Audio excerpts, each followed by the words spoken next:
right, welcome to the House Environment and Transportation Committee for Wednesday, March 4th. We have a full slate of bills, but first we want to recognize a committee alum who is joining us, our comptroller, Brooke Learman. Thank you. Just here to say hello, everybody, and thank you for all that you do. Great to see you. And one of our former keepers from the Speaker's office, Michelle Lambert, hiding back there as well. And with that, we will start on House Bill 1219, Delegate Fraser Hidalgo, Climate Change, Homeowners Insurance, and Emergency Management Study. If you have a panel, please bring them up. Thank you. Thank you, Mr. Chair.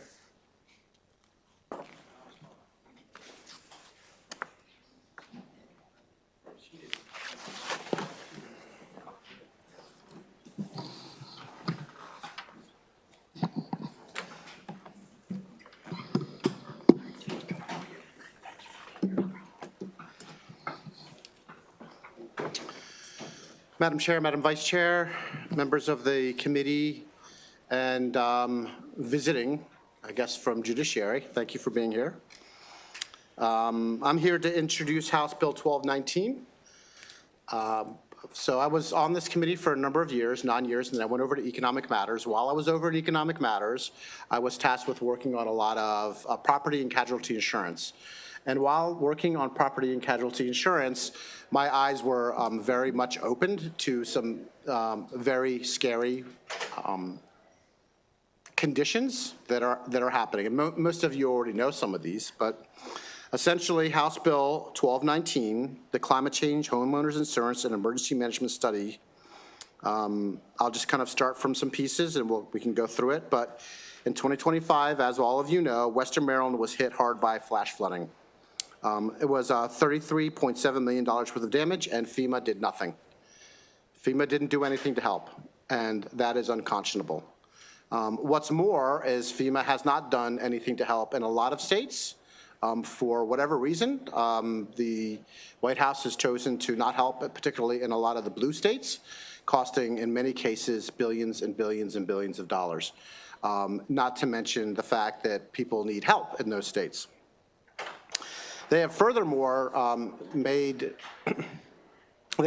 threatened and made comments about pulling FEMA funding altogether and basically gutting the FEMA program.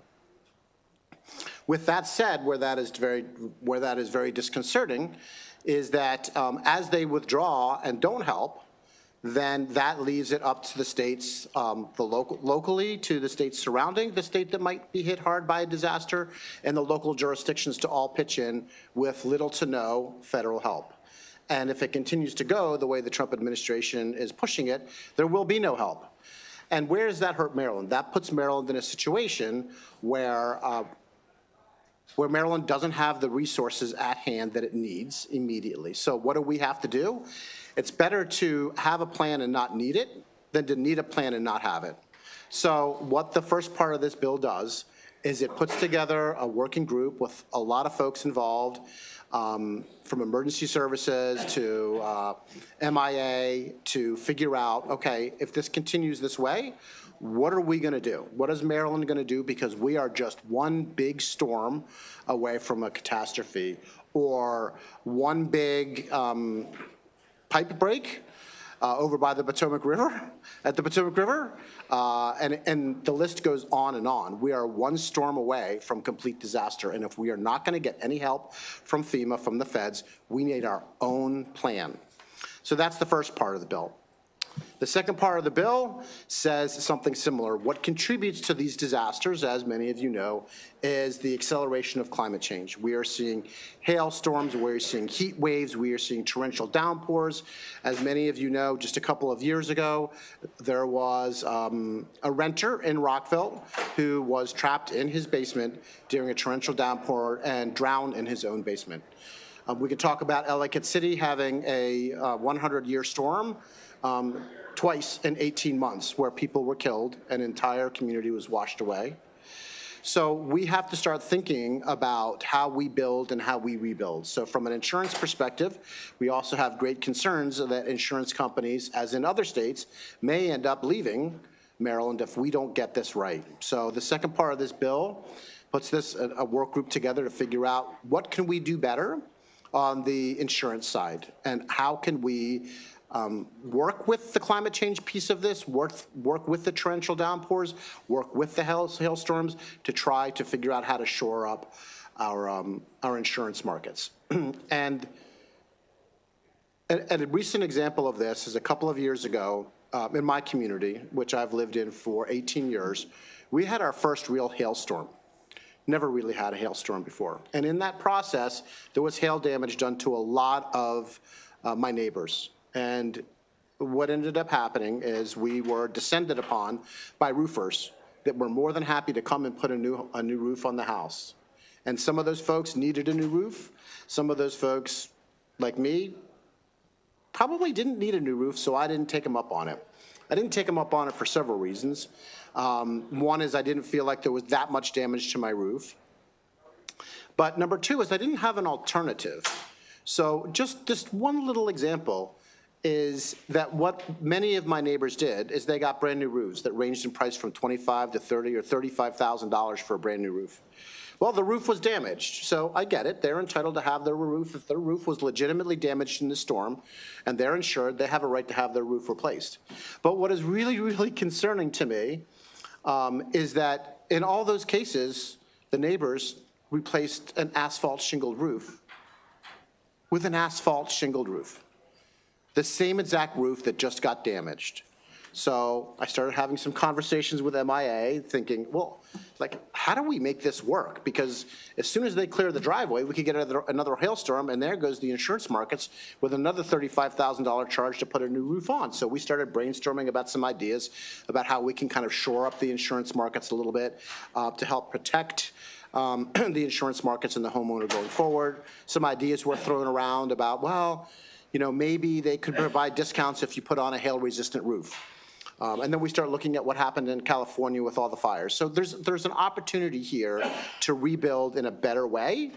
And if we don't start looking at these catastrophes and making smart decisions in the insurance markets, my fear is that we could see insurance markets leave the state because it just gets too expensive.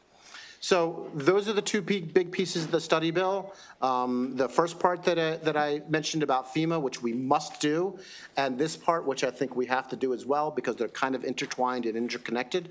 And Mr. Chair, if it's okay, I will just turn it over to my panel that are far more expert, have far more expertise in this than I do. All right, up next. Greetings, Environment and Transportation Committee members.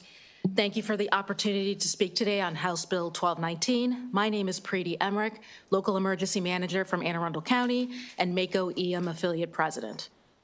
Due to the effects of climate change, we have seen a direct increase in the cost and severity of weather-related disasters, with increases to insurance premiums and losses paid matching this trend. As home prices rise, the cost of mitigation efforts and disaster totals have increased, leading insurance premiums to spike and forcing many Americans to opt to go without, be underinsured, or insurance companies leaving completely.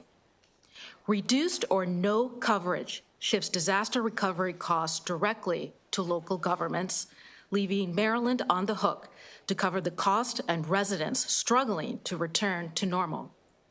This also decreases potential investment in resilience improvements, something we know lessens the impacts of disasters and helps the state save money in the long run. These changes directly affect how emergency managers prepare for, respond to, and mitigate against disasters. Overall, there is no help coming from the federal government regarding disaster funding. It was difficult before, impossible now, and the future is unclear. It was never a stable system to begin with. Local emergency managers have not seen the grant funding we were promised almost a year ago. We have had to cut back on our core programmatic capabilities, and that includes personnel. Maryland cannot continue to be unprepared because of a system that relies too much on federal funding and the changes in national priorities, when all disasters are local. Maryland needs to protect its own, and an assessment of the changing federal policies and funding streams and an evaluation of how federal funding supports emergency management capabilities is key in changing our disaster management system in Maryland. Therefore, I ask for a favorable report. Thank you. Great job, thank you.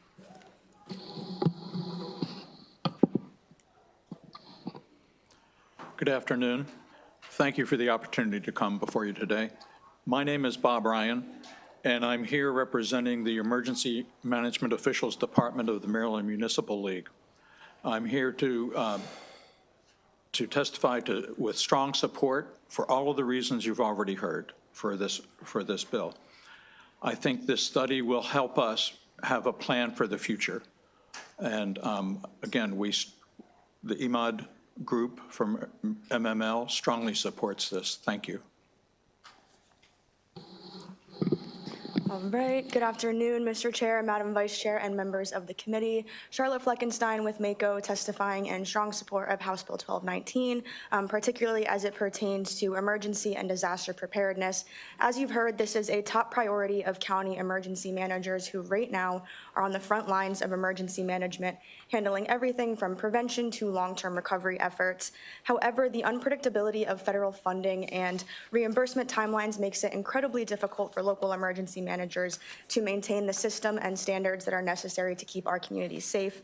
We very much appreciate the support that this study would offer. The outputs of the study will directly affect local readiness to help counties identify and sustain best practices for staffing, training, communication systems, and overall coordination capacity regardless of federal funding instability.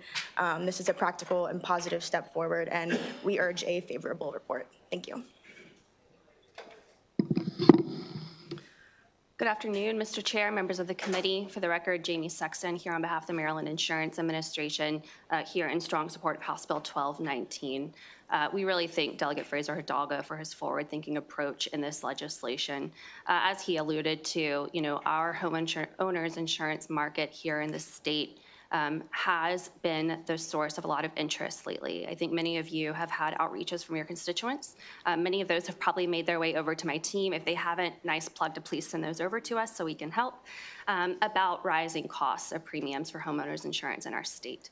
It's really important for us to have a better understanding of the relationship between homeowners insurance market and climate change, and how climate change is affecting premiums and affecting our market and potential withdrawals from that market. This study will provide us with a really wonderful source of information to help us better understand that relationship and help us better understand how that could potentially be addressed through legislation in the future. As you see through our letter of information that our letter of support that we provided, this also helps incentivize, provide recommendations regarding incentivization of investment in infrastructure improvements to bolster resilience. I think that most people think of insurance in the aftermath of natural disasters and extreme weather events, but this helps us flip the script on that and helps us better understand some potential solutions to incentivize resilience bolstering efforts for our infrastructure in the state. So how can we better ensure that we can withstand those climate events before they happen? And along with the incentivization, how can that benefit consumers? And what I'm meaning by that is how can that potentially look in terms of premium assistance or lessening of premiums from insurers to help incentivize that investment? Happy to answer any questions you may have. Thank you. Thank you very much. And I assume, Jimmy, that you're covering Marie Grant's testimony as well? I am, yes, sir. And I was registered as well. We weren't sure if she would be able to make it or not. Perfect. She is testifying in another committee. No problem. Okay, and as the sponsor said, we are joined by some guests from the Judiciary Committee, including one who's made himself right at home at the end of the horseshoe there. We have a question from Delegate Stein. Thank you, Mr. Chairman. Delegate, thanks very much for bringing this bill. I agree with you. It's very important that we get a better handle on the connection between climate change and home insurance costs and related topics. My one question is, would you consider adding the Comptroller's Office to the task force, since the Comptroller's Office has done a lot of work on climate resilience? I think that would be a grand idea. I'd be happy to.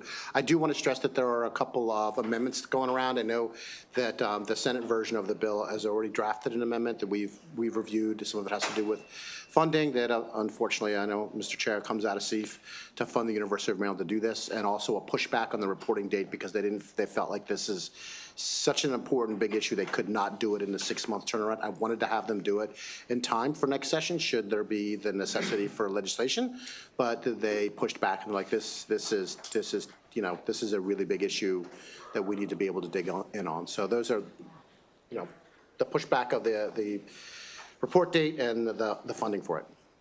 Some amendments. Thank you. Delegate Boyce. Thank you, Mr. Chair, and thank you, Delegate Fraser-Hurtado, for bringing this bill, and particularly because I am in my district. We have some kind of urban flooding issues, and I have constituents who have lived on a street for probably 50 years. For 50 years, it is flooded, given issues within the city and infrastructure is built over a stream at one time. And I say that to say, I'm wondering within the bill, would there be any discussions about, and Ms. Sexton's know this because I've talked to her often about this, about how potentially the Maryland Insurance Administration can fund or allow for insurance generally. What I know about insurance now is that if I have an incident at my home, my insurance is not necessarily going to pay too much coverage unless I have a federal coverage if I have a flood.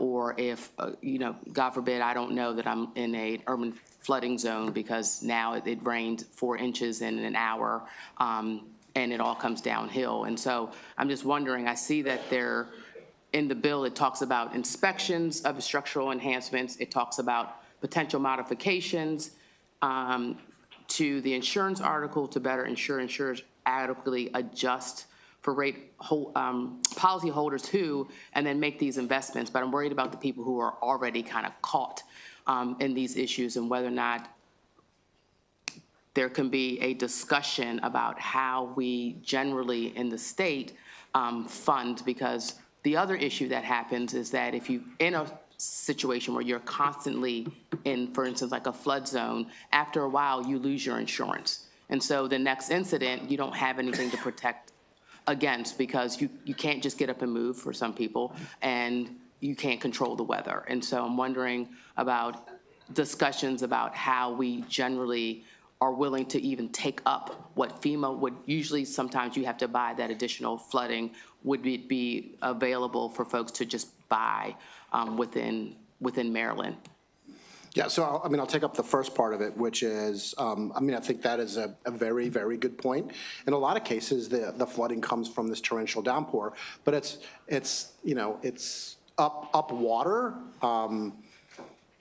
upwater infrastructure, yeah. Right? It's infrastructure that could be privately held infrastructure, it could be publicly held infrastructure, it could be, and then they're pointing at each other, well, it's not my fault, it's not my fault, but at the end of the day, the folks down the stream still have a flooded basement and their own houses. So I think that is a really good point that we, another point that we need to address. And for the other point, I will just, kick it to Ms. Sexton. Did you want to address part of that as well? I guess more of yours. No, I agree. I think this is something that needs to be looked into, and I think this provides a good forum for that. It is certainly not up to me as to what gets wrapped into this study or what doesn't. It's obviously not our bill, but I think that is certainly something worth exploring. And if not in this bill, would love to continue conversations with you about how we can continue looking into that and how we can better serve consumers in our state, to your point, that are kind of caught in the middle. Yeah, and just again, I'm certainly willing to work with the sponsor to maybe craft a couple of other points to study, but I think it's important because, again, people lose their insurance. The other part is that, and we know, and once a home is certainly paid off, you don't have to have homeowners insurance, and people more often than not forego insurance generally, so they're not protected at all. And so if I can, I'm happy to work with you, Delegate, to see if we can craft something else to kind of get to that point. Absolutely, Delegate. It's a very, very complicated issue, and if I may, Mr. Chair, just close by saying I want to thank everybody that's up here at the table, because this was a lot of folks that got pulled in to work on this bill, and it is an extraordinarily important piece of our future moving forward, especially in the face of FEMA refusing to help. I mean, we met the standards in Western Maryland and still FEMA refused to help. That is a Maryland problem, and it is not a small Maryland problem. It's actually a problem for the entire country, and we just need to try to do what we can here in the state to inoculate a plan. Thank you, Delegate. Thank you. Thank you. Okay, I do not see any additional questions. So that concludes the bill hearing on House Bill 1219. We'll turn to House Bill 780. Delegate Adams on behalf of the Wacomico County delegation. Sunday hunting time restrictions repeal.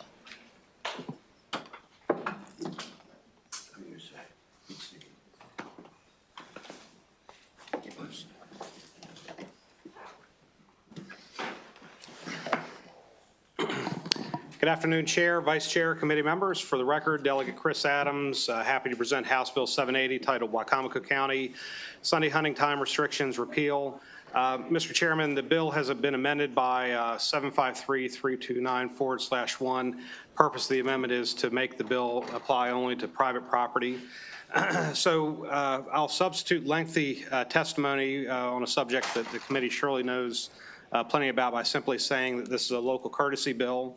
The courtesy is to repeal the time restrictions on Sunday hunting. And Mr. Chairman, the rationale behind this, as we all well know, is that on the Eastern Shore, hunting means a great deal to us. Families find it harder and harder to hunt during the normal time frames. And so to take the daughter or the son out or the family members out sometimes means you can only do it on the weekends. And so with that, I would simply add that I believe that this bill does pose a positive outcome as it relates to hunting, and deer population can be difficult for driving around. It can be dangerous. And so for many different reasons, Mr. Chairman, I'd ask for your favorable report on this local bill.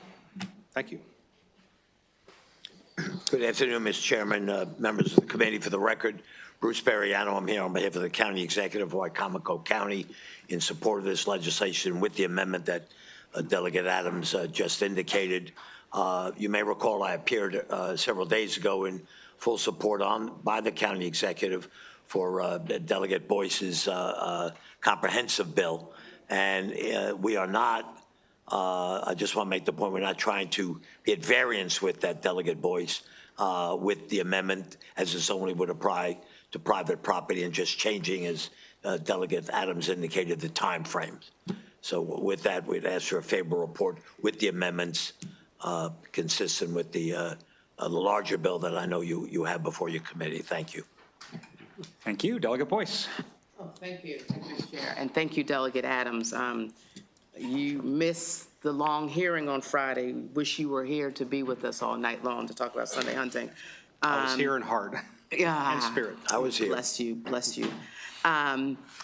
If somehow this bill was, after we go through, because we'll have a couple of Sunday hunting bills, if this was worked into potentially a bigger bill, just because it already pretty much exists in a bigger bill, with the exception of the morning and evening hours, and willing to discuss more with you than that, to talk about that.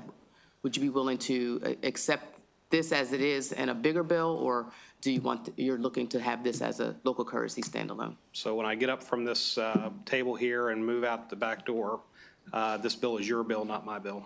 So you Noted, do sir. with as you please, and we'll be happy to take whatever the committee's best wisdom is on the subject. I will check in with you. Okay. Delegate Stein. Thank you, Mr. Chair. Delegate, thank you for bringing this bill. I just have sort of an application question. If whatever DNR applications are necessary to implement this, can they be filled out on a flip phone? And you don't need to answer that. That's okay. I'm not sure what a flip phone is, so you have to be more descriptive. Show them, Brucey Bruce. This is a flip phone. See, it flips, and it works. And I call all of you wonderful people on it. Thank you. All right, we will turn to unfavorable testimony. I think we have Christy Claggett in first from the Maryland Horse Council.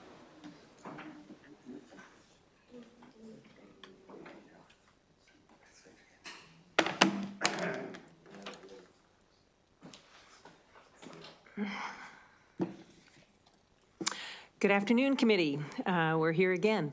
I'm Christy Claggett from Harvard, Maryland, farmer, horse rider, Maryland Horse Council Legislative Committee member, and speaking in opposition to House Bill 780. The Maryland Horse Council represents all Maryland equestrians to use all of Maryland to recreate, statewide trail groups, Trot, Chesapeake Plantation Walking Horse Club, League of Maryland Horsemen, Equestrian Partners in Conservation, Tuckahoe Equestrian Center. They are just a few. There are also many local trail riding groups and individuals within Wicomico. The 10:30 restriction of Sunday hunting allows for sharing of the day. In 2016, the Maryland Horse Council first proposed the 10:30 compromise and still thinks it could be a statewide solution. This is a county delegation bill, and they're asking this committee to believe that Sunday hunting is just a local issue. Not so. All Marylanders use all Maryland outdoors, using a network of private and public trails for riding, biking, walking, bird watching. Also, they're asking you to believe it's a private property issue, a right. If there is hunting on a private property next to another private property, the bullets and the arrows do not know where the property lines are. Is this committee familiar with the November 2025 Baltimore federal Judge Abelson's ruling that hunting should not be allowed in the vicinity of the surveyors for the PSEG transmission line? Here is a federal judge that believes it is unsafe to be around hunting. Isn't that a very clear statement for Safe Sunday? Please oppose House Bill 780. There will be 3 Wicomico residents following me with their oral Zoom testimony. And please look at the Maryland Horse Council extensive written testimony, which goes through all the reasons to not have extended Sunday hunting. Thank you. Thank you very much. We'll turn to those virtual witnesses. We have Helen Dibben.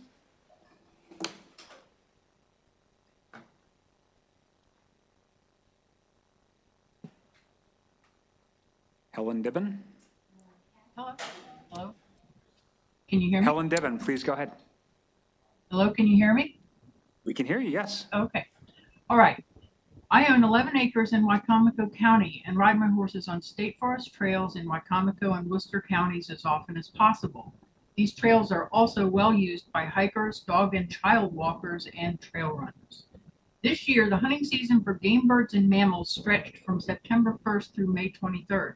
This is just under 9 months, leaving the 3 hottest and buggiest months here on the lower shore for everyone else. If you don't think that that matters, I urge you to try walking in the woods during tick, chigger, and mosquito season. Regarding our bow hunting friends, archery season was from September 5th through January 31st.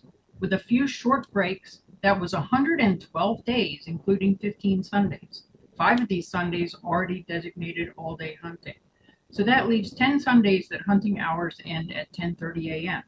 Are those 10 Sunday afternoons added to the 102 full days and 10 half days available already to you really going to make such a huge difference in your kill count? Remember, lots of non-hunters work hard, maybe have 2 jobs, and wish to spend precious time off enjoying the state forest. How is your preferred use of those 10 Sunday afternoons more important than theirs? Firearm deer season, 2 all-day Sunday hunting already. They are asking for 2 more Sunday afternoons. And now that the weather has broken, spring turkey season is almost upon us. April 11th through May 23rd. 6 more Sunday afternoons they want. I haven't even touched on waterfowl. We are not asking for less hunting, not even asking for less all-day Sunday hunting. We are just asking to keep the hours that we have now. Please vote unfavorable on this unnecessary, greedy overreach of the bill. Thank you. Thank you very much. We'll turn to Elaine Capon. Hello, can you hear me? We can hear you. Please go ahead. Okay, thank you, Mr. Chairman. My name is Elaine Capon. I live in Salisbury, and I'm here representing the Hamilton Fox Farm boarding stable in Salisbury. We oppose House Bill 780. The Wicomico demonstration forest with its marked trails is our favorite trail riding location. But due to the ticks and biting insects in the warm weather, trail riding is at its best in fall and winter. This overlaps with the deer and turkey hunting season, amongst others. We do not feel safe to share the same space and time with hunters. Other groups use the Wicomico public trails. Hoofprints Trail Riding and Four Steps Therapeutic Riding is located near the ranger station of the forest. Their livelihood depends on access to trails. The Delmarva Coon Hunters Association gathers nearly every Sunday for trail rides. I'm an active member of the Algonquin Trail Riders Group. Part of that trail is in Wicomico, and members ride in the demonstration forest. Our members wish to preserve Sunday hunting restrictions. My point is that many horsemen make use of Wicomico forests. This past year, 9 Sundays were open to deer hunting, including the youth hunting weekend. Turkey hunting had 6 open Sundays. It was difficult for all of us to track when we could ride the trails safely and peacefully. If hunting was open, we stayed home. We feel discounted. Expanding Sunday hunting would hurt those of us who primarily trail ride. This is our recreation. My ally from the Maryland Horse Council has shared statistics and facts in written testimony that I hope you will consider. It is only fair that both the hunters and the horsemen should have the opportunity to enjoy the best season safely. Hunters are now allowed until 10:30 to hunt on restricted Sundays.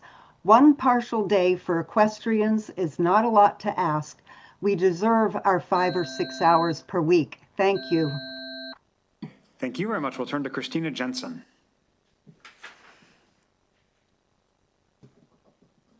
Okay. Good afternoon. Can you hear me okay? I can hear you. Please go ahead. Okay, great. My name is Christy Jensen. I'm a Wicomico County resident, a horse farm owner, and a certified management accountant, and I appreciate the opportunity to speak today.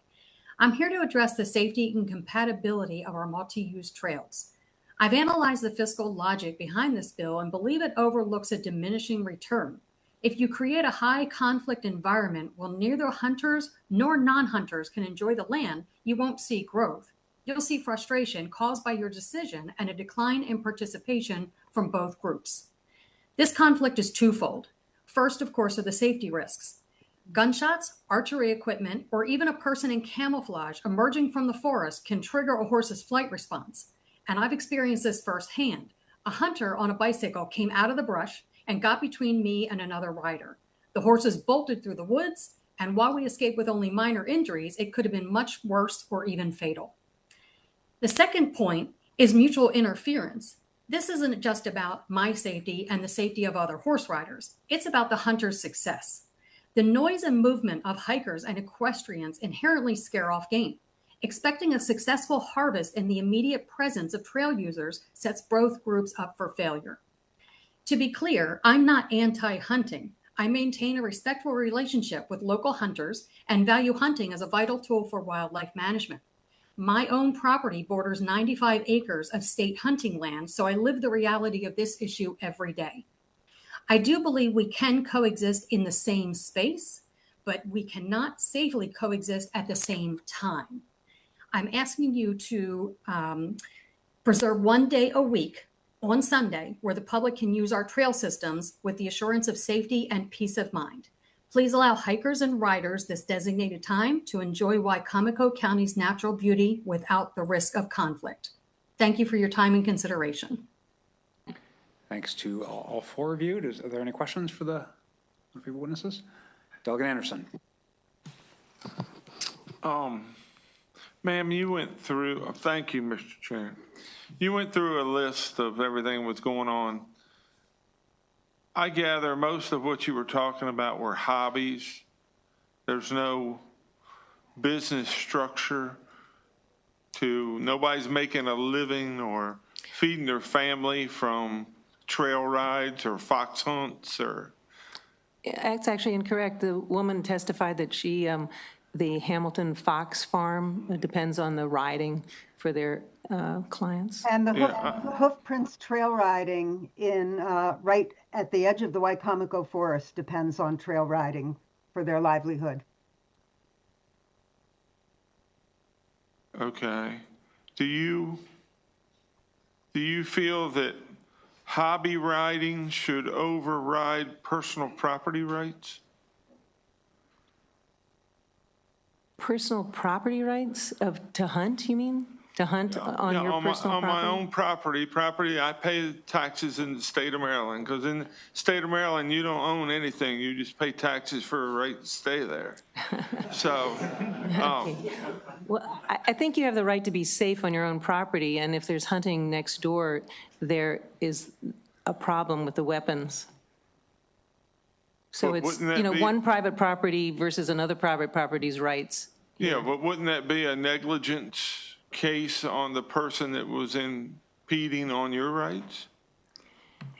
It's just life. I mean, I've been shot at on my own property riding during a hunting Saturday, and I was on my property, and the adjacent hunter was aiming at a hedge, and I was all dressed up in orange, and I still heard a slug go past me. So none of us wanted that to happen, but it happens. But did you press charges against them? This was a neighbor. I called the neighbor and told him to get his hunters under control and have them face the other way. Okay, all right. Thank you, Mr. Chair. Okay, seeing no additional questions, that concludes the bill hearing on House Bill 780. We'll turn to House Bill 1237, one of our expats, Delegate Ruth, pesticide application, subscription contract requirements, and registry establishment. If you have a panel, please bring them up.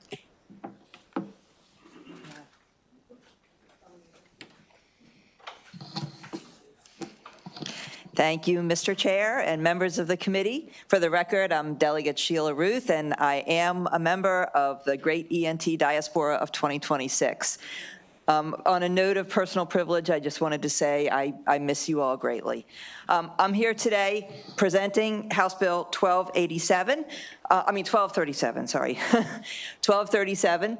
I first wanted to say I was a little taken aback to see the opposition testimony because nobody reached out to me in opposition but earlier, and I did have a really good conversation with Lindsay Thompson today. She's always a pleasure to work with. Other than Lindsay, I have not heard from any of the opposition. I worked closely on this bill with MDA, and I want to thank MDA, in particular Rob Hofstetter, for spending so much time with me. I worked very hard to ensure that this would not have great operational burden to either MDA or to applicator businesses. Looking at some of the opposition, I think that a lot of and also talking to Lindsay, I think that a lot of the concerns can be addressed with amendments. I just wish I had had time to work on those amendments and get them to you before the hearing. But I assure you that I will be working on them and trying to get amendments to address most of the concerns. This bill is very simple. It does not ban pesticides. It doesn't restrict what you do with your own property. All it says is that you, as a homeowner or a renter, have a right to be protected from anything that might drift from a neighbor's property. This is really just about protecting people, pets, and pollinators. So as to what the bill does, there are basically two parts to it. One part basically expands on, MDA currently has a sensitive persons registry where if you have medical documentation of a chemical sensitivity or another medical condition where you can be harmed by exposure to pesticides, you can register with MDA to be notified when an adjacent property is going to be treated. This basically just expands that to recognize that some people may not have a medical sensitivity, but may have concerns about being exposed to pesticides, or may have pets that they want to protect, or may have pollinator gardens in their yards. And I paid quite a bit of money for a landscape company to develop a pollinator garden in my yard and to come back every spring and maintain it. And so this is just something that expands the existing registry And again, worked with MDA to try to ensure that it doesn't create too much operational burden, that it works very much with the way they're already working. So it allows anyone to register to be notified, but it also adds a registration fee in recognition of the fact that, it adds the ability for MDA to set a registration fee in recognition of the fact that there is a cost to expanding this registry. And it also allows people to indicate when they register, if they have pets or a pollinator garden.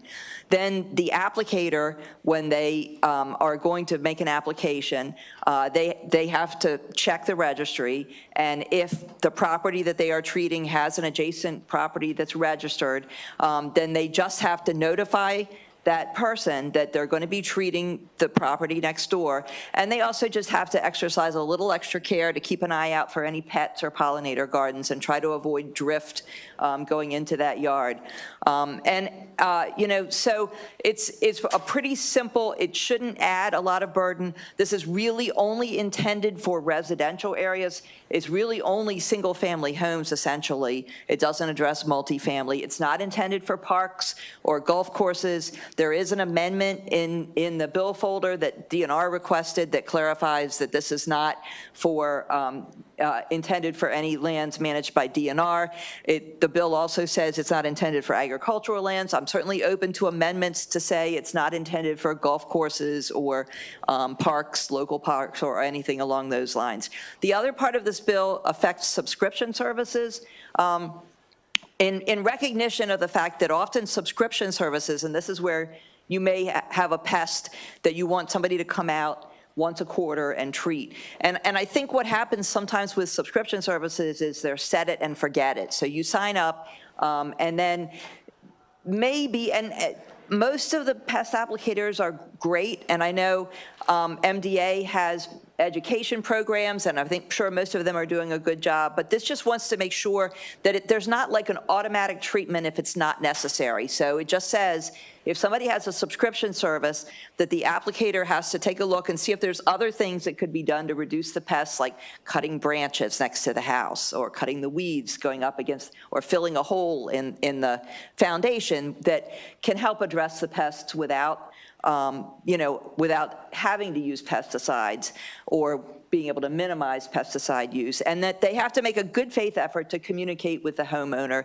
and document their efforts. If they can't reach the homeowner, then it doesn't require them to postpone or delay that at all. So with that, I will leave it at that, and I'm happy to answer any questions, and I ask for a favorable report. Good afternoon, Chair Corman, Vice Chair Guyton, and esteemed committee. My name is Stacy Volodin. I'm the Maryland State Director for Humane World for Animals, formerly called the Humane Society of the United States, and I'm here on behalf of our supporters across the state to support 1237. This is a transparency-focused bill that protects Maryland residents, pets, and pollinators. The bill, as the sponsor advised, it has no restriction, and therefore my organization does fully support. The pesticides applied in one yard often don't stay there, and they do run off into the surrounding areas. My written testimony has a significant amount of research associated with those studies, and it does expose neighbors and pets to those chemicals that they may not otherwise know have been sprayed in their area. And again, the pollinator gardens are absolutely worth protecting, since pollinators are the keystone to all land-based and aerial life. We believe that this is critical and such an innovative bill because the recognition of protecting our pets, our beloved pets, is something that we don't believe is heard enough, and we want to see more of when we're discussing chemical exposure. Many pets could be extremely vulnerable due to their health considerations, and they encounter these chemicals through drift and runoff potentially up to a daily basis as they walk around on the ground where we're not exposing ourselves to, and then they go inside and groom their feet, say. Research does show that these pesticide residues can be carried into homes as well on these pets, meaning that families are exposed even when they're not considering the pesticides themselves. Again, the information is available in my written testimony. These pollinator, oh goodness. Thank you, and please support 1237. Thank you. We have a question from Delegate Morgan. Thank you. Doug, it was so good to see you again. Great to see you. Your seat's empty over there, so we always have room for you. Quick question. When the state offers, say, mosquito control during the summer, and it just goes through neighborhoods, I know that you have the opportunity to opt out by writing them, "Well, please don't go down my driveway." But say you got A, B, and C, and A and C, again, pesticide treatment, and B opts out. Is there any way to work that into the system that, you know, B doesn't want it, but A and C do, and how does that pertain? How do we work that through this bill? Thank you for the question. I don't know the answer to that. I'd have to find out more. I'm happy to talk to MDA and get more information and see if that's something that we can work in. I will say that this is really not intended to regulate the state. It's intended to address pesticide applicators that are treating private homes. But if there is a nexus there, and again, I'm not familiar with that program, I'm happy to look at amendments to that. Thank you. Thank you. Delegate Anderson. Thank you, Mr. Chair. As a farmer, I have to tell you, Delegate, thank you for bringing this bill, because I've been on the farm for 50 years. And the older I get, the more reaction I have to some chemicals. And the doctor tells me my body's just had enough of it. And every time I'm around it, I'm going to have a reaction because my body doesn't want any more of it. And I understand that.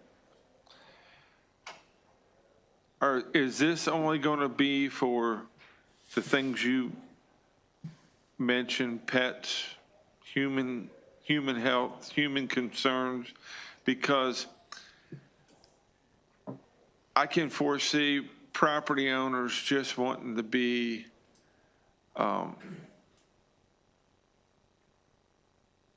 pain or a non-compliant or an obstructionist and want a notification because they got 3 tomato plants in their backyard.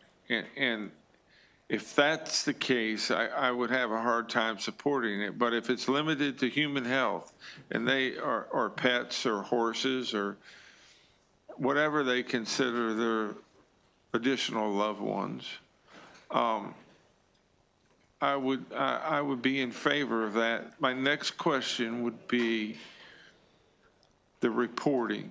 And how do you see the reporting working? Is that going to come from MDA? Is it going to come from the farmer? If it comes from the farmer, how do we document that so we don't have a he says, she says? I mean, is it going to be a certified letter? What's your feeling on how that transition would work?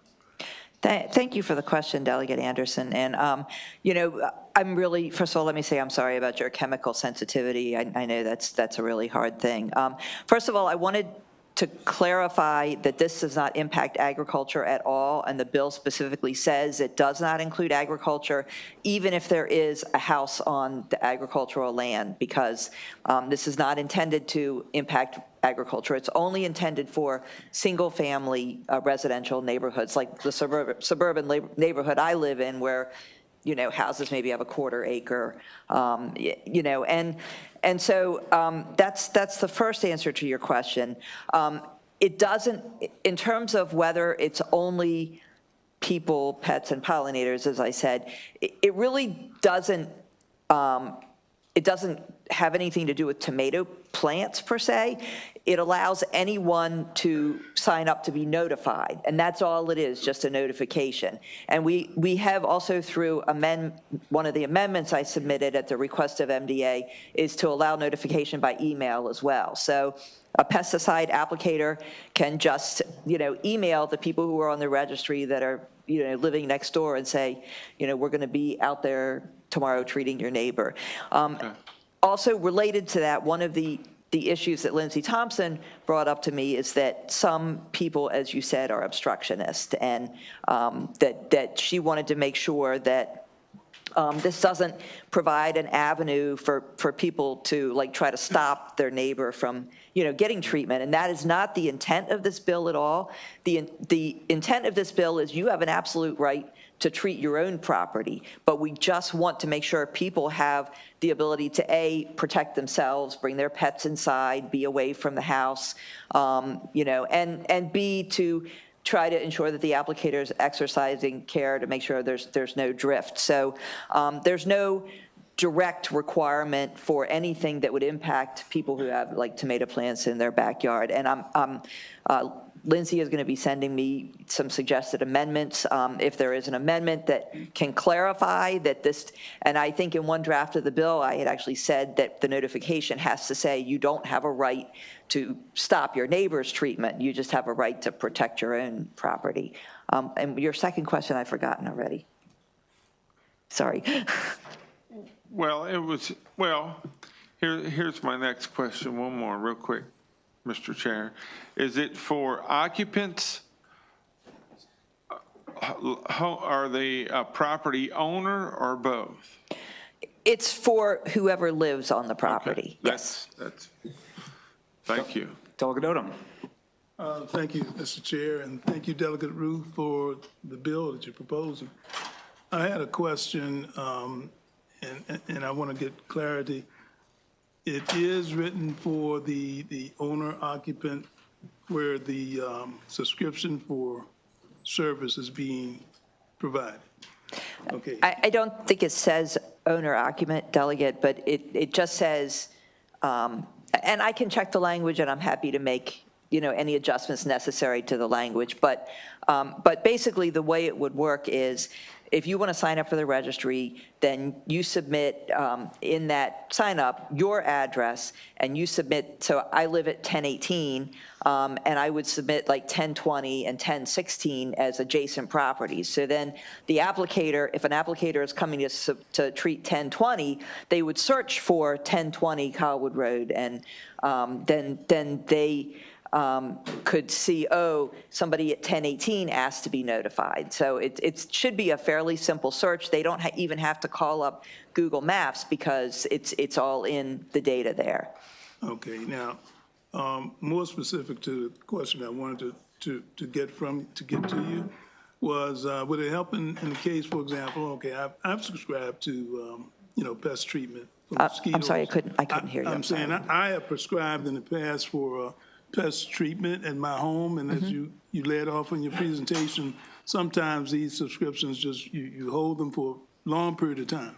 So I noticed that, certain trees, like a few crepe myrtle trees, they began to get discolored and things like that. And then I looked further, and the pavement, in the vicinity where I'm getting this treatment has gotten very discolored and dingy, and I've had to have that cleaned.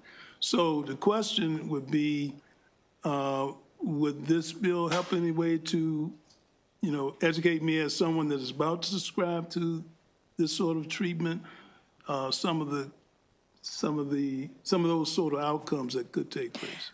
It does not, Delegate. And I also wanted to clarify, you said in the home, and the intent is this would be outdoors, not internal pests. The bill says that MDA will define which categories this would impact, the notification would impact. Their intent from talking to Rob is that it would be turf and ornamental and mosquito spraying, which is the categories that they currently have for the sensitive persons notification. So it would really be no change from that. Because that's defined in regulation and not in law, I didn't want to get too specific in the law, but that was the intent. So it would be outdoors, not indoors. Delegate Naraki. Thank you, Mr. Chair. Delegate, good to see you. We've got one of my 23 favorite secretaries in the room here today, so I would be remiss if I didn't bring the conversation to midges for a second here. So that application is done in the water. What happens in that circumstance, Delegate, where, things move around when they're in the water? What happens in that circumstance? I know that's not necessarily, you're not trying to stop mid-spraying. I understand that here. Absolutely not. I know you're not. I know you're not. So I'm just trying to understand what would happen in that circumstance where theoretically things are floating around in the water in that circumstance.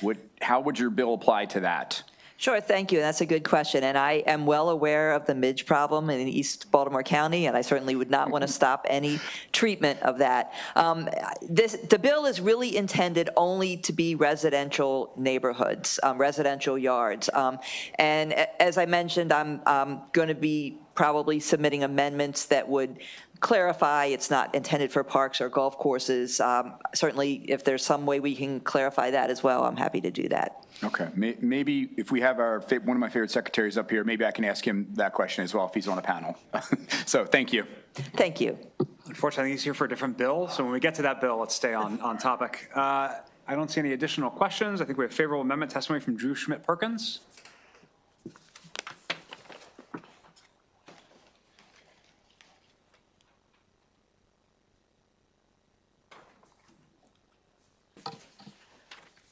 Good afternoon, Mr. Chairman, members of the committee. For the record, my name is Drew Schmidt-Perkins, here representing the Maryland Pesticide Education Network and Smart on Pesticide Coalition, here in very favorable support with one additional amendment.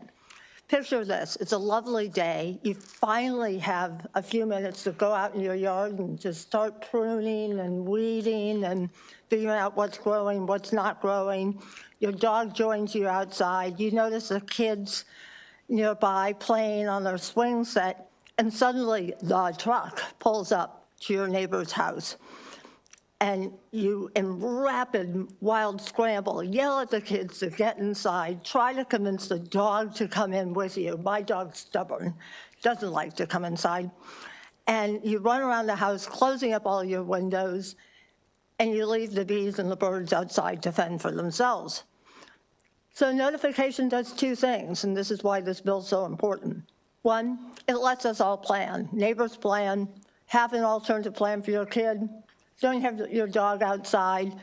Don't plan to do your garden. And two, after the spraying, let you know that you should go out and wipe down your kid's toys, the swing set, so there isn't further contamination that you heard about earlier. So it's a big deal. We urge the support of this. We do want to offer one additional amendment, and that is the bill currently says that MDA has to update their list only once a year. And if you have just moved into a new neighborhood or a neighbor just started spraying, you don't want to have to wait for a year before you get those notifications. So we're just asking MDA to upgrade their system somehow inexpensively, Mr. Secretary, and do at least quarterly notification updates. With this, I urge a favorable report. Thank you. Thank you. Any questions? Thank you. Okay, we'll turn to unfavorable testimony of Mark Schlossberg from the Maryland Association of Green Industries, Lindsay Thompson, Maryland Green Industries Council, Charlotte Fleckenstein, Mako, and Charles Burton, American Pest and Anti-CMEX Company.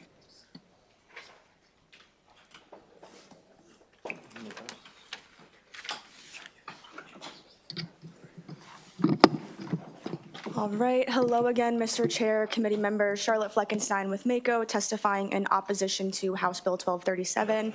As drafted, this bill would impose an unworkable administrative framework that would significantly disrupt local government operations. The extensive requirements in this bill go well beyond current regulatory safeguards that counties happily adhere to and would create significant overlapping compliance obligations, especially for counties that maintain hundreds of thousands of acres, from roadsides to parks. As such, these changes would not be one-time implementation costs, but rather would represent continuous and compounding operational expenditures. I will clarify quickly, we did reach out to the sponsor with these concerns. Likely this time of year, I know all of our inboxes are absolutely overflowing, so likely got caught up, but we are very happy to discuss these concerns with the sponsor, especially on an amendment to clarify that the bill's provisions wouldn't apply to county parks and rec and other publicly maintained facilities. But as stands, Mako is in opposition to House Bill 1237. Good afternoon, Mr. Chairman, Vice Chairman Guyton, and members of the Environment and Transportation Committee. My name is Mark Schlossberg. I'm president of the Maryland Association of Green Industries. We represent lawn care companies, golf course superintendents, and the pest control industry, which we're an umbrella organization, and one of their members is here today as well. We are opposed to House Bill 1237. Our lawn service company and pest control business members will be especially hurt by the extra requirements of this legislation. Many of our industry members own or work for small businesses that make this extra record keeping and notification requirements very troublesome. It's more difficult for small businesses to comply with this type of thing than larger businesses. We're already subject to multiple pesticide and fertilizer regulations. We're very highly regulated. There's already the pesticide sensitive list that everybody knows about that we receive each year, and that requires pre-notification of neighbors, customers on the list. In addition, we're subject to restrictive fertilizer regulations as well, including blackout dates and restrictions on the types and quantities of products we use. As I said, we're already a very highly regulated industry, and the addition of additional and we feel unnecessary laws and regulations further enhance Maryland's national image as a state that may not be very business friendly sometimes. So many of our businesses provide decent paying jobs that include health insurance, retirement benefits to employees that cannot afford to go to college but like to work outside and do not like to sit behind a computer all day. Excess regulations like these in House Bill 1237 increase our costs when so many of our other costs are rising out of control, as everybody knows. It contributes to making it difficult to stay in business and provide these jobs for hardworking employees. So considering these reasons and others that my colleagues have or will mention in their testimony, we ask for an unfavorable report on House Bill 1237. Good afternoon, Mr. Chair, members of the committee. Lindsay Thompson on behalf of the Maryland Green Industries Council, which represents your lawn, landscape, and arborists. While we do not disagree with the intent of transparency in concept of this bill as drafted, it is administratively and logistically impossible for many of our certified applicators to comply. As drafted, the bill requires pesticide businesses to monitor what will theoretically be a hard copy list of statewide addresses to identify neighboring residents who have enrolled and provide them with advanced notification. The timeline is a little bit unclear.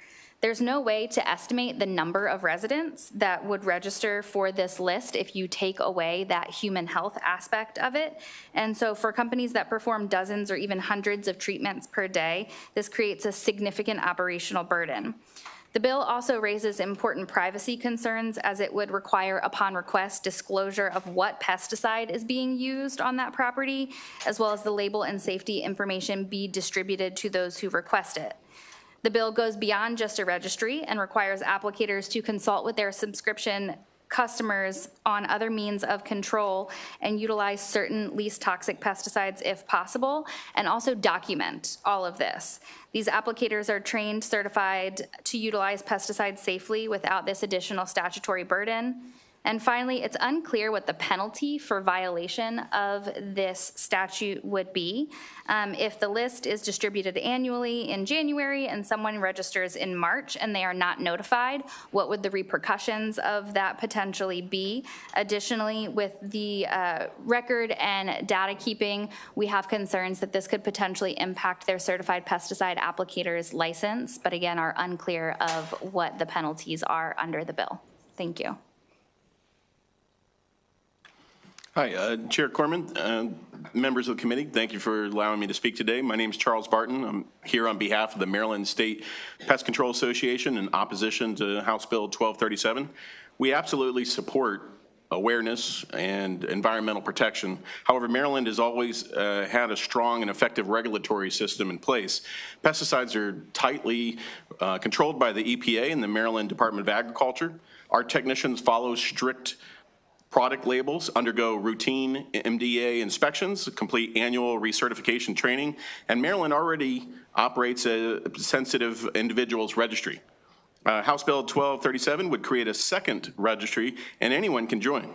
It requires applicants to submit names, addresses, and phone numbers, neighboring property owners, and no safeguards protecting their privacy. And because the neighbor notification requirement, a family's private pest issues could be unintentionally exposed to anyone on the registry.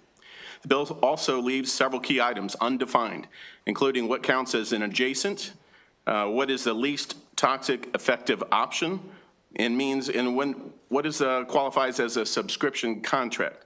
This creates confusion, inconsistent enforcement, and additional liability for small businesses trying to do the right thing. Operationally, the bill would slow down service, add significant administrative burdens, and ultimately increase costs for Maryland families, especially seniors and working households who ultimately rely on timely and affordable pest control. So bottom line, the bill duplicates systems we already have, introduces unnecessary privacy concerns, and raises costs without improving safety. For these reasons, we respectively ask the committee to oppose House Bill 1237, and thank you for your time. Thank you. I think we have a question from Delegate Anderson. Lindsay, thank you, Mr. Chairman. Lindsay, you said they have to disclose the pesticide that was used up front for the application? So in the bill, I believe it's page 6 or 7 of the bill, there is a provision in there that requires the licensee to disclose the pesticide active ingredient used in the application, as well as the label and safety information upon request. So my interpretation of that would be if there was a notification made to an adjacent property owner and they requested to know what was being applied, then they would have to be provided with that information. Well, part of our pesticide investigation that goes on today when there's a complaint, when they notify MDA, the first thing MDA asks is for their symptoms, because there are different symptoms for different pesticides. So you're telling me if this bill is enacted, they're just one Google search away from having the right symptoms? When they call MDA to file the complaint, they're one Google search away from having the proper symptoms for the proper chemical that was sprayed. So that's yet another layer of the potential privacy concerns that I had mentioned. So yes, if someone can register for the list and request of the licensee what is being utilized, and they wanted to make a complaint to the department through the existing pesticide injury complaint process, then theoretically, yes, they could do that. Thank you. Thank you, Mr. Chair, for your patience. Okay, seeing no further questions for this panel, we do have a virtual unfavorable witness, Todd Montgomery, Be Safe Mosquito Control. And I want you all to know that Be Safe is spelled B-E-E.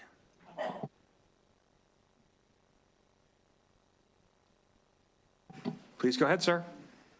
Thank you. My name is Todd Montgomery. I am the founder of Be Safe Mosquito Control. We are the first and only no-spray mosquito control company in Maryland. I started this company because my neighbor was spraying for mosquitoes and I was concerned about my own native plant pollinator garden. So I'm very sympathetic to the intentions behind this bill, but I do have to oppose it. And the primary reason for that is that I believe it would make it harder for my small business to compete with the big national franchises that are spraying things like bifenthrin, which is a PFAS chemical, in customers' yards. I want to end mosquito spraying altogether. That is my goal. And I think that this bill makes that harder. The subscription requirements are vague. It's unclear what a subscription is defined as. The inspection, notification, and documentation requirements are an undue burden. They would pretty much double the length of our visits. And they're unnecessary, especially in our case, when we're already applying the least toxic option for mosquito control every single time. We don't need to inspect and then call the customer to let them know that, yes, you still have tiger mosquitoes present because they're present pretty much everywhere in the state of Maryland. We aim for efficiency. We don't have a centralized office. We don't have offshore employees that can phone bank and do all of these notifications for us. So I would be opposed for that reason, but also the bill is too broad in scope. I feel that sprays, which can drift, should be treated differently from non-sprays like baiting stations, granular products, omni-listed products should all be treated differently than a spray of a PFAS chemical. Also, the effective date is way too soon. Pesticide legislation should not take effect during the season, it should occur during the winter. I'm happy to work with the sponsors or any other committee members on any pesticide legislation in the future. Thank you. Thank you very much. Seeing no questions, that concludes the bill hearing on House Bill 1237. We'll turn to House Bill 12, Delegate Hutchinson, Work Group on Seafood Marketing. If you have a panel, please bring them up.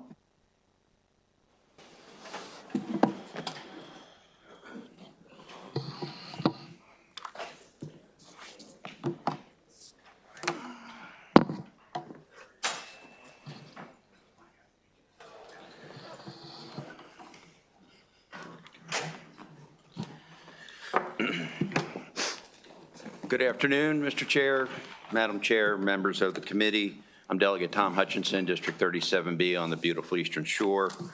I'm presenting House Bill 1212, Work Group on Seafood Marketing.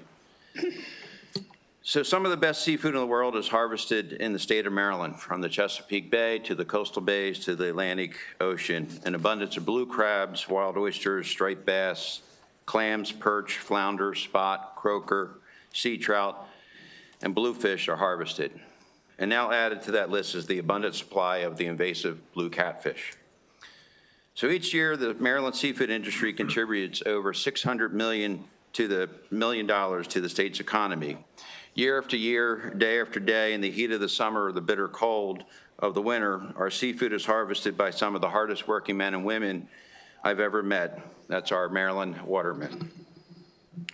So recently, you've all heard about the lack of market for the oysters, the wild Chesapeake oysters, to the point that the governor has requested a disaster declaration for the oyster fishery from the federal government. This has been exacerbated by the multi-state salmonella outbreak in December from the freezing of the Chesapeake Bay, and now the ecological disaster occurring on the Potomac River. But despite all that, we actually have an abundance of oysters to sell. We have an abundance of blue catfish that can be sold internationally as a great source of protein. We have a special brand and a large variety of seafood to sell worldwide, and we can be doing better than we currently are to market seafood here in Maryland. So all this has made me investigate what resources we have available to market seafood in Maryland, and here's what I've discovered. So first, all seafood marketing is actually handled by the Department of Ag. There is a seafood and aquaculture marketing program. There's a seafood and aquaculture products marketing fund administered by the Department of Ag, and that fund receives revenue from an annual surcharge on tidal fish licenses. We have a 13-member Seafood Marketing Advisory Commission, which includes the Department of Ag, Natural Resources, and others appointed by the governor. We have an 18-member seafood program management team appointed by MDA, administered by the Maryland Cooperative Extension. And then finally, we have an innovative seafood technology program that supports development and implementation of innovative seafood technologies and expertise. And guess what the annual budget is for the state of Maryland that we spend on seafood marketing? $170,000 a year. That's the budget that we have for this great industry and to market what we harvest here in our waters. Now, I want to be very clear. I am by no way disparaging anything that the state is doing in terms of marketing Maryland seafood. There is one individual in MDA, Matt Scales. He's doing a remarkable job and doing the best he possibly can with the resources that he has. But I know, and we know, that we can be doing better. So the purpose of this bill is to guide us to think outside of the box by creating a seafood marketing work group. The work group will be jointly created by the Department of Ag and DNR. Now, while not specific in the bill, the hope is that the work group will study an extremely successful program that's implemented in the state of Alaska, known as the Alaska Seafood Marketing Institute. This institute is a quasi-public-private partnership between the state of Alaska, the federal government, and private industry such as the harvesters, the processors, and value-added retailers in the state of Alaska.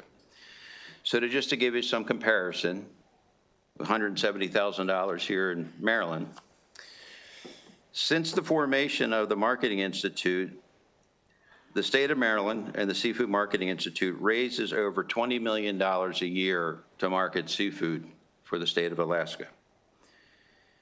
In 2024, $10.2 million were generated by what they call industry assessments, the private part of the fund.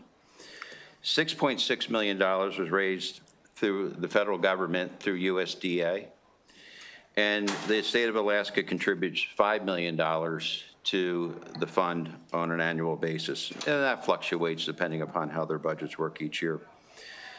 So as a result, Alaska actually harvests over $2 billion of seafood, which equates to a $5.1 billion wholesale value worldwide. So we have the support of DNR, we have the support of the Department of Ag, we have the support of the Chesapeake Bay Foundation to take a look at a new approach to market Maryland seafood. So on behalf of all the Maryland watermen, I ask for your support to pass House Bill 1212. Thank you. Chair and members of this committee, my name is Robert T. Brown. I'm president of the Maryland Watermen Association. This past Thanksgiving, our markets were slow. When Christmas came, it was even slower. Our men working 2 or 3 days a week and down to 1 and 2 days a week, and then we had January. It never was like that before. It always was you could sell all the oysters you caught in Thanksgiving and Christmas, and then it always calmed down afterwards. It is putting a hardship on our watermen now that we have plenty of oysters to catch.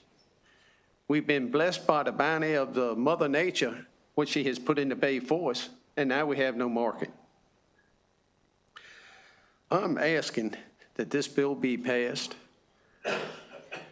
favorably, and thank you very much. Thank you. I'm Jim Mullen. Good afternoon. I'm with the Maryland Oystermen's Association. We're also in favor of this bill at Delegate Jacobs' Watermen's Caucus that he chairs. We had to Delegate Hutchinson's point, we had the director of the Alaska Seafood Marketing come and do a presentation to us, and we had a lot of people on that caucus. In fact, Senator also Brooks' aide was also part. I saw her name at the bottom. So there was all types of different groups and representation, governmental and local there and private. So that was a good discussion. It took up the whole caucus just about.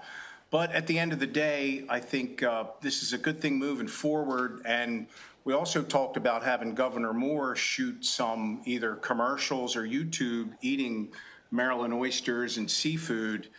And I just found out in the hall he's going to do something tomorrow at 12:30 here in town. So we were just kidding around about it, but it got traction. So this is the type of thing we need our leader and leaders to step forward and say, hey, I'm eating a Maryland oyster or I'm eating a Maryland crab, just like they do in the ear of Maryland corn. So we're in favor of this. I think it's exciting, and it's another economic engine for the state and small business.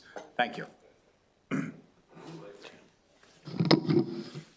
Chair, committee members, my name is Tim Mortis. I'm president of the Cecil Harper Watermen's Association and second vice president of the Maryland Watermen's Association. I myself own one of the 4 watermen-owned crab houses in Harford County. What's going on with the oysters right now, and nobody, is horrible, but it's that way with a lot of seafood we have here in Maryland. Let's face fact, $178,000 a year for seafood marketing through Department of Agriculture is not enough to do anything. So somewhere along the line, we got to come up with some more money to promote these things and, make us a few extra dollars in the process. As far as Governor Moore eating an oyster, like I said, I own one of the local watermen-owned crab houses.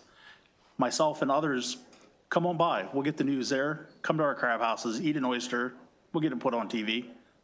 Thank you.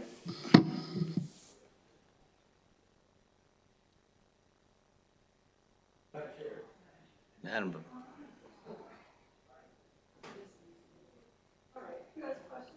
Panel. Oh, of course you do, sir. Please, Delegate Jacobs. And I want to want to reach out to him, but thank you, Madam Chair. And gentlemen, thank you very much for your testimony today. And Delegate Hutchinson, thank you for all that we've been through to get to this point. Bringing this up with the, actually, Congressman Harris's office that started this whole issue with Alaska State seafood marketing campaign. But isn't it true that since we had that meeting, MDA has been attending all the Waterman's Caucus meetings, been very interested in this promotion.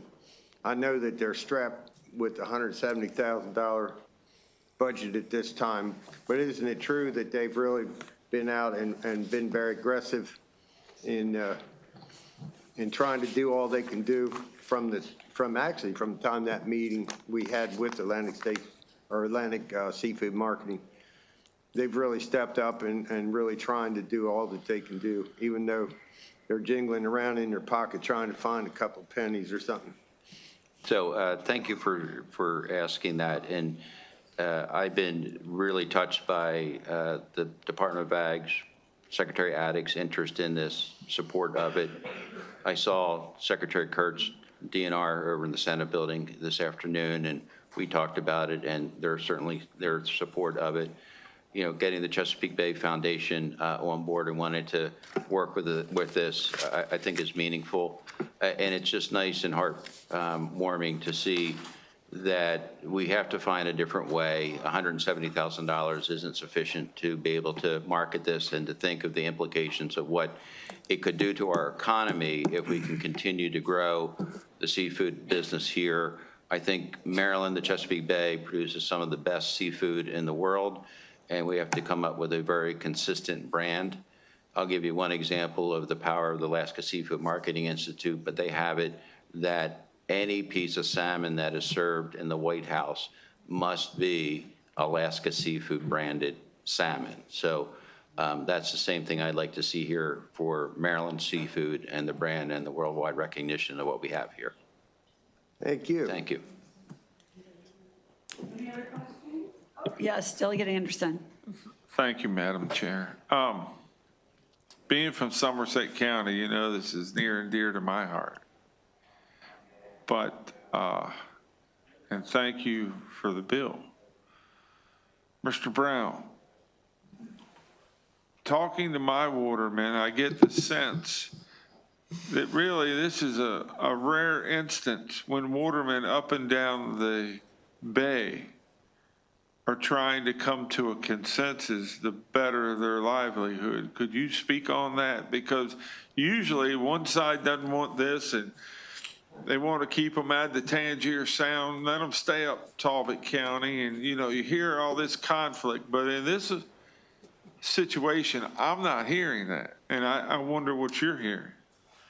Well, I have to agree with you on that for the simple reason it didn't hit just one place in the state. It has hit all over the state, all over the Chesapeake Bay where we're trying to sell oysters. It's very to little market at all. And if we don't get it changed around this summer, next oyster season will probably be worse than what it is this year because there's oysters down in the Gulf Coast, there's oysters in other places. We got to put out there that the oysters are healthy, that they are at high quality, and that they're good to eat. And I mean, marketing is the way we got to go to turn this around. But anywhere you go in the state, everybody is on the same table. Hey, we got to get a change. We got to get marketing so our oysters can be sold. Because, you know, Mother Nature's been good to us and gave us plenty of oysters now. Now we got to figure out a way to sell them. That is a problem we have never had to have before. It always was when Thanksgiving came, you couldn't catch enough. When Christmas came, it was the same way. And then when January, it would slow down a little bit, then it would pick up at the end of the season. But it's been the worst that I've ever seen it. And I started oystering back in 1964. I've never seen it like this. I've seen it back in 2003 and 4 when we had MSX disease which wiped out the oysters, we didn't have no problem selling them, but we didn't have any oysters. We were down to a low of 26,000 bushels of oysters we caught that year. And then back in 2020, we were finally declared a sustainable fishery. And in 2023, we were over 700,000 bushels of oysters we harvested that year. So our harvest is going to be down this year, not because we don't have oysters, but because we don't have market to sell them. Thank you. And we need those shells also. When you take them oysters out and catch them, when they come out of the river, you got nutrients. And that takes the nutrients out of the river or the bay.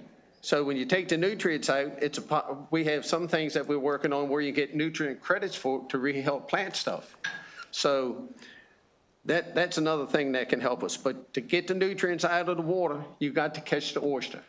And that's one thing that's needed. We need to do this to help preserve the bay. We need market. Thank you so much. I think Delegate Jacobs can tell you how much I love my oysters.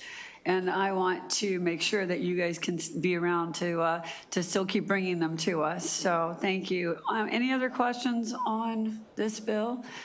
Okay, if not, this ends the hearing on House Bill 1212. Now we're going to do a Waterman's Day right now. I think we have a special guest here who wants to go on with his work elsewhere. So we're going to hear from Delegate Jacobs now. We'll do House Bill, let's see, 1388, oysters, again, rotational harvest pilot program. And you may begin whenever you're ready. All right. All right, Jeff. And, I guess, Bill, you come up in the next group. We've run out of chairs. All right, what do you want me to do?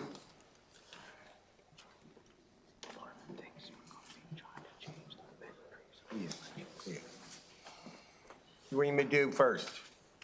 Why don't you do 1388, sir? Oh, the fun bill.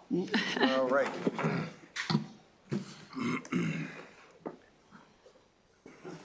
Good afternoon, Madam Chair, members of the Environment and Transportation Committee. I'm here for the 2026 version of the oyster sanctuary legislation. This bill is HB 1388, Oysters Rotational Harvest Pilot Program.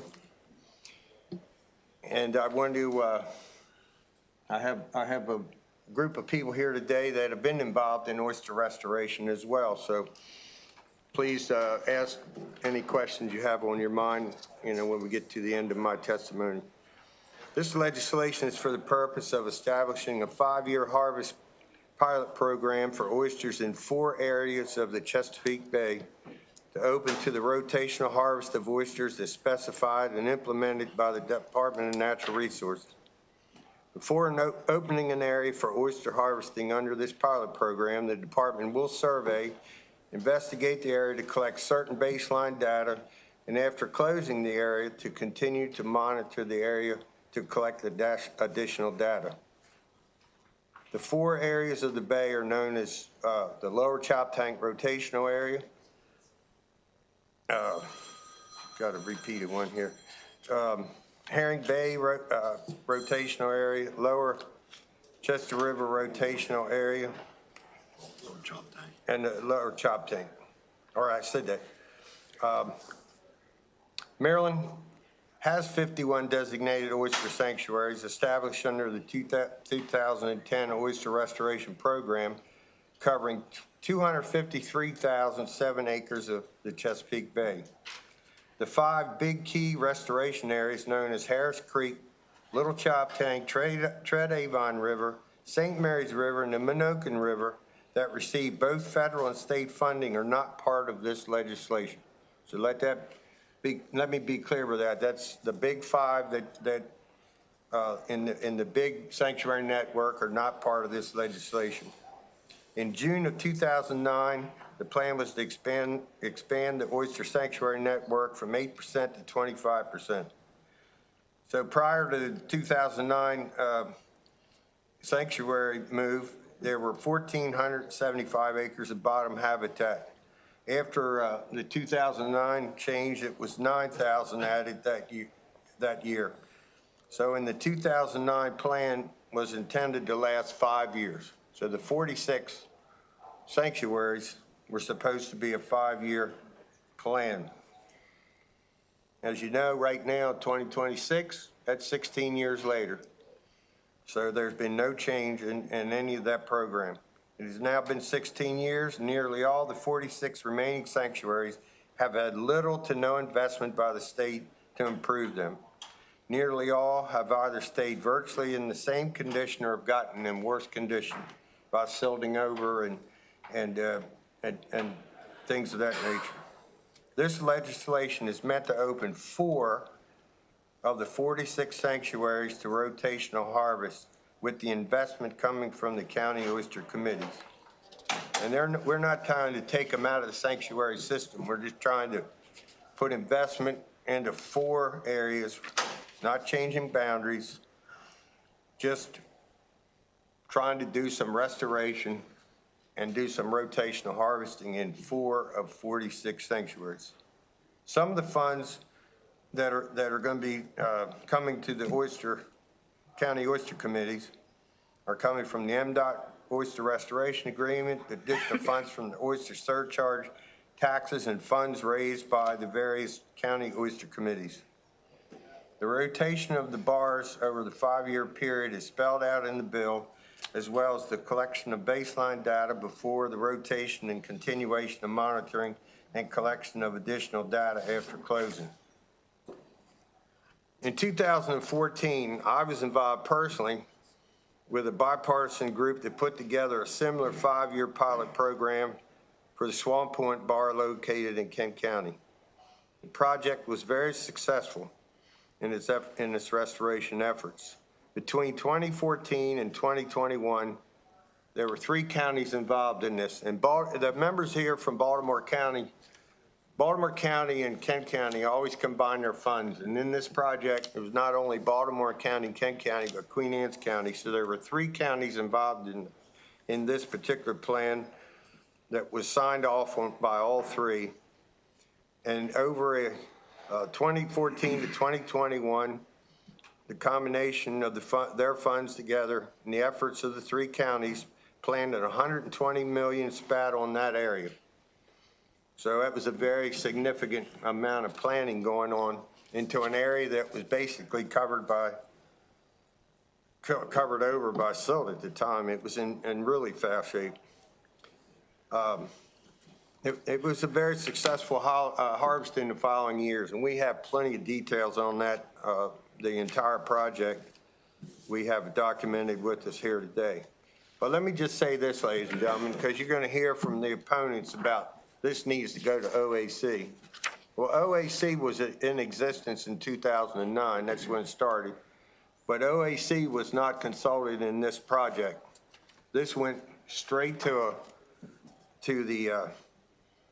this bipartisan group went straight to a signed contract and implemented this very successful 5-year pilot program that's well documented without going to OAC. And that's a very important part of what this testimony is about.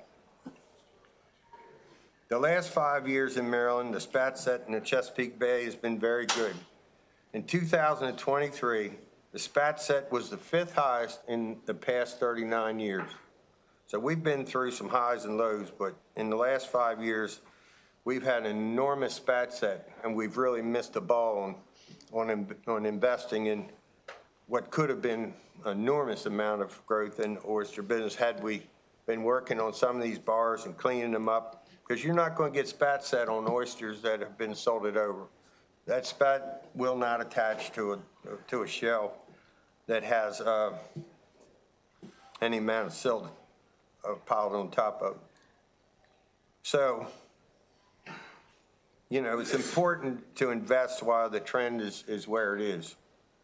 This project not only helps restore 4 bars, but there's a huge small business impact as well. Larvae will be needed, which helps Horn Point, Ferry Cove, Shop Cove, and others that produce larvae and spat, as well as the improved, and also we will benefit from improved habitat on the bottom once you turn these bars over and start getting some activity.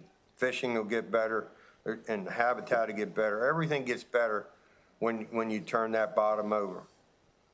So these areas were not chosen by me. These areas were chosen by the board of the Maryland Waterman Association after a lot of discussion. They're very specific in their location in various parts of the bay so that the watermen don't have to travel long distances, 2 hours each way to get to work. You know, by putting some investment in 4 different parts of the bay, it'll open it up to areas where these guys can, you know, not have to go, as I said earlier, 2 hours each way to work and 2 hours back. You know, cuts down on the expenses, cuts down on travel time, cuts down on safety, and it also improves the entire oyster industry at the same time. So I think this is a good plan. We've been talked about doing this 2 years ago. We had a lot of agreement in the office DNR, had to pull the bill because we found out from the legal staff that the oyster management, the fisheries management plan had to be completed before any of these boundaries or any of these operations could take place. So we had to wait for that to happen, which has happened. That plan is now complete, and that's why the bill was introduced this year. With that, I'll turn it over to the rest of the group here to testify on the bill. Good afternoon, ladies and gentlemen of the committee. I'm Jim Mullen with the Maryland Oystermen's Association.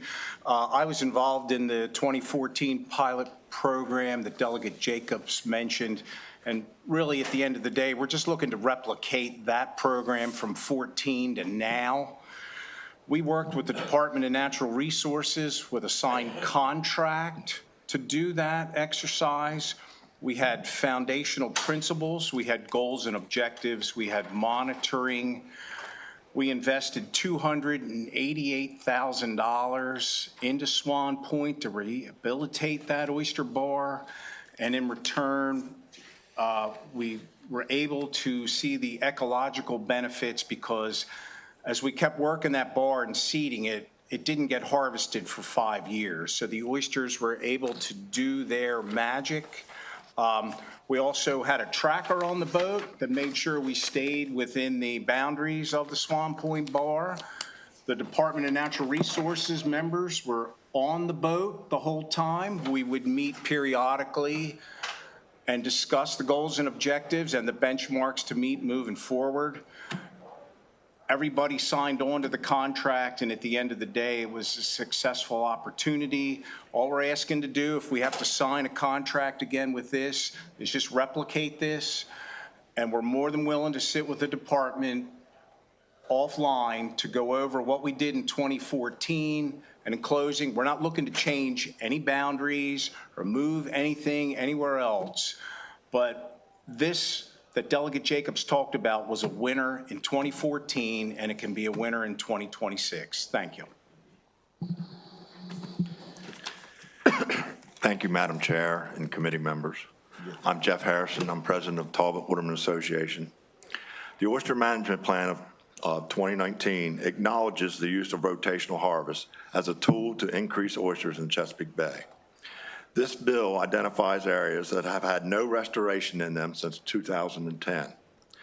Adjacent public fishery areas have shown vast improvements since 2010, with county oyster shell committees planting seed, shell, and spat-on shell, and also showing sustainable harvesting. The practices discussed in this bill have been discussed at the OAC for as many as 9 years with no movement at all. Currently, the OAC is looking into finding ways to fund underperforming sanctuaries. This bill speeds that process up. Harvesting also removes nitrogen from the water and could be eligible for nutrient credits, ensuring future funding for the project. The Lower Chop Tank Sanctuary is in my area. We are seeing some of the highest spat sets consistently for like the last 6 or 7 years.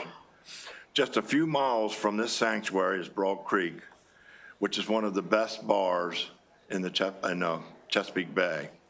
This past year, and there's no official acknowledgement of it, but I've talked to people, it's over 3,600 spats per bushel.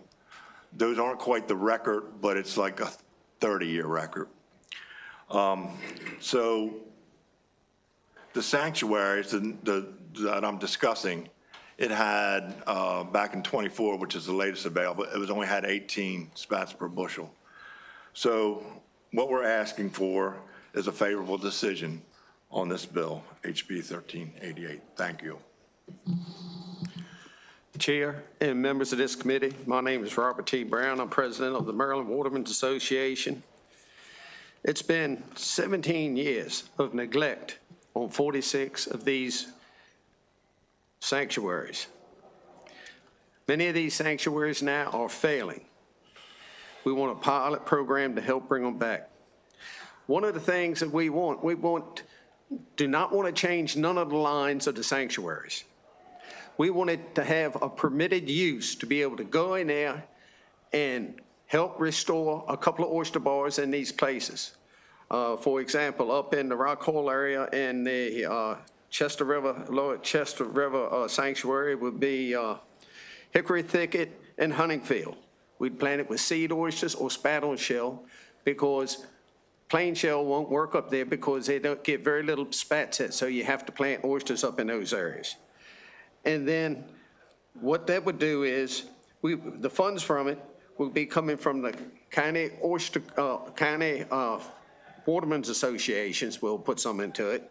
You got the money from the license fees, the users fees that we pay, and the tax on the oysters. The same thing would go with Holland Point. We could do the same thing there. But when you go to the lower part of the bay down at the lower mainstream, midstream sanctuary, you'd have to plant shells down there and also in the lower chop tank because you're getting very high quality reproduction. Spat on shell, just like Jeff Harrison just said, it was up to 2,000 right in there next to it. And that could help bring these pieces back here. And when I'm saying that we want a permitted use, what that is saying is we want to work together. We want to work together with the environmentalists. Look, you got some places that are failing. We want to help get them. The more oysters we get into the bay, the better off it is for everybody. And it also has an economic effect on it where if the men can work closer to home, it saves them for all the time driving up and down the road and they can work.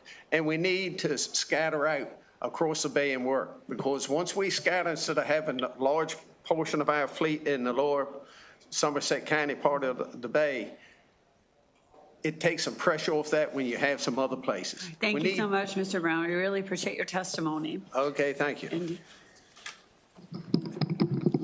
Chair, committee members, once again, I'm Tim Mortis, second vice president of the Maryland Watermen's Association.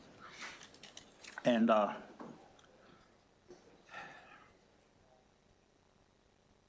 last OAC meeting we had, they listed some of the bars as underperforming and underinvested. They're underinvested because there's no money to go into these places. What we did at Swan Point above the bridge, where we would not have oysters if we did not do this, will work great in the rest of the bay. Need to put some, we're putting our own money towards putting into this. When we all listen to the unfavorables, my question is where the ones unfavorable, where are they going to get any money to put into these? Should be fun to listen to. Swan Point has been nothing but a success above the bridge. So imagine down the bay where we really have some oysters. If we go into these areas, dig the old shells up, plant some new shells, put some spat on it, we'll have something. Thank you. Is Mr. Serbo with you as well? All right. Does somebody want to just make room for him there at the table?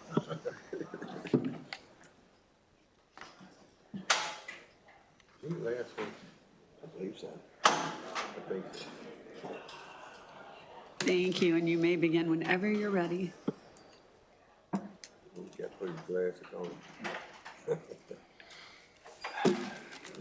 Good afternoon, committee. My name is Bill Sherbo. I'm president of the Anne Arundel County Watermen's Association.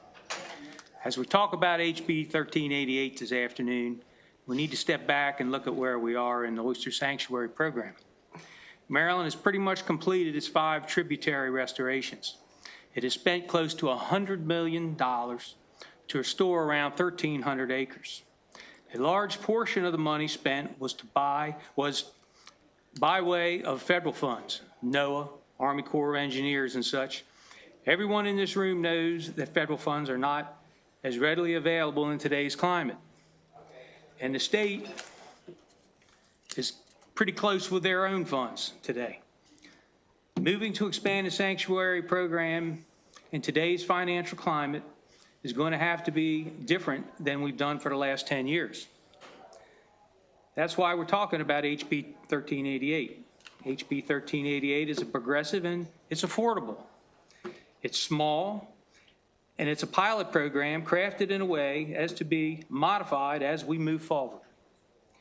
A little perspective is also needed. The state has just finished restoring 1,300 acres in 10 years. Herring Bay Sanctuary, for example, is 8,000 acres.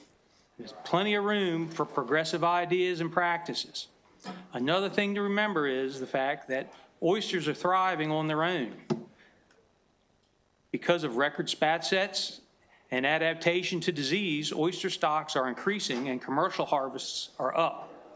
Wild oyster bars are thriving not because anyone saved anything, but because nature and the environment have changed. And so we can continue to talk about languishing oyster bars, or we can adapt and change also. Thank you. I ask for a favorable vote on HB 1388. Thank you. And I do have some questions for you. Is that okay? And then I'll turn it over to our colleagues here. Because I'm trying to understand the gist of the bill. And what I understand, and correct me if I'm wrong, is that so we protected the oyster sanctuaries many years ago, and we seeded them and put spat. And no, we did not. We just put shells there and let them do their thing, or did nothing? They did nothing. Okay, so we just protected them. All right, this is before most of our time here, so yes. There's also, you have to distinguish between the 5 tributaries that Maryland was in agreement to restore, along with Virginia, that they put $100 million into, versus the rest of the sanctuary program that is not part of the tributary plan. So you have all these other areas of the bay that haven't received any funds, and then say Herring Bay's case, where Anne Arundel County is near and dear to, they haven't received any kind of attention in 20 years. Okay, so the bar is silting and sinking away to nothing, and we're wasting a perfect opportunity to take advantage of what the environment has given us. So what I hear you in this, what this bill is asking for, again, feel free to correct me because I'm not an expert on oysters except eating them. But if you want to be allowed to go into 4 of those areas and actually do some of that restoration work yourself, is that accurate so far? Correct. Okay, good. And you also want to be able to harvest those on a rotational basis? The Yes. same areas that you... Do you understand what a rotational basis is? I do. I read that in the bill. So do they not need time to grow, a longer time to grow before you harvest them? I mean, I'm just trying to understand the oyster. Here's what, I'll just, with the Swan Point project, it got planted for 5 years. There was no harvest during that 5-year period. So it allowed the ecological engine to move forward. And during that time period, which is what we want to apply here, it would be the same mechanics that you would monitor that for the progress. You would say, okay, look, we're making progress. Then when we hit 5 years, we went out there with the Department of Natural Resources, and it was a controlled harvest. And again, all that data was collected. So this wasn't some Wild West show. This was a very controlled environment, thanks to Delegate Jacobs and 2 of the senators over in the Senate at that time. So it's kind of like we want to replicate, like you've heard before, the same thing. So as an example, the first year, $144,000 was private investment. And then the second year was $72,000. And then the third year was another $72,000.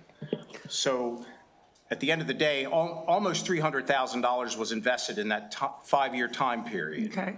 I want to be able to move on to my other colleagues. I've got one more general question that as you're answering some of these other questions, you might also want to hit on. So we just heard from you on the bill before this one that oysters are very healthy and there are lots and lots of them and you're having trouble selling them. I understand the more oysters we have, the healthier our bay is. So that could be, one good reason for doing this on its own. But if we already have so many oysters sort of in the supply chain, what is the reason from a waterman's point of view to want to open up more oyster areas for harvesting? Well, one of the problems this year is in December, we had a 22-state salmonella scare.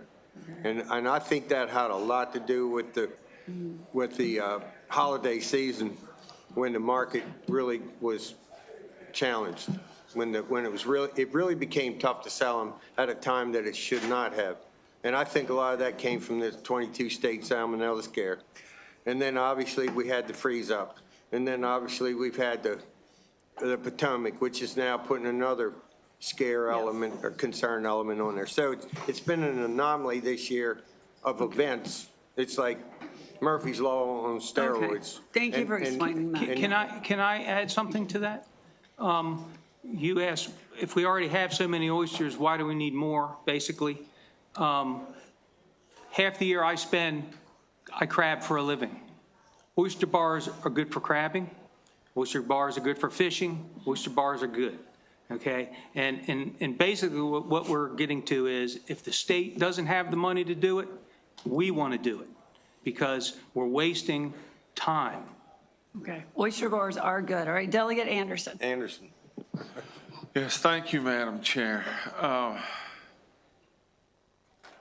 My watermen, when I ask them about this in the sanctuaries that you've picked out on the lower shore, I guess their expression to me was they plan on they put a sanctuary on soft bottom instead of hard bottom, and they with their budget and their resources they never had a chance to be successful. Mr. Brown or any of you, could you explain that to me and to the committee? It was a place down in Somerset County. I can't remember the exact name of the bar that was planted. And when whomever stuck it off when they put it there, it was spat on shell and it was on soft bottom and a lot of it sunk. Well, we're far above that now. That was a thing that happened because they didn't have all the GPSs and everything like they do now. What we want to do is take some of those bars that in that lower mainstream sanctuary, mid-bay, that's off of Smith Island. And it's got like 3 oyster bars on it. And we'd like to be able to go in and take in one of those bars, plant some shells on it, and in 5 years, work it. And that will give them more room where some of the places in Tangier Sound that they're working in, they hollering about, we got so many boats down here working, it gives them room enough to expand. And the more oyster bottom you get that's worked, it's better for the crabs, for the fish, even for the recreational people. You can't get enough bottom with oysters on it because all that is just giving cover for all the fish and forage for the bay. So down in that part of the river, yes, they did have a mistake that was made down here, but it won't happen again. Does that answer your question, Delegate? Do you have another follow-up? Yeah. What percentage of the experts here, because you're the experts, when you turn over the shells or freshen the shells, like they say, or scrape the bottom, I've heard a lot of terminology of it, how much does that increase your percentage of spat survivor? I always tell people, you see some of the environmental people do the experiment where they put some oysters in a fish tank and they muddy the water up, and then an hour later, the mud's all cleared off. But if you put a pile of shells in there, okay, and you keep dumping mud in there, it eventually will settle down.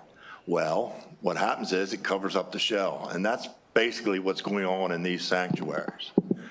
And so what we do, and it doesn't matter which technique you use, when you go down to the bottom, either hand tongs, you're bringing it up, you're also bringing shells up out of the bottom. When it goes back overboard, you end up having more shell surface there for the spat to catch on. It's as simple as that. And it doesn't matter whether it's power dredging is more efficient, you definitely probably get more shells up, but every other practice that we use does that. So the more surface that's up, the more possibility you have for a spat set. So it's significant. It is significant, yes, especially power dredging. Thank you so much, Thank you, Madam Delegate Chair. Morgan. Thank you, Madam Chair. Thank you, Delegate Jacobs, for bringing the bill. You all mentioned the Oyster Advisory Committee that the state runs and you guys are part of. Could you please tell us if the OAC has been a help or a hindrance in promoting and working with you to meet your objectives as the watermen who are out there fishing, providing an industry to everybody, et cetera? Go ahead, Jeff. Remember. Thanks. Yeah, I'm a member, and 16 years, every time the 5-year study came up, there was a bill in to block us from doing anything. So I've never been to purgatory, but I have a general idea what it's like. You can't move forward and you can't move backwards. And when we did the Swan Point project in 14, the Oyster Advisory Commission was functioning at that time, but our pilot project wasn't sent there. We just went ahead and did it because Senator Carter Conway, Senator Dyson, and Delegate Jacobs just had us sign a contract. And the department. And the department, excuse me, sign a contract, all of us. In fact, Senator Carter Conway put us in a big room and wouldn't let us out till we had the deal done. So, so that's how it worked. And yeah, so right now we just don't go forward or backwards. So you're We're stuck. And the idea is we want to move forward, but the OAC provides significant roadblocks along the way to hinder what could be at least experimenting with. If we have, like you said, 46 dead sanctuaries, we're trying to do something positive, yet, as I think you used the word roadblock, if I got that correct? Yeah. Thank you. Thank you. Delegate Foley. Thank you, Madam Chair. Delegate Jacobs, so you have a very specific program here about rotating the harvest. And this is just because I'm not that familiar with the geography with respect to these oyster beds, whatever, the oyster bed. So my question is, do you think, would this bill have to be changed at all because of what is going on in the Potomac River? I personally think we're going to see some impact on seafood down the bay. Do you think that any of this be affected by that, I guess is my question. Well, none of this is right where that is. Okay. But the lowest bar that would be. Oyster bar is what I was trying to say, yeah. That's in restoration here would be a help. Okay, would be a help. Okay, thank you. Wouldn't you agree? All right, Delegate Boyce. Thank you, Madam Chair. Thank you, Delegate Jacobs, for bringing the bill. As you know, Delegate Morgan and I are on the OAC as well, and I think some of the conversations you were talking about, I think we were there about the underinvestment and underperformance. And I know we had to split up in groups and have that discussion, and we actually meet next Monday, and per the proposal that will be full for, I guess, 2027, is a proposal about rotational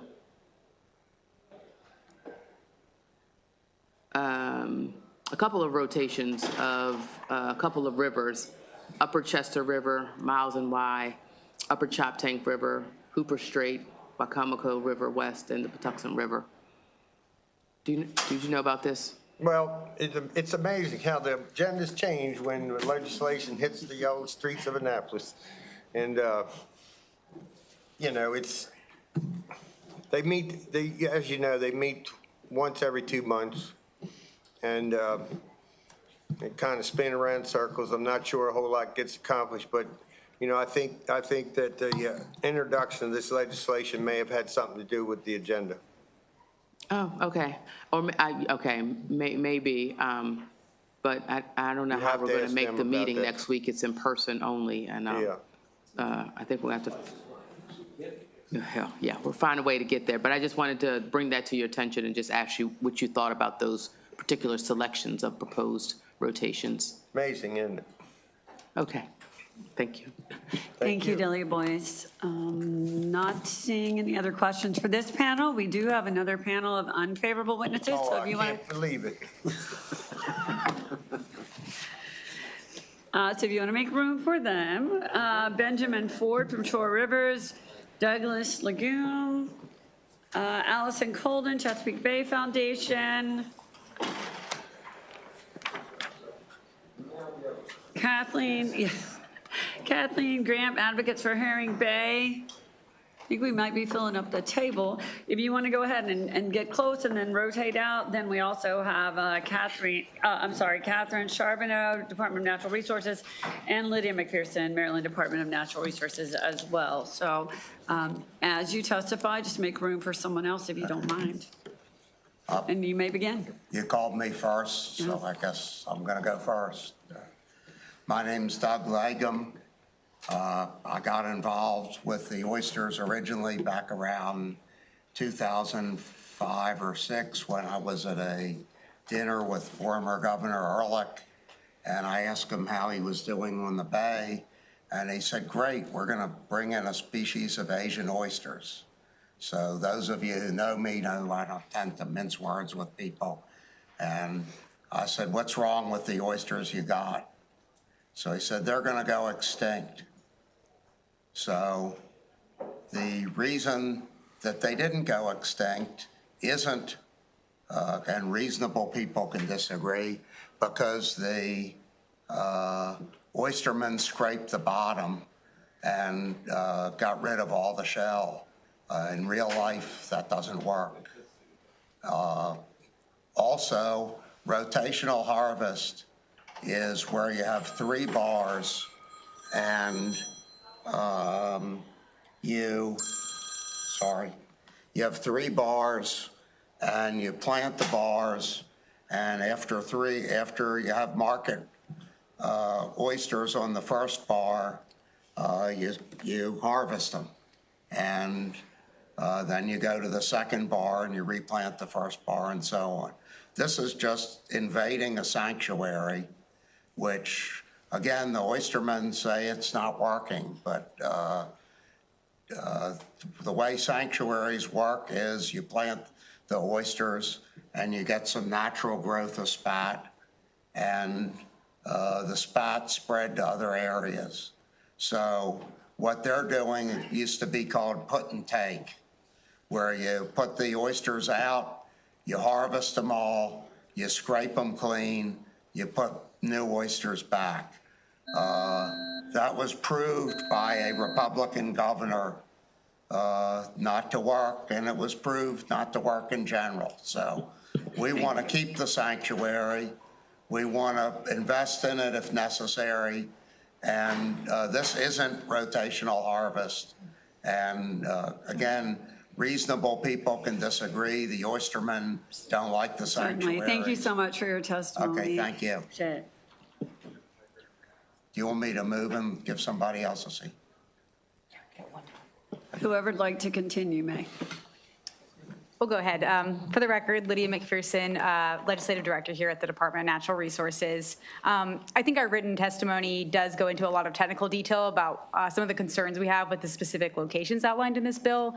But on a broader scale, I think we would respectfully ask for an unfavorable report on this bill for the simple reason that this legislation circumvents the existing process that the department has to make such management decisions, which is the OAC that was aforementioned. I don't want to go too much into the legislative history here. I know it is long, but in 2019, which I'm sure many of you are aware of, legislation was passed to restructure the Oyster Advisory Commission, which is a body that includes a diverse group of stakeholders, including those from industry, representatives from academia, advocates, and members of the legislature. This commission was tasked with a variety of responsibilities, including updating our fisheries management plan, which was mentioned previously, and that was adopted under 2013. Since that point, we've continued to have conversations and working through a variety of management issues, and actually in October was the first time that rotational harvest came up as an additional tool in our toolbox to help address how we can better manage some of those sanctuaries. And as the Delegate Boyce mentioned, we plan to talk about it again on Monday. So. We think this process is probably the best mechanism to go through and make these kinds of decisions, and for those reasons, we respectfully ask for an unfavorable report. Hello, my name is Kathy Gramp, and I'm testifying today on behalf of the advocates for Herring Bay. We have a direct interest in the bill, having just spearheaded a community-funded project that planted 10 million juvenile oysters in the Herring Bay Sanctuary this summer. Separately, DNR has planted 86 million spat on shell in the sanctuary, and in 24, DNR designated Herring Bay as one of its 3 new sites for oyster restoration at a large scale. It chose Herring Bay because it has extensive hard bottom, relatively low risk of disease, and some other locational benefits. So things are actually happening in Herring Bay. We don't think it needs a pilot program. We oppose the bill for several other reasons.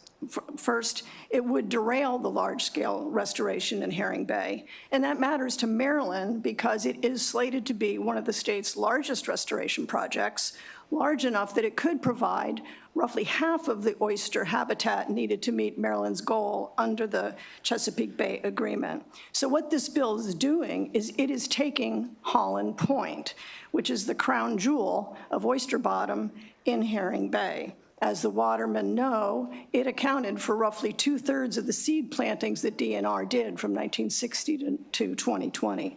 It is very good bottom, which is why we're there too. So again, there's a risk to Maryland. The second concern is it actually hurts our own watershed. Our Happy Oysters Healthy Bay project got a tremendous amount of support because people care about the aquatic wildlife. And our own underwater photos of the reef we restored showed the 3-dimensional structures that are most beneficial, and they'll stay and not be harvested. Thank you so much. Thank you, Vice Chair Guyton and members of the committee. For the record, my name is Kate Charbonneau. I'm the Assistant Secretary for Aquatic Resources with Maryland DNR. DNR respectfully requests an unfavorable report on House Bill 1388. I want to start with the good news we can all agree on, which is our oyster restoration efforts and investments in the Chesapeake Bay are paying off. We have tripled oyster abundance since 2009 when we began the sanctuary program. We've had banner spat sets in the last 5 years, and preliminary results indicate 2025 will be awesome news as well. We've assessed our sanctuaries, and we are seeing results in many areas with 3-dimensional structures.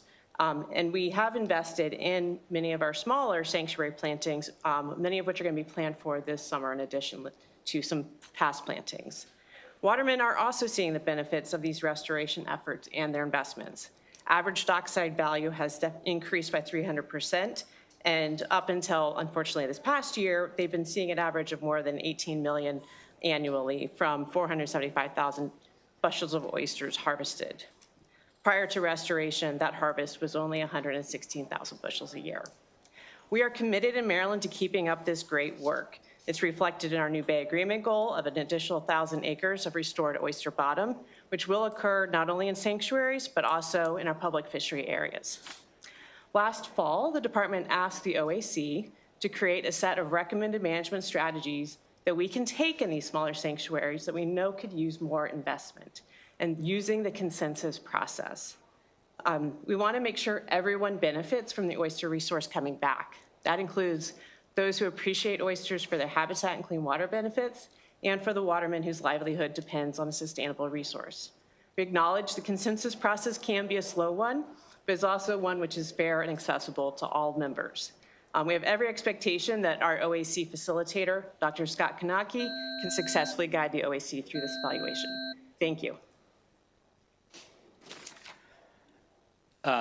Thank you, members of the committee, for the opportunity to testify. My name is Ben Ford. I'm the Miles Y Riverkeeper with Shore Rivers. And just a point of clarity, the first time that we started talking about underinvested sanctuaries at the OAC, I believe, was in 2024, with the most recent meeting happening before session happened. So I don't believe that this discussion at the OAC is because of this legislation. I'd like to thank you for the opportunity to testify in opposition of HB 1388. This would weaken protections and open existing oyster sanctuaries to harvest at a time when science proves that sanctuaries are working. The DNR 2025 stock assessment shows that in restored sanctuary systems, adult oyster abundance has increased by 300 to 500%, with the highest concentration of oysters in the entire Chesapeake Bay, currently within the Little Chop Tank Sanctuary. These gains not come at the expense of industry. Commercial harvest has rebounded to levels unseen since the 1980s, dockside values exceeding $20 million annually, with this year being an exception. This proves that sanctuaries and a thriving fishery can and do exist. Most importantly, the Oyster Advisory Commission, on which I serve alongside 4 members of the Maryland General Assembly and many members of industry, is currently engaged in active discussions about how to address these underinvested sanctuaries, particularly those that have not yet received adequate bottom prep, shell planting, or large-scale seed deployment. The appropriate response to uneven performance is targeted investment and adaptive restoration, not opening these areas to harvest before their ecological potential is realized. Because work within the OAC is ongoing, this legislation to address the issue is premature. Rotational harvest can be very effective, but make no mistake, opening a sanctuary to rotational harvest means those bars are no longer sanctuaries. Maryland has made historic progress through science-based management. HB 1388 threatens to reverse those gains. Shore Rivers respectfully urges an unfavorable report on HB 1388. Thank you. Thank you, Madam Chair, members of the committee. My name is Allison Colden, Maryland Executive Director with the Chesapeake Bay Foundation. I'm also an OAC member and a PhD researcher in oyster restoration. On behalf of our 70,000 members in Maryland, we're here to oppose HB 1388. As you may have heard, maintaining 20 to 30% of oyster habitat in sanctuaries is consistent with Maryland's oyster management plan. If that 30% number sounds familiar, it is because it is the basis for national and statewide 30 by 30 legislation, including the Maryland the Beautiful Act that this body passed just a few years ago. This bill, as introduced, would reduce oyster habitats in sanctuaries from 24% to 15%. Sanctuaries and harvest are mutually exclusive terms. By function and by statutory definition, harvest is not permitted in sanctuaries. There is no such thing as rotational harvest in a sanctuary. Sanctuaries are critically important because they provide the development of habitat and ecosystem services which are simply not possible in harvested areas. This has been shown multiple times over the years. DNR's study in the 1980s indicated as such. In 2006, there was an opinion paper produced by UMC's professors on the topic. The 2014 study that was continuously referenced earlier actually showed that power dredging does not improve recruitment or habitat of oysters. 2017, my own research indicated the same, and as recently as January 2026, DNR and UMC's produced another paper that I'd like to read a quote from. Harvest does not appear to increase oyster recruitment or habitat, and dredging appears to cause greater loss of culch than other gears and additional loss of culch beyond oysters harvested. Basically, it is a detriment to oyster habitat. So we ask this committee to be guided by the science. That science is clear. You rejected a nearly identical proposal to this one in 2023, and therefore we urge your unfavorable report. Thank you. Thank you so much. I see Delegate Allen. Thank you, Madam Chair. Thank you all for being here. My question, I guess, is for either Lydia or Kate. I'm learning a lot today about the OAC. I thank Delegate Jacobs for the opportunity to learn about this. Can you talk a little bit more about what the process is and how the OAC, makes decisions, what decisions it is even making, if it's targeting places for further investment, if it's not investing in places. Tell us a little bit more what that looks like, please. Sure, Delegate. I'll take this question. So the OAC is guided by some laws passed that require the consensus process. So it is a 75% agreement on a set of actions that would be recommended to the department. So various actions have been asked of the OAC. The most recent was they produced an analysis of substrate and made recommendations through a substrate task force using that process. As noted, the 20 voting members include 60% of our industry, and the remainder are made up of scientists and our other constituents, including some of the members up here. And so, currently we meet every 2 months. We can certainly meet more quickly. We can meet as needed to bring an action forward. So what we've done back in October was we brought forward this issue about how can we target investments in our sanctuaries where we have not seen as much investment in the past, and we know we want to improve. We set some parameters about the goals we were looking for, which included ecological benefit as well as economic opportunity. We want to, use that process to really playbook out, what are some different options that the state can take in this, fiscal climate. As noted, rotational harvest was an idea put on the table, so is public-private partnerships, as well as other ideas that look at, how to support community actions as well. So it's a wide variety of actions that are being discussed. And then just to clarify, because I think you mentioned something too, but so when DNR or the OAC selects an area as a sanctuary, is that kind of it? Is there more funding that goes to certain areas and others? Do you monitor certain areas for additional investment? Like what does that look like? Right. So if there was an assessment of our sanctuaries, and we were able to look at which ones we, based on certain qualities such as salinity or bottom characteristics, whether or not, there are some areas where we don't have survey data. Obviously, we need to go and do that. But we want to, select areas that, have the potential to, be restored. And then within the framework of the fishery management plan, come up with actions that we could move forward on. We do have in the capital budget investment that can be made to small sanctuaries. We're continuing that work. And it's possible some of that funding could also go to some of these actions that would be recommended by the OAC. Great, thank you. All right, thank you so much. I do have a question for you as well. For the meeting on Monday, is it possible to make that meeting virtually so 20% of your membership can actually attend? Yeah, it is virtual, and we can work with Delegate Boyce on this. We are really trying to encourage in-person attendance, and because we do believe it will really help. These are tough discussions, and being in person, engages the commission more. But I will work with our staff to make sure that we can bring you all in. Okay, and if it is possible to also make it accessible, at least to our aquaculture chair, yes, a subcommittee chair, I think that would be very useful as well. Yes, thank you so much, Delegate Anderson. Thank you, Madam Chair. For the two people from DNR to give me some perspective of what this request is about.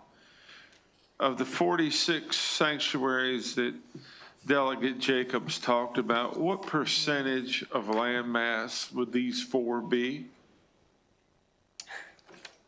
A very small percent, but that what's outlined in the coordinates of the bill, I think I understand your point. It is, a larger policy question that we have concerns over in regards to the selection that was, or what went into the selection process. So you really haven't evaluated the impact, you've just opposed to the policy? I think our opposition is not to rotational harvest as a concept. I think our position on this bill is that we have a structure that exists currently to make these decisions based off science and based off a consensus process with everyone at the table. And we would like to move forward with those decisions through that process. All right. One more question for the lady from Chesapeake Bay. All my life, every commercial waterman I've ever been around talked about working their bottom. And they were spending their money and their time to do it. So they saw value in it. So is there a different things you look at in your study that the commercial watermen don't look at, or how are they getting a benefit that the Chesapeake Bay Foundation doesn't find? Thank you, Delegate, for the question. And to go back to your last question about the total impact, the acreage impacted is in our written testimony, so you can have a look at that. I believe it's over 51,000 acres that would be declassified under this bill. What would that be the percentage of the 46 sanctuaries that you have? I don't have the percentage of the total, but I do know it would take the total sanctuary acreage percentage from 24% to 15%. And we're, 20 to 30 is the standard. So with respect to working the bottom, my study that I referenced in the testimony is just one of many. So not only in Maryland, not only by Maryland DENR and UMC scientists, but the similar studies have happened in North Carolina and other states. I recognize that our watermen have a tremendous amount of knowledge from working on the water, but when it comes to the statement that dredging improves recruitment and dredging improves oyster habitat outright, that's not supported by the science. Okay. Thank you, Madam Chair. Thank you. I'm just going to go down the line here because you all came on at about the same time. Delegate Baylor. Thank you, Madam Chair. I guess I have more of a high-level question. I know that every state in the Bay Agreement, at the state and federal level, there was just a significant signing of the updated Chesapeake Bay Agreement. And I'm wondering if you could help the committee understand, firstly, what that agreement called for, and this is to either, I think, Kate or Allison, what that agreement called for with regard to oyster restoration and oyster population, and how would that interact with this bill? I can start with the goal and then maybe hand it off to Allison. So the agreement called for an additional 1,800 acres by 2035. And as Maryland, we committed to half of that, but then we added on top of it to 1,000 acres by 2040. And that's restored acres. And in this agreement, it's not just within sanctuaries, but we are looking at improving all areas of oyster acreage. So it is broader than just the sanctuary program. As noted, we do have 3 new large-scale sanctuaries targeted. We are also continuing investment within the Eastern Bay Region Project, which is our 3-legged stool and our shining example of cooperation between aquaculture, our wild fishery, and sanctuary. And so we'll continue to support those efforts under that Bay Agreement. And you want to add anything, Allison? Thank you. Did you? Yeah, Allison, I would be curious her thoughts too. Yes, thank you. Just to add briefly, as the Assistant Secretary mentioned, there's 3 large-scale sanctuaries that have already been identified by Maryland, federal grant funding, assigned to those, the small-scale sanctuaries. But I also want to point out that there are other efforts going on in other sanctuaries at a large scale that don't fall under that program. So, for example, under the Whole Watershed Act, the Severn River is one area that has received extensive amount of oyster plantings and is intended to receive additional plantings. So even though you might not hear about every single project that's happening to restore oysters in the other 46 sanctuaries in the context of this program or the large-scale Bay Agreement program, there's a tremendous amount of effort to continue to put oysters in these other 46 sanctuaries, even if they're not captured under these broader programs. Thank you. And that was every governor from the Bay Area, the federal government, and a bipartisan consensus of folks, correct? Yes? Yes. Yeah, great. Thank you. Thank you. Delegate Nawrocki. Thank you, Madam Chair. I've had a couple cups of coffee, and I've been working with Dr. Google over here for a moment, so I just kind of want to go down a pathway for a second. So I was just kind of looking at where the Bay was historically, and I'm talking like way back historically, right? So looks like at one point in time, there are about 1,200 historic oyster bars in the Bay. Depending upon who you're looking at now for the information, like 700 to 900 of those are now either severely depleted or functionally dead oyster bars in the Bay. So 30,000-foot view, getting away from the specifics of this bill, these particular ones, but getting to a higher level. If we're doing nothing with a lot of those, those hundreds of other bars that existed at one point in the bay, what would be the problem doing something with some of those that we're not doing anything with? That there's no state investment, that there's nothing going on those bars right now. What would your thoughts be about those potentially hundreds of other bars that were historically in the bay? Anyone want to dive in the pool there and take that one? I'm happy. I mean, I think that is why the task that we've asked of the OAC and asked them to think through how can we look at those other areas. And a number of ideas were put on the table, including rotational harvest. But again, it's a whole suite of ideas that will be considered. So, I think the department supports continued investment, creative investment, community-supported investment in these areas. And I think, again, working through the structure of the OAC, we'll be able to come up with a set of recommended actions and strategies that the state can pursue.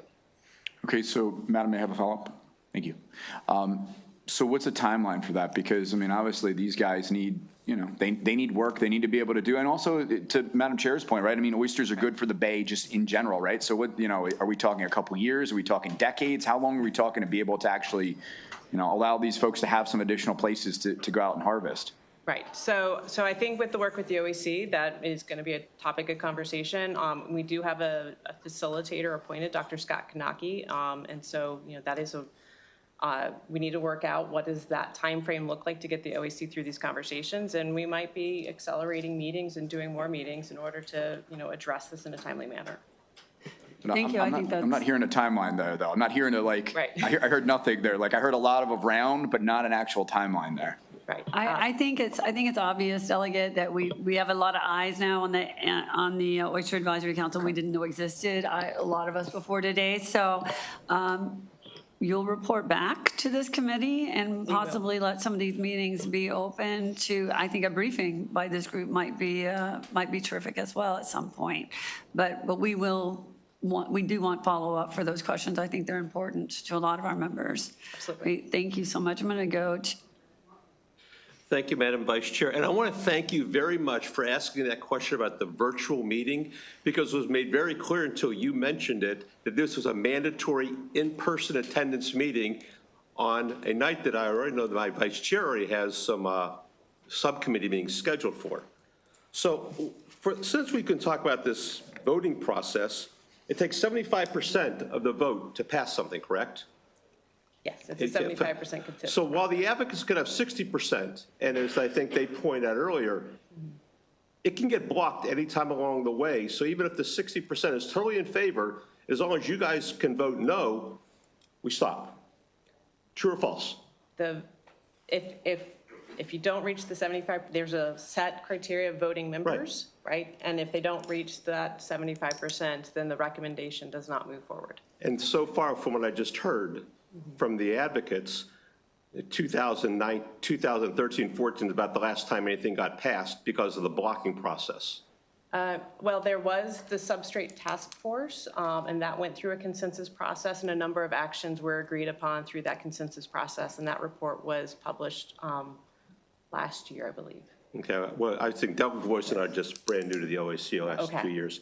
So you talked about also circumventing the DNR process with structure and science. Could you explain a little bit more about the DNR process and what the structure is that obviously has the watermen somewhat concerned, and the science, which we're going to get to in a couple seconds? Right, and again, I think this comes back to, the process is the OAC. It was the body we were directed to work with, and the body was directed on how to reach that consensus process, and it's laid out in legislation who is the membership. And so that's the process that we are working through. Our technical experts at DNR, our scientists, provide guidance and information, studies. This is all information that I think has been shared with the most recent agenda.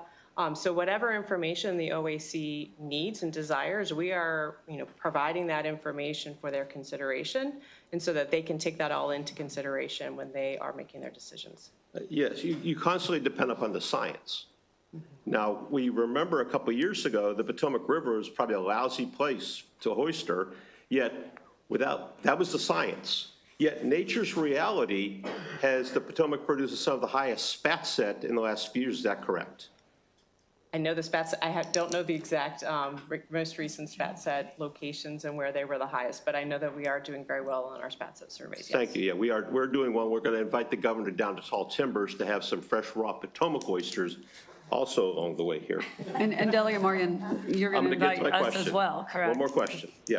So if that's the case, and we have, again, the science, but why are we afraid to let the watermen open? If there's 41 bars that are dead, why can't they look at a few of them to see if their science, which is their skills, can overcome your science? Again, I think that a rotational harvest pilot project has been put on the table and can be considered. So it's just part of going through the conversation and discussion and bringing forward information that can help make that recommendation to DNR. Thank you. Thank you. You did not answer my question, sir. Are we invited to come have the oysters? Yes, you can. And I'm going to buy. How's that? Do I have to shuck them?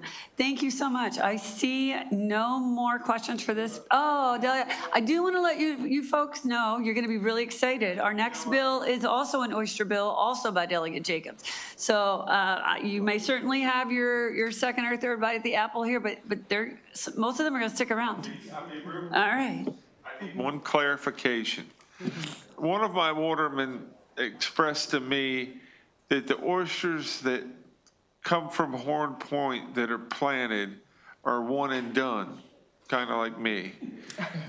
But the oysters that the watermen cultivate the shell for and the spat and the bay catch, that they reproduce.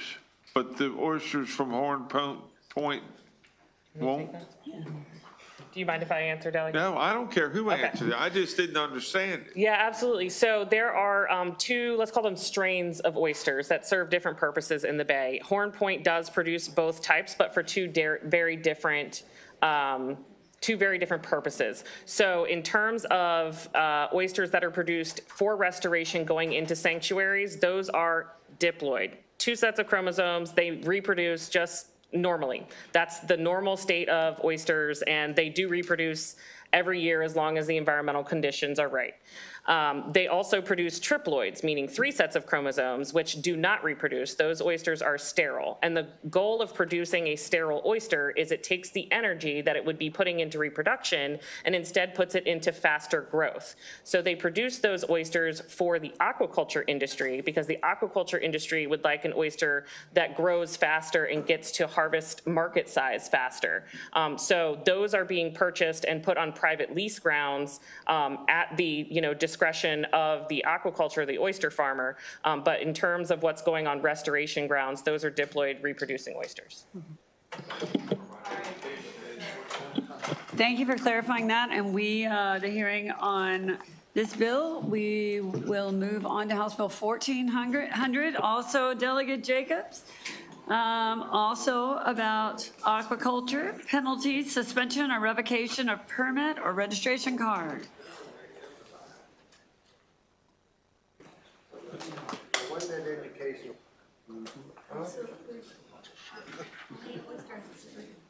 What that education? Oh, you're for questions? All right, well.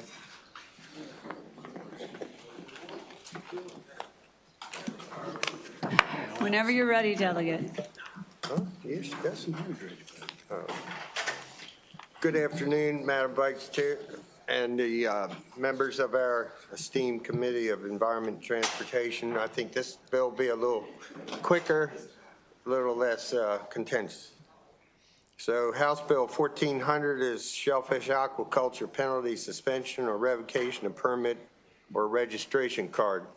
This legislation is for the purpose of authorizing the suspension or revocation of a shellfish aquaculture harvester permit or shellfish aquaculture harvester registration card for certain violations and prohibiting a person whose registration or permit card has been suspended or revoked from engaging or working in any aquaculture activity during the suspension or revocation.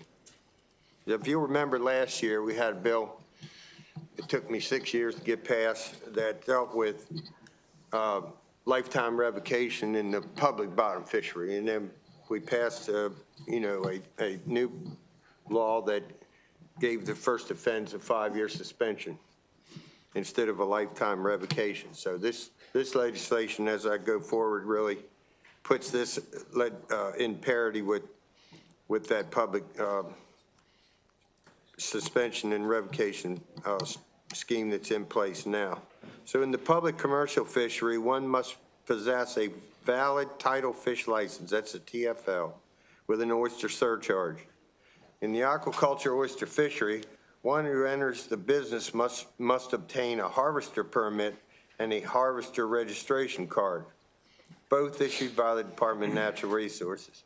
In addition to any other penalty or fine provided in this title, a person who holds a card and receives a citation for an offense listed under paragraph 2 of this subsection may, in accordance with this section, have the permit or registration card, 1, for the first violation suspended for up to 5 years, and 2, for a second or subsequent violation revoked, which would be in the same posture as last year's bill. The following offenses committed in this violation, this title, or any regulation adopted under this title, are grounds for suspension or subsequent revocation of a permit or registration card for the following. 1, taking oysters located more than 200 feet within a closed or prohibited area. 2, taking oysters with gear that is prohibited in that area while more than 200 feet within a prohibited area. 3, taking oysters outside of a time restriction for the harvest of oysters by more than an hour. 4, taking oysters from a leased area by a person other than the leaseholder or the leaseholder's designee. 5, taking oysters for the commercial purposes from a natural oyster bar or public shellfish fishery area without a valid authorization to catch oysters. Before the suspension or revocation of a permit or registration card, the department shall hold a hearing on the matter in accordance with the Administrative Procedure Act. After the hearing is conducted, if the presiding officer finds or concludes that the person knowingly has committed an offense, the department shall suspend or revoke the person's permit or registration card. The person who is aggrieved by the final decision of the department may obtain judicial review of the decision in accordance with the Administrative Procedure Act. Person whose registration or permit card has been suspended or revoked in accordance with this section may not engage or work in any aquaculture activity during suspension or revocation, whether or not the work requires the use of another license. This legislation brings parity to both the public commercial fishery and the aquaculture oyster fishery. There have been 74 aquaculture violations in the last 5 years. And also, I submitted amendments to Patrick on Friday that we've all agreed to. I think all the parties have agreed to. So I have sponsor amendments that I think have cleared up any confusion or consensus by all the parties involved. I don't know where they are, Patrick, do you? You got them? Okay, so there are sponsor amendments that we've all agreed to. That's what I have. Next. Okay. Chair and members of this committee, my name is Robert T. Brown. I'm president of the Maryland Watermen's Association, and we are in favor of this penalty bill. This bill will protect the oyster industry. Aquaculturists will have the same penalties as the commercial oystermen have at the present time. It puts you both on the same playing field. This bill is very simple. This bill is all about equality, protection of our oyster industry. I would like to have a favorable on this bill, 1400. Thank you very much. for your time. Good afternoon. I'm Jim Mullen with the Maryland Oystermen Association. We're in favor of this bill. We need to hold the aquaculture, shellfish aquaculture folks to the same standard as the wild fishery. We had a problem. We had a bad kid on the water who was an aquaculturalist who was taking oysters off a public bottom, putting them on their lease, and they got caught and nothing happened to them. So I think that that's a penalty. If you're going to take it off public bottom and put it on your lease, you shouldn't do that, and you should have to, be held to the same standard as wild fishery. If someone in the wild fishery did that exact opposite, they'd lose their license for life. So equal application of the law. Thank you. Chair, committee members, I'm Tim Mortis, President of the Cecil Harford Watermen's Association, and second vice president of the Maryland Watermen's Association.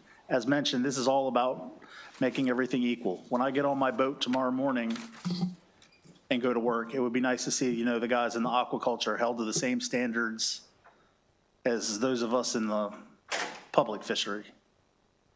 Thank you. Thank you. Great testimony. Seeing no questions for this panel, Ms. Colvin, would you like to come up? Yes. Oh. Let me stay up here with you. We can hold hands and take a picture. Go ahead. Thank you, Madam Chair, members of the committee. For the record, Allison Colden, Chesapeake Bay Foundation. We agree with the sponsor that there should be some significant deterrence to illegal harvesting of oysters. We worked extensively with the Senate bill sponsor and appreciate Delegate Jacobs' work on this bill as well. And so with the Senate amendments, we are happy for a favorable with amendment report. Thank you. Well, that is just a wonderful kumbaya moment. All right. I love that's how Miracles we're ending can happen. this hearing. That makes everyone very, very happy. Well, with no questions for this witness, we will end the hearing on Delegate Jacobs' very interesting oyster bills, 1400. And let's go now to Delegate Lehman, House Bill 1065. I believe I see her, coal combustion byproducts materials, grant program and procurement preference. And you may bring your panel with you and begin whenever you're ready. Madam And Chair? welcome back to your favorite. Yes, if you could give me 1 minute. I'm ready to go, but my expert panel is not back. My office has informed them that this bill was about to come up. I can get started and hope that they will join me if you'd like. We will let them approach whenever they're here. We had a shift in schedule. So. Do you want me to get started? You know what? Let me see. Is Delegate Foley, are you ready to go with your bill? I don't see my name. Okay. Somebody. All right. Howard County Delegation Bill. Delegate Ziegler, can you do that one? Awesome. Terrific. Look at how we just have to be Thank really you. flexible in this committee.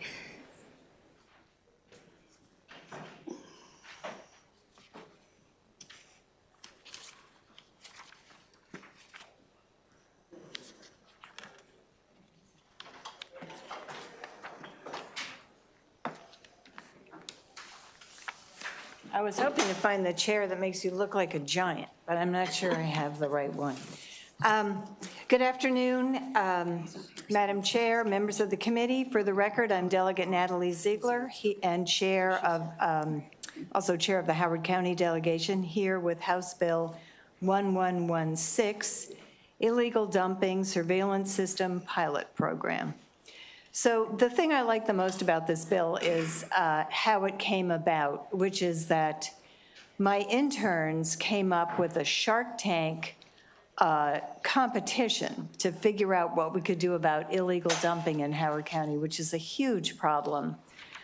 State Highway Administration spent $18 million in 2024. I don't even have the 2025 numbers, picking up illegal dumping. People, they leave boats, they leave biohazard stuff where you have to get a special hazmat crew. It's been a horrible problem. So what this bill does is it adds Howard County to the Baltimore City very successful program that uses surveillance cameras at hotspots.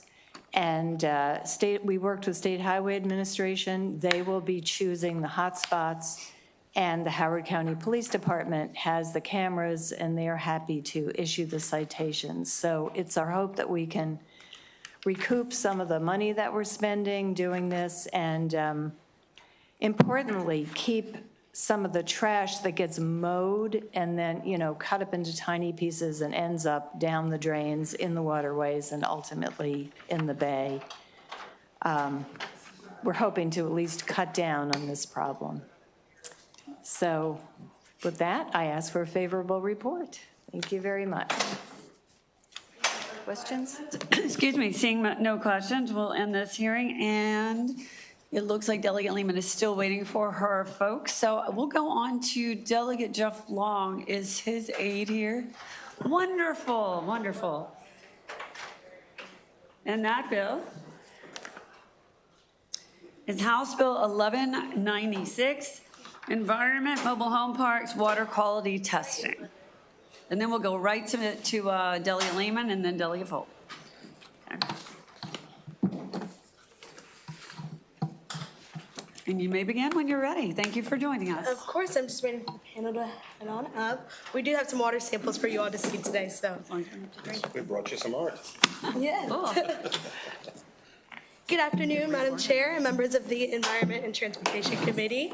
For the record, my name is Kiara Wilson, and I am testifying on behalf of Delegate Jeffrey E. Long, Jr.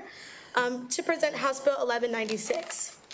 This is a cross-file that was sponsored by the Honorable Senator Shanika Henson, Senate Bill 940.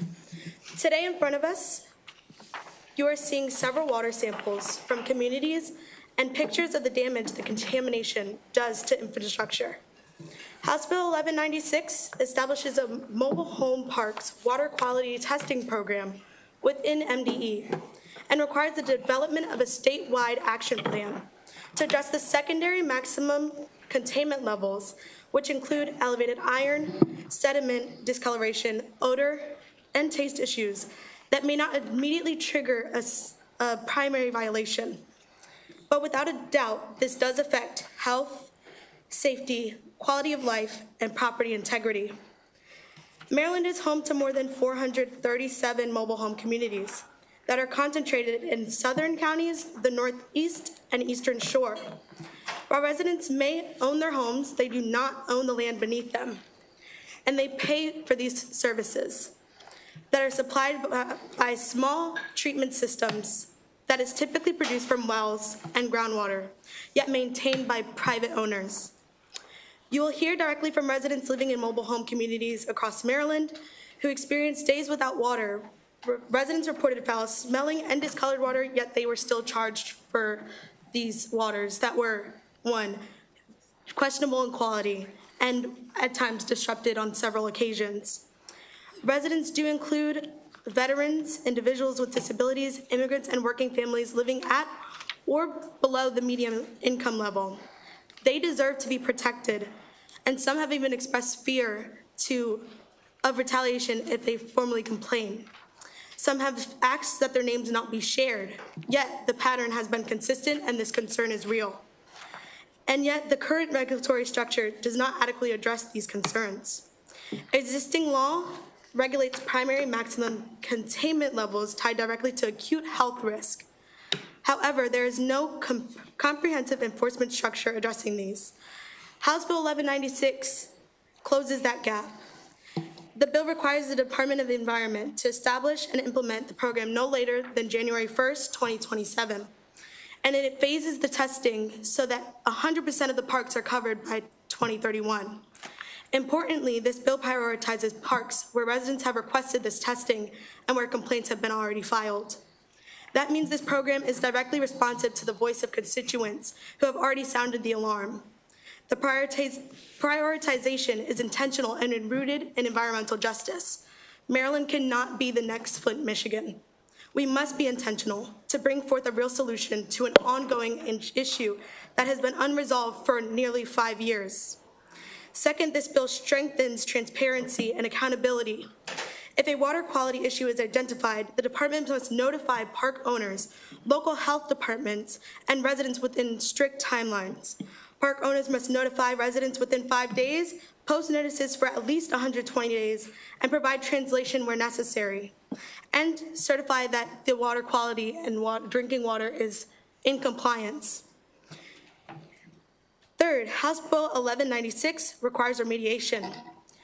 Park owners must submit a remediation plan within 120 days and provide reasonable access to safe drinking water or approved filters where acute risks exist.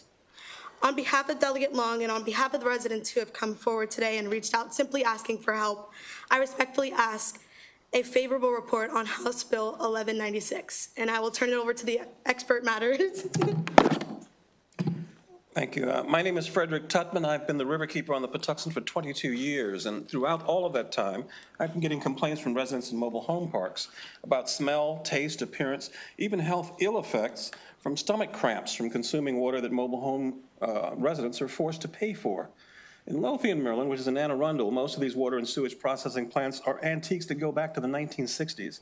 When Senator Bernie Fowler was alive, he and I stood shoulder to shoulder in numerous public hearings, lobbying for more stringent regulation of these facilities that basically cut corners on maintaining their infrastructure in order to preserve their profits and their distributions to their investors. Their ethos is that basic water is a part of the rental contract, but drinkable water costs extra, and they intend to pass those costs on to residents. So the sad truth is that these Safe Drinking Water Act standards that are promulgated by the federal government are minimalist standards. That's the floor. They're currently reviewed and monitored by MDE, but when it comes to those secondary standards, which they think of as aesthetic standards, those, they don't have the legal authority to actually enforce them, and this bill corrects that. It's basically the secondary standards where the operators cut their corners, and that's what the residents are actually complaining about. If I offered you some red, green, or stinky water, even if MDE and the operators assure you that it's perfectly safe to drink nonetheless, you wouldn't really be impressed. It's outrageous, and it really needs to change. The fact that you can drink this stuff if you hold your nose, close your eyes, or mix it with something else first in order to mask its unpalatable features is really, again, not very reassuring. Most of these folks basically end up buying their drinking water. So when they tell you to go to a foreign country or a developing nation and they say don't drink the water, is third world quality drinking water in mobile home parks something we should be bragging about? We should be embarrassed about it. So I want to point out that this is necessary legislation that corrects a gap in the way in which we look at water holistically. You can either drink it or it's not. It's the gold standard, right? Drinking water is not sort of clean. It's either clean or it's not. So I urge a favorable report on this bill, and I thank you for your attention. Good afternoon, committee members. My name is Rob Ross. I am a resident of Mobile Home Park here in Lothian. I want to ask for a favorable vote on HB 1196. The water that we are referring to, if you will look up, is this. This is very commonplace. And what you'll see floating in the bottom is a biofilm that contains bacteria. I have been in the trade of doing HVAC and plumbing work, specifically also with drinking water in wells. They're private wells. And that is where part of my knowledge is focused on here. I also can tell you that other residents here are afraid to come because they are, in fact, afraid to come. I myself was threatened as a result of pushing back when I first moved into the mobile home park I live in, and they sought to retaliatory evict me. I won that case. However, in light of this has become unreasonable. Back in 2021, I have 2 search and rescue dogs who got sick from this water. Cost me thousands of dollars in vet bills. So with that, I want to thank Senator Henson and Senator Longs for bringing that, or Delegate Long for bringing this, and we want to ask that you would give a favorable vote. One last point to make while I've got the moment is this is the common business practice of these mobile home parks. They are large land acquisition companies who intentionally do this stuff. They don't put money back into the infrastructure. They use it as a cash cow. We need this to help stop that. Thank you.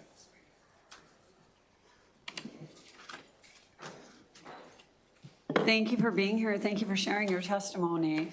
I see no questions for this panel. Oh, got to wave your arm around, Delegate Foley and Delegate Baylor. All right, Delegate Foley, please.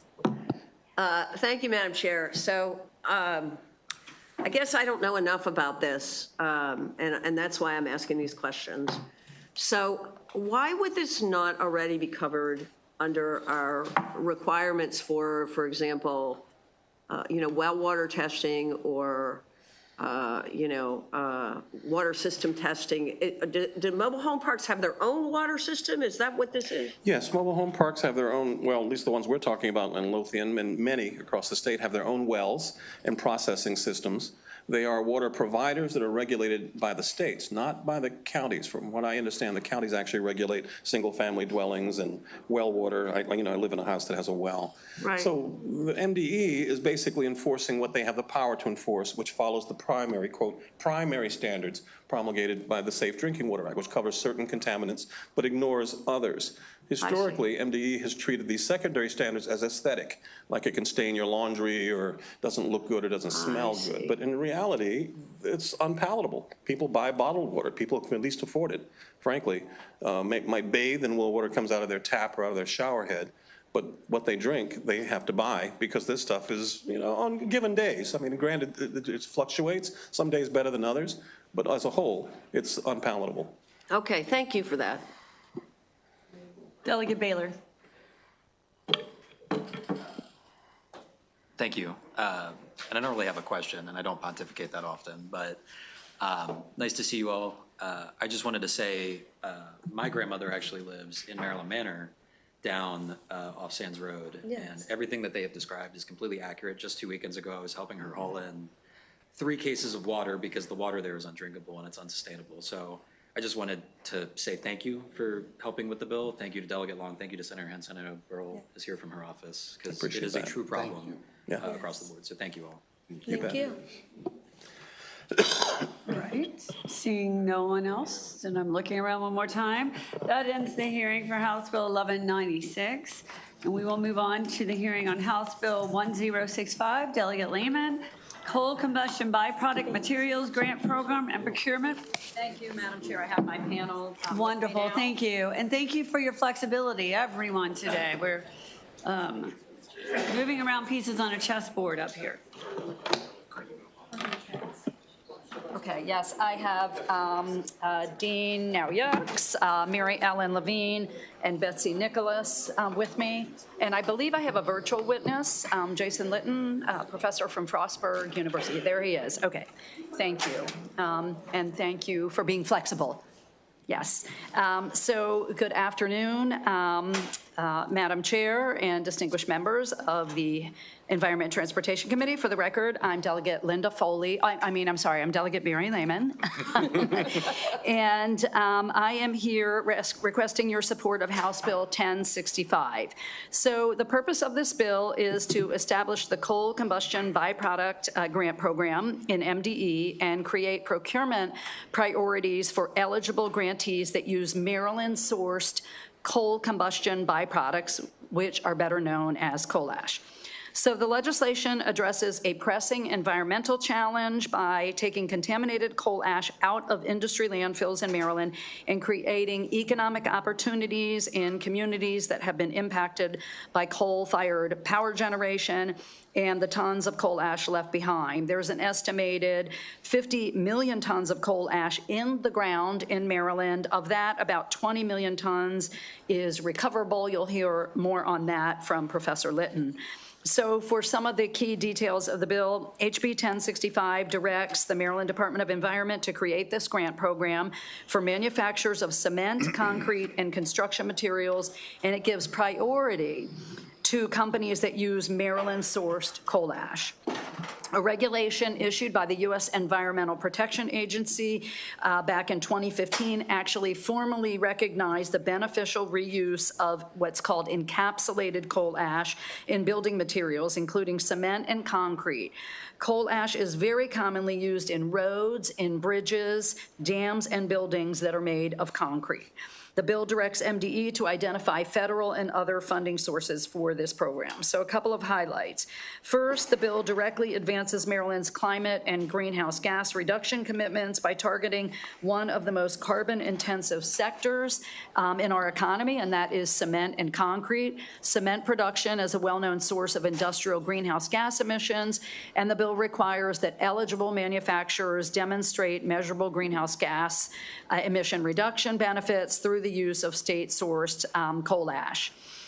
Secondly, the bill prioritizes safety by building in guardrails around the reuse of coal ash. It directs MDE to establish criteria for state-sourced coal ash, including environmental review of sources and methods of transport to ensure that there are no increased risks to groundwater or air emissions, environmental safety standards with respect to pollutants of concern in the reused materials, so communities are not trading one form of pollution for another. And reporting requirements in HB 1065 include the tonnage of state-source coal ash used and greenhouse gas emissions reductions that are achieved. That promotes transparency and accountability. And then third, the bill includes economic development provisions for local communities where these coal ash landfills exist and for Maryland's manufacturing and construction sectors. For those communities near coal ash landfills from which the material would be sourced, local jobs must meet prevailing wage standards or standards that would be negotiated in a community benefits agreement. And also grantees must prioritize employment of local residents and creation of internships, apprenticeships, and training programs in construction and coal ash reuse. For the cement and concrete industries, grants will help offset the costs of adapting processes, conducting environmental product declarations, or life cycle assessments, and may help integrate new feedstock into their production. This support is especially important for smaller or regional manufacturers that may lack the capital to make these innovations on their own, yet play a critical role in local jobs and supply chains. I do have a few amendments. They are outlined in my written testimony, and I will make sure those are drafted for consideration in the subcommittee. The most significant of the changes that I want to call attention to would be the definition of an eligible project from what is in the bill, which is that a project must have at least 50% of its funding from the state, to a new standard that says an eligible project is anything that's jointly funded by the federal and state governments. And so in closing, I just want to urge the committee's support of this bill because it embodies practical, science-informed, and economically smart policies, the kind that make Maryland a national leader on environmental and climate issues. Thank you for your consideration of HB 1065, and I respectfully ask for a favorable report. Mr. Noyes. Yep. So my name is Dean Axe, Potomac Riverkeeper. I'm here to speak in favor of House Bill 1065. Last year, many of you voted into law the Coal Ash Cleanup Accountability Act, which codifies federal rules, coal ash legacy rules, and to protect groundwater, surface water, and communities impacted by coal ash by prioritizing cleanup of the 50 million tons of ash we have here in Maryland, right? And so that's great, only state in the union to do that. And the EPA CCR regulations actually prioritize coal ash encapsulation, but it does not mandate encapsulation. And so why would a company like Heidelberg Materials actually use coal ash when they don't have to? Because it makes their product better, it makes it stronger. Blocks, concrete, brick, all is stronger, lasts longer because of coal ash, and continues to get stronger as time goes on. So, but if I told you that we're actually importing coal ash from other states and other countries, would you be surprised by that? We are importing toxic coal ash from other states and other countries. And so the intent of this bill literally is just to make the ash in Maryland more available to companies like Heidelberg and others that want to use it in their cement. And if they're doing state or publicly funded projects, they're going to use ash sourced from the state of Maryland over other sources of ash. And that's really the intent. And if you just look at the support for the bill, it has bipartisan, a lot of support from environmental groups, citizen groups, as well as companies like Maryland Transportation Builders and Material Association. And if you can see, there's no opposition from companies like Heidelberg and Genon, who we've talked to about this bill.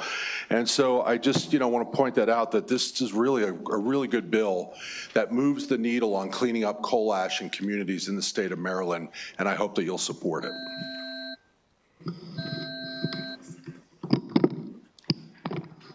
Good afternoon, Madam Chair and committee members. My name is Betsy Nicholas. I'm also from Potomac Riverkeeper Network. I'm the president of the organization.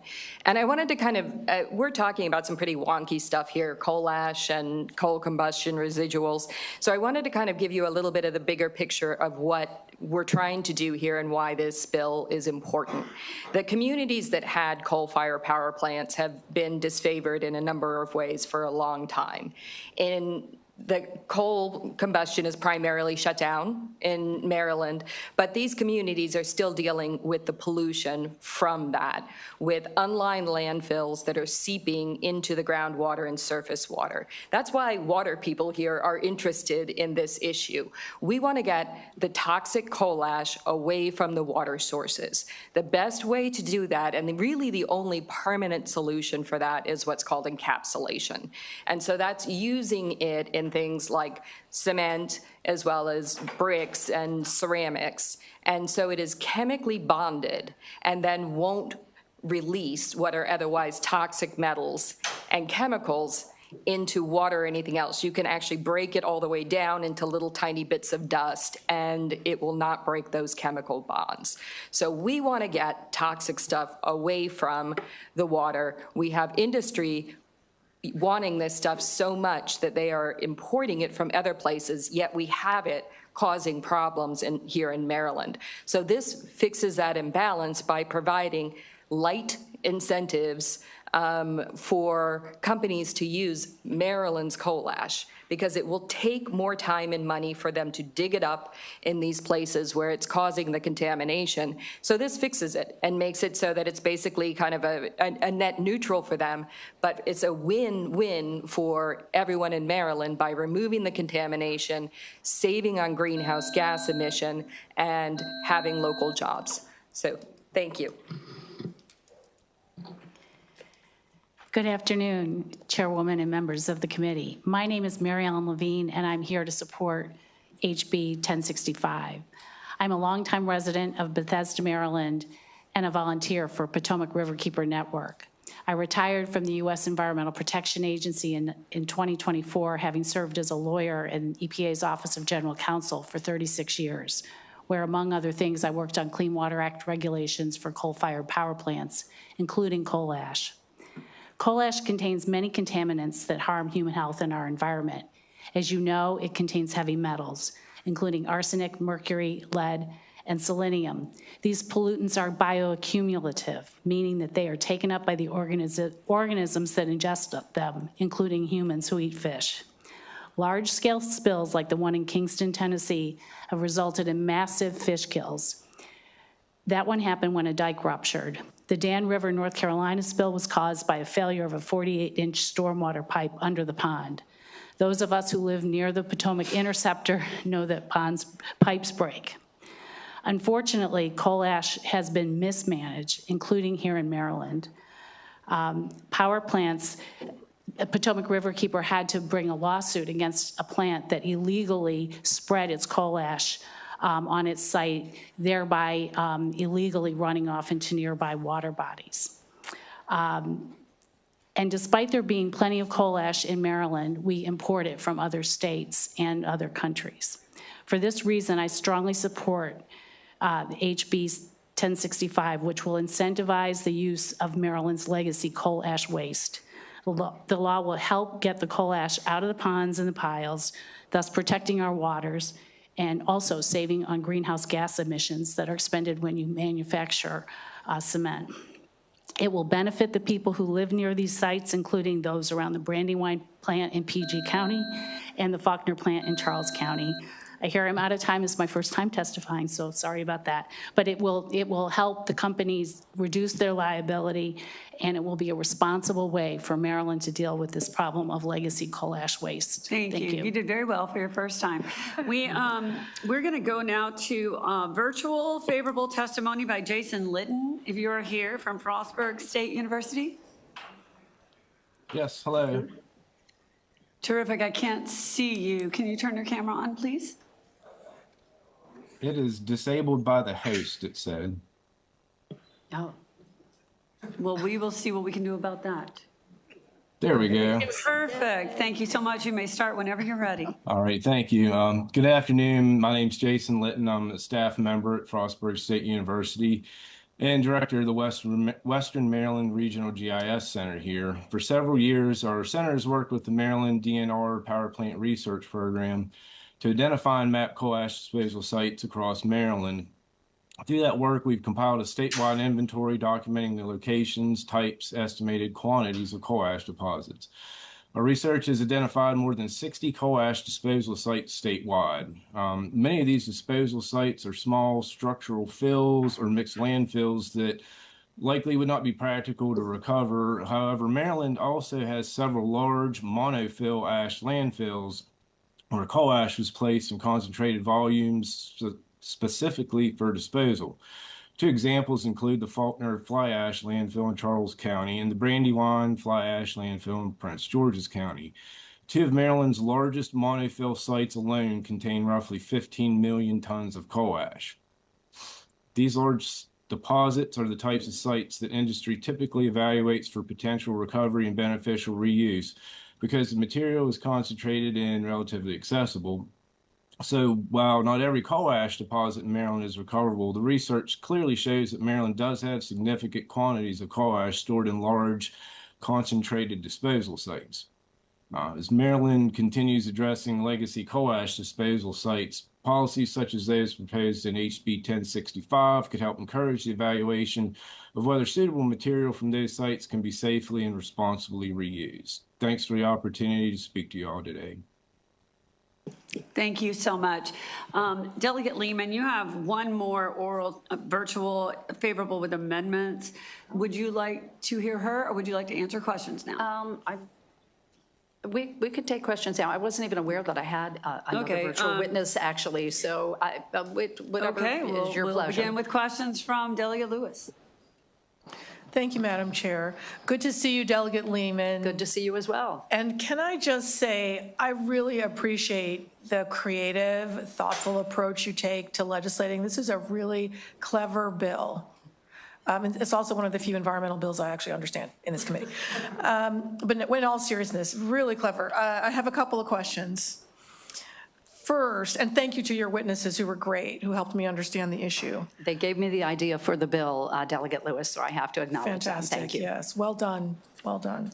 So why did coal-fired plants not make use of or, advance, reuse of coal ash? Why did they just dump it? I'm going to start briefly. I do not have the in-depth background that my panelists do, but I would just say what I've learned about this from working on this issue previously. I spent 2 years working on the bill that passed last year and learned that, first of all, like a lot of instances of the dumping of toxic and, other contaminants over decades. At one time, there weren't either any laws or not very strong laws regulating this kind of activity. But the science, I guess, has evolved on what can be done with coal ash and how it can be encapsulated and used. That does go back several decades.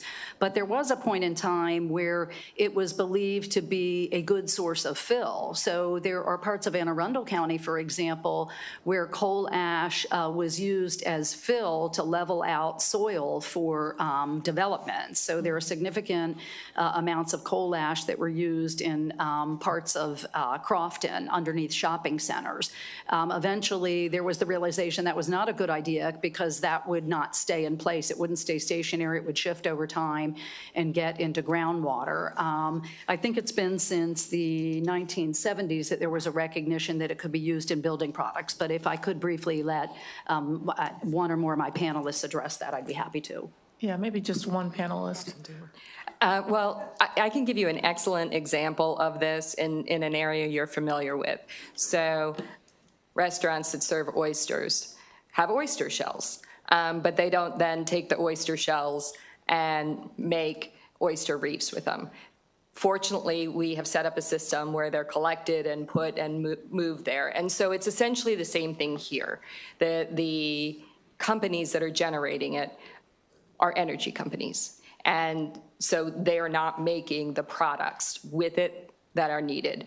On the Morgantown site in Charles County, there is what's called a beneficiation facility there that can help sort of, I guess, kind of clean or prepare the coal ash for use in cement products. And then in Union Bridge, Maryland, there is a facility that is then using the coal ash to make the super strong cement that is really desired for long-term infrastructure building projects because it doesn't break down because of all of these characteristics of the coal ash that are also the things we need to keep from water.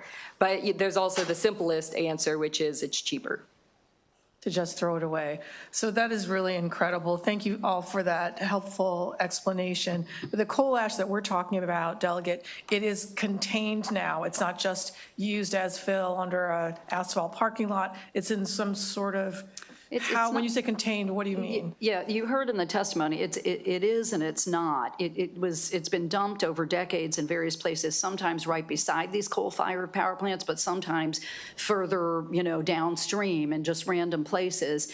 Where it is in landfills with liners, as you heard from the testimony, it is leaking, and that's a common problem and will continue to be. Thank you. And my last question, if I may, Mr. Chair, is this approach to reusing legacy coal ash, dumping sites, what did you call it, legacy coal ash waste, does it have the potential to be scaled? Could we potentially, use a lot of it? I heard the gentleman say something about 15 million tons, but could we get a grip on a good deal of it by scaling reuse for industrial manufacturing? Is this a hopeful way to deal with it long term?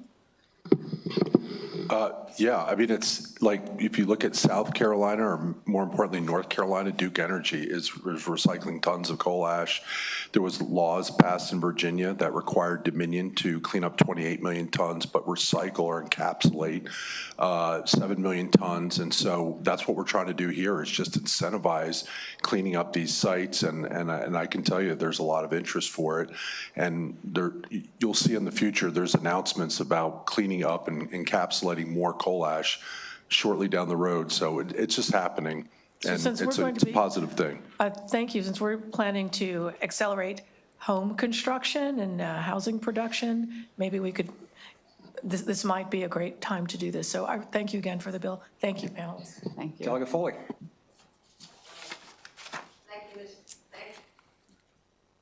Thank you, Mr. Chair.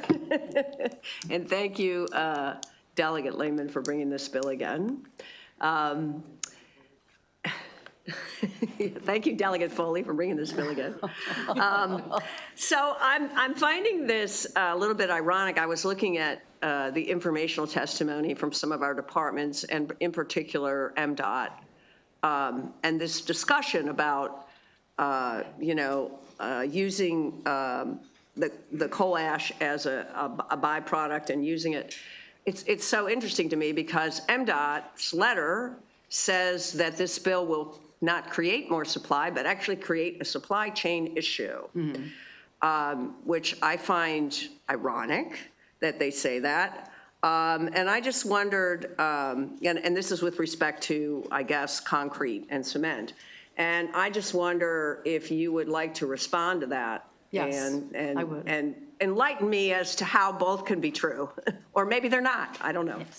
I'll give it my best shot. I did turn to some of the industry experts because I was honestly rather taken aback by MDOT's letter. I think a lot of it is misinformed. I'm not going to say that's intentional, but I think maybe they're not really understanding the bill or the historic use of coal ash, including by the Federal Highway Administration. So just briefly, and I am going to submit in writing this very lengthy sort of rebuttal because it's too much to go into. I was going to put some of it in my testimony, but I thought that would make the testimony too long.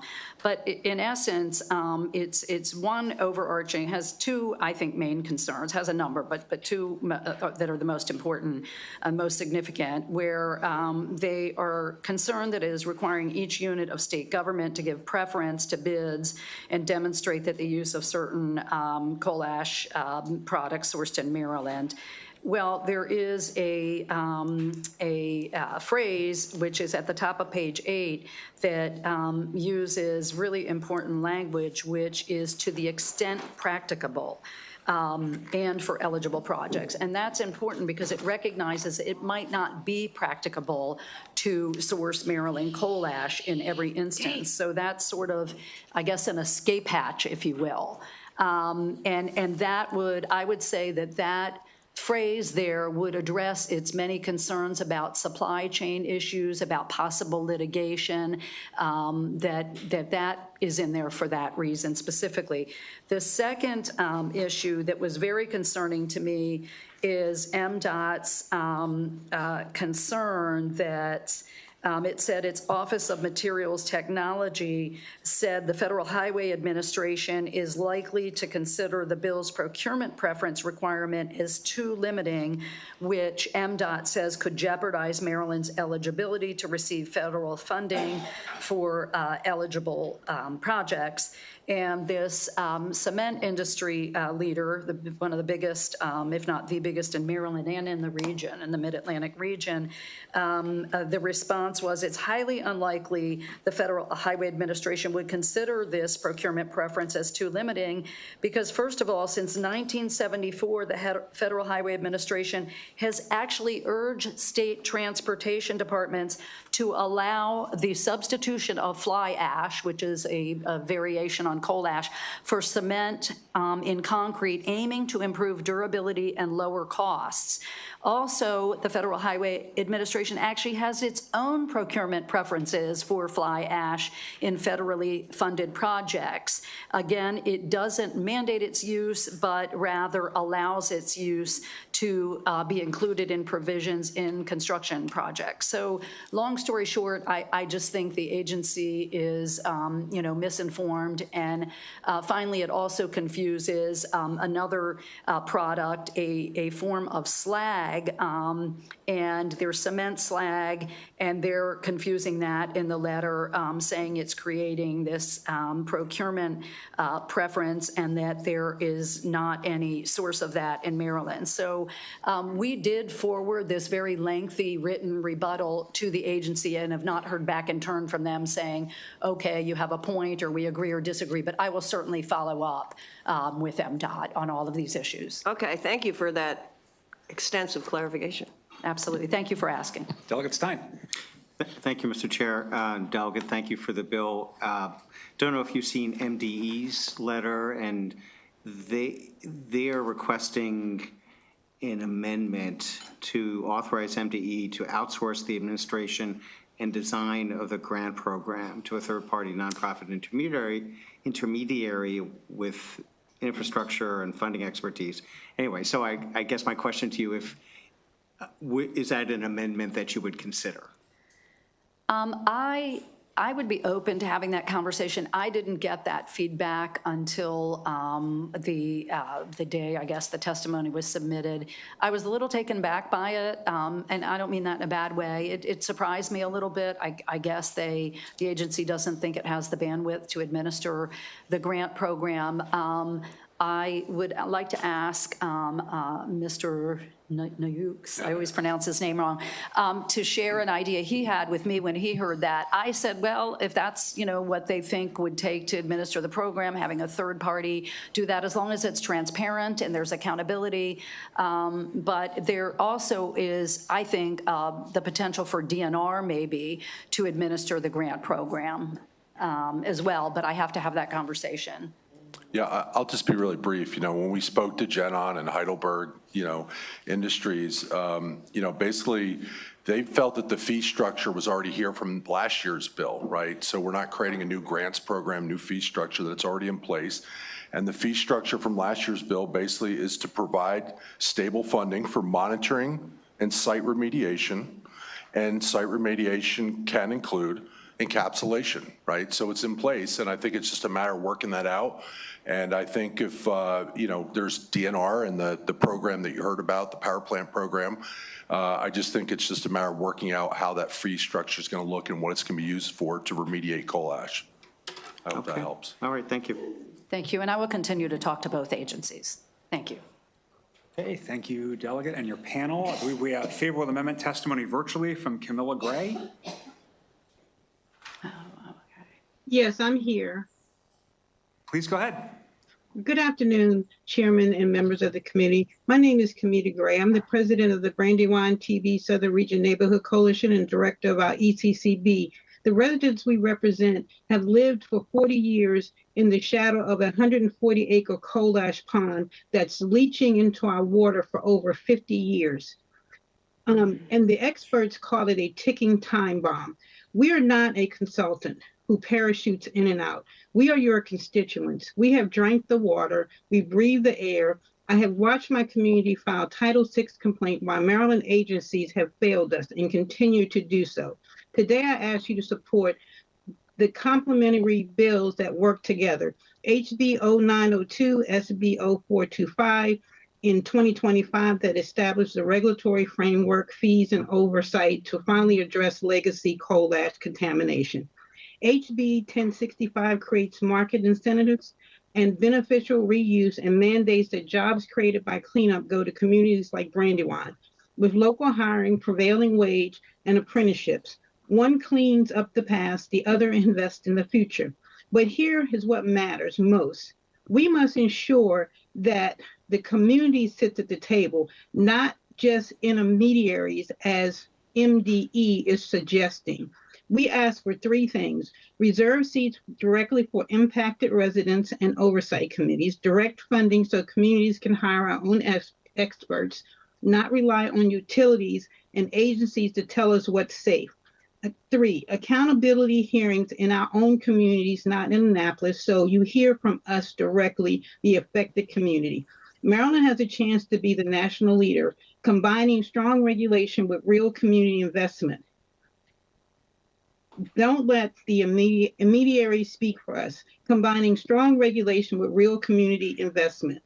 Give us the power to speak for ourselves. Please refer to my written analysis of this bill. I urge a favorable report of HB 1065. Thank you very much.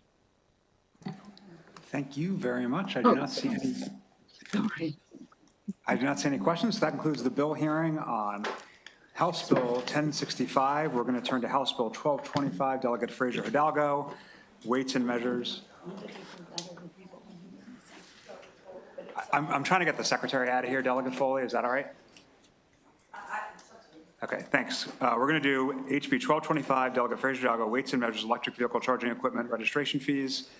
Delegate Frazier Hidalgo, if you have a panel, bring them up. And Secretary Addix, thanks for spending so much time with us. My pleasure.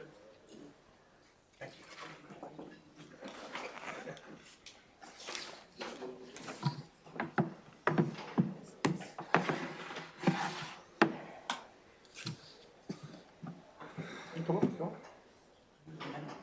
Oh, all right. Okay.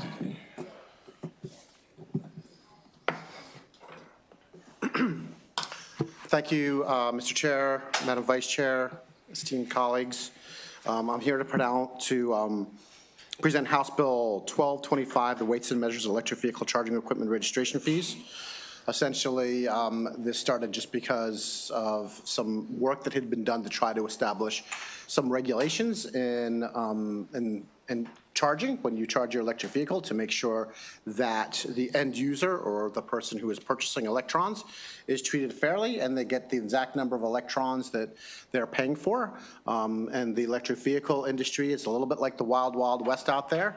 So a couple years ago, the Department of Agriculture, which does weights and measures for gasoline, diesel, scales, all of it, was tasked with coming up with a process for weighing, measuring, and making sure that our citizens are well treated and not ripped off. So with that said, there was some promulgation of regulations, and then we thought, maybe we should come back and kind of clean it up a little bit. I know that Delegate Allen did a lot of work on this. So a big thank you to Delegate Allen for his work. And this is just a little bit of a kind of cleanup. So the bill is amended, and the reason that Ag is up here is because we worked very, very closely with the Department of Ag to get this right, and as well as with a lot of the electric vehicle people and ZVIC, just kind of talking through them, with them, about what we need to do to get this right. So I don't know that I need to go through all the details of the bill. It basically establishes kind of some basic fees and reinforces some pieces. I think some of the big pieces are that what came out through regulation was a $150 charge per charging station, and the Department of Agriculture, as we've discussed, has agreed to bring that down to $75. Also putting off a couple of other pieces as the industry matures a little bit.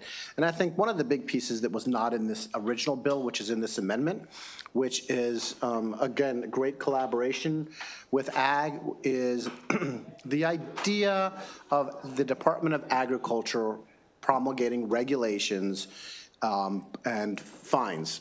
So we have a lot of bad actors. We've all heard it. We have electric charging stations out there, and sometimes they're broken, sometimes they're not working properly, and sometimes they're abandoned, and sometimes they're just not functioning. So the Department of Ag will be able to promulgate regulations, and then they'll be able to go in and find these folks, which is exactly what they do with gas pumps. So we're just trying to get them aligned. And with that said, that's really the big meaty parts of the bill, and I'm just going to pass it to the Secretary, if that's all right.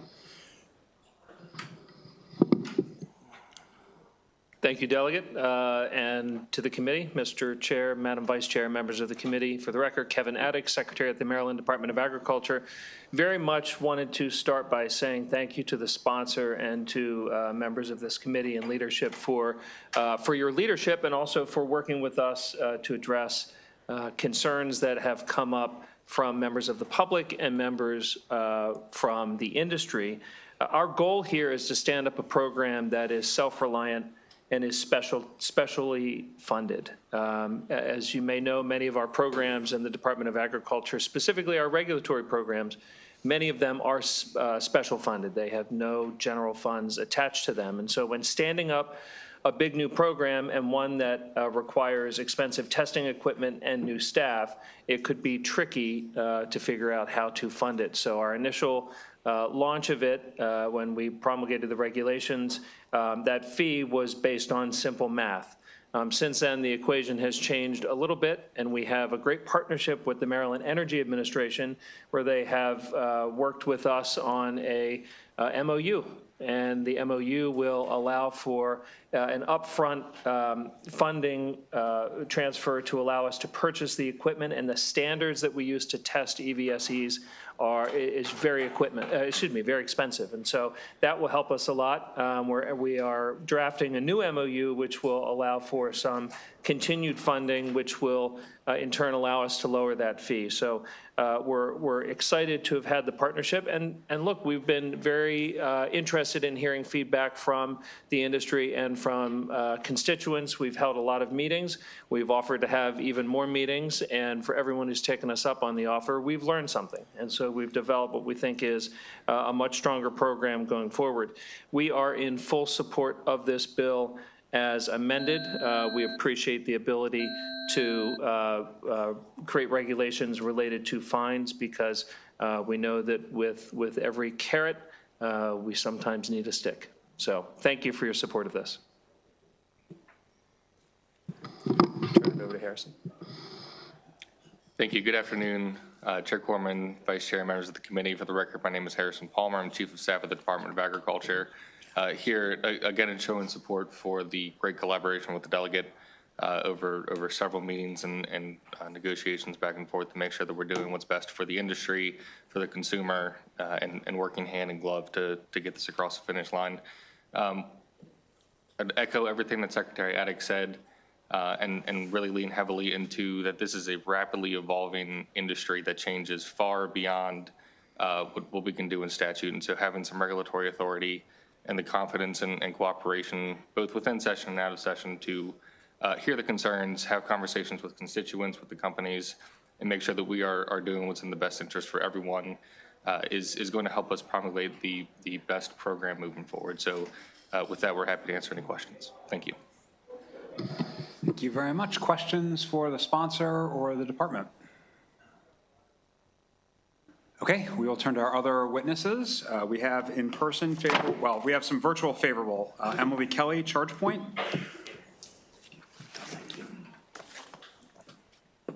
Hi, everyone. Can you hear me? You can, please go ahead. Great. Good afternoon, Chair Corman, members of the committee. I'm Emily Kelly, the Director of Public Policy at ChargePoint. By way of background, ChargePoint's the largest EV charging network in North America, with over 1,100 public ports on the network. We're the largest network in North America, and we have over 1,100 ports on the network in Maryland. Here today to voice our strong support for HB 1225. As you've heard, last year Maryland established a $150 per port annual registration fee for EV charging equipment. To our knowledge, that was the highest in the country. So we're really appreciative of Delegate Fraser Hidalgo's bill on this to try to reduce the per port fee and provide also some funding for the testing equipment needed to get this program off the ground. So I think our customers in Maryland will benefit from this as they are typically the owners and operators of the charging stations. So just wanted to, again, voice our support and thank the delegate and also thank Secretary Addix for his work on this, and glad we were able to work together on coming up with a compromise here that'll work for the industry and for the state on this program. So thanks so much, and I'm happy to answer any questions. Thank you. We'll turn to Christopher Brezzi, National Electrical Manufacturers Association. Good afternoon, Chair Corman and members of the committee. My name is Chris Brzee. I'm with the National Electrical Manufacturers Association. I'm largely going to echo the comments made by ChargePoint here today. We are voicing our strong support for HB 1225. The $150 fee originally put in place on EVSE manufacturers in the state was, to our knowledge, the highest in the nation. We really appreciate the work by the delegate and by the department to address this fee. We think this bill represents a strong compromise, and we represent quite a number of EVSE manufacturers, and we want to work together with the state of Maryland to support your ambitious EV charging and EV deployment goals.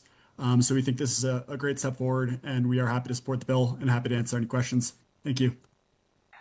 Thank you. I do not see any questions for other favorable witnesses. We have in-person favorable with amendment testimony from Wiley Hodges and Bob Erdman.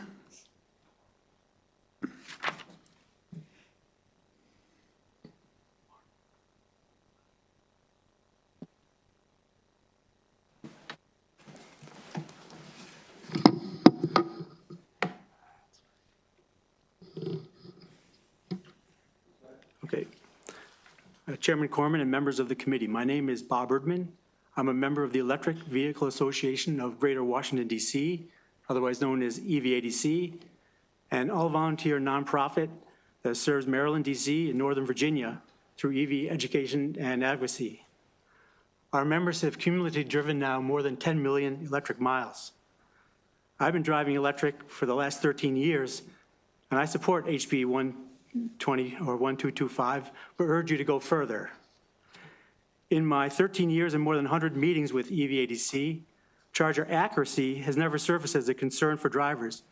Whether during our monthly meetings or our public Ask an EV Owner Zoom calls, I've yet to encounter a single complaint regarding the precision of the charging equipment.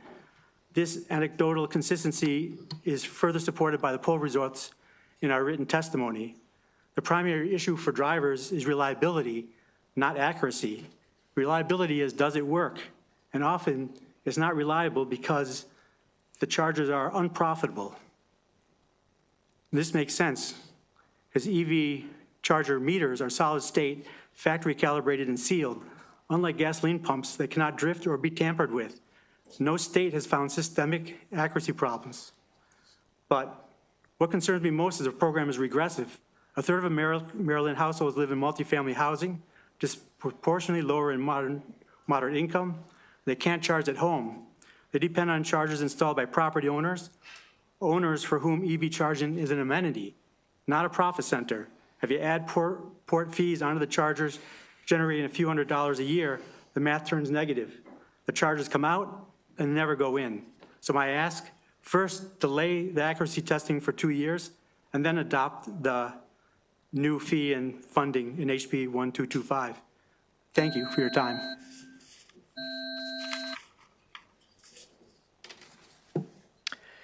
Thank you.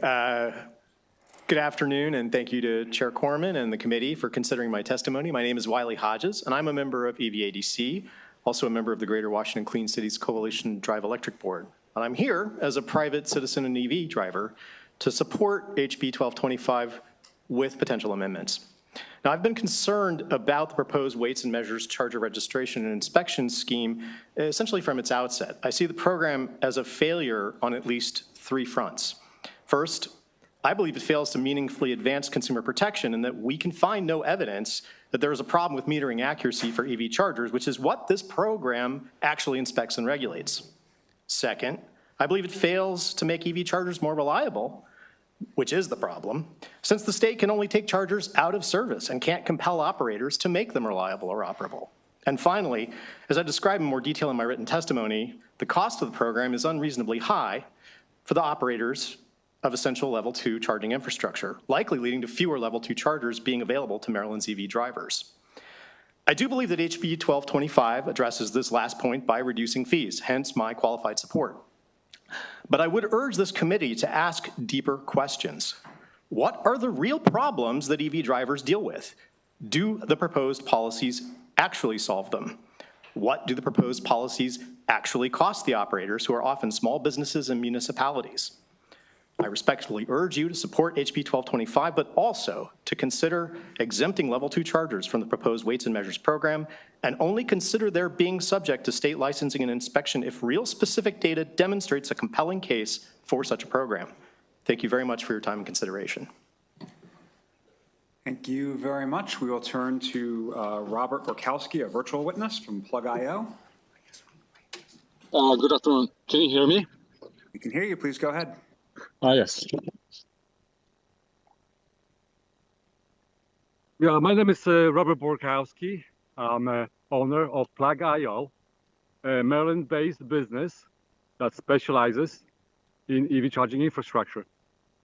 I'm speaking to you today from a Walnut Ridge apartment community in Frederick, Maryland, a brand new EV charging site we opened just 2 weeks ago. With statewide EV adoption still under 3% and far lower at apartment communities, keeping these sites financially viable is extremely difficult. Walnut Ridge has 300 units, yet currently only 3 residents own electric vehicle. To prepare the site for future demand, we installed 11 chargers. Although the Maryland Department of Agriculture Weights and Measures program granted the site an exemption, the requirements to maintain it are virtually impossible to meet in a working community. If that exemption were terminated, the annual registration cost for these 11 charging would be $1,650. If these fees force Plug.io to reduce the number of chargers to stay viable, then to avoid violations, the Weights and Measures program would require us to physically remove them. This example shows a severe financial burden facing EV charging at apartment communities today.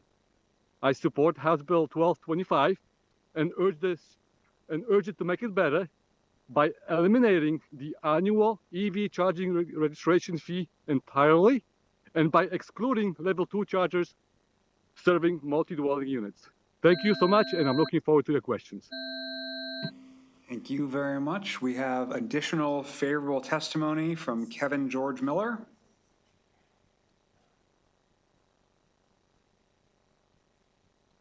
Can you all hear me? We can. Please go ahead. Thank you very much, Mr. Chair, and thank you to the Vice Chair and to the committee. I will be very brief so as to not reiterate points that have already been made. We are in support at Tesla. Again, my name is Kevin Miller on behalf of Tesla, registering our support for House Bill 1225 and encouraging a favorable report. I'll make 3 brief points. First is that this bill will help to ensure predictable regulatory costs because those really matter for operators of charging stations. As you've heard many times, as charging is installed by businesses, whether they be shopping centers, workplaces, or otherwise, they're often treating charging as an amenity. So if recurring regulatory costs are uncertain or unusually high, that can be a disincentive to deploying infrastructure. The bill also provides regulatory parity between fuels, which is very valuable and would be a change from the current fee structure that aligns EV charging registration fees with a similar framework used for gasoline pumps, which is reasonable and familiar to operators of infrastructure. And finally, this bill really supports sustainable and scalable operations. The successful deployment, operation, and oversight of charging in Maryland will hinge on those sustainable and scalable operations for both private and public sector stakeholders. This framework will help to ensure that charging stations can continue to expand and provide reliable, consistent service, and that the regulators who are charged with overseeing them are able to develop practices and oversight mechanisms that can scale with the growth in deployment of charging infrastructure around Maryland. Thank you very much for the opportunity to provide testimony and support. Thank you very much. Seeing no questions, we'll turn to our unfavorable witness in person. We have Lanny Hartman.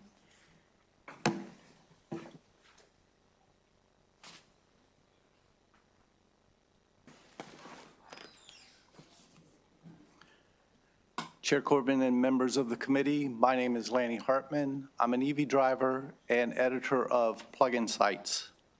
You have my written testimony, which includes information I obtained through a Public Information Act, showing that the department projects spending approximately $3.37 million over 5 years for this inspection program. I have 3 brief points. First, the department presents this as necessary to protect consumers, yet there is no documented evidence of widespread meter accuracy problems justifying a multi-million-dollar response.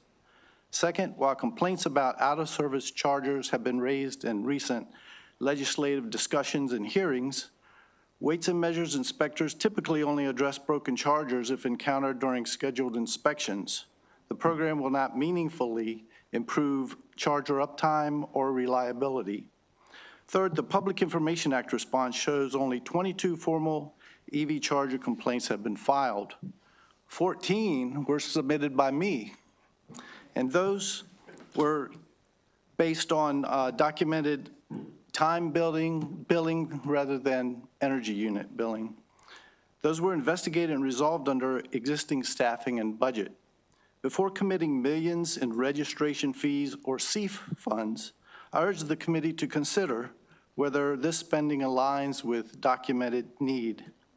If any CEF funds are available, I would prefer to see them go towards solar panels or installing more charging stations rather than building an inspection program that current complaint data does not support. For these reasons, I respectfully ask for an unfavorable report. Thanks. Thank you very much. Any questions? Okay, that concludes the bill hearing on House Bill 1225. We will turn to a very patient Delegate Foley, House Bill 1071, Environment, Stormwater Management, Agricultural Land. And if you have a panel, obviously bring them up.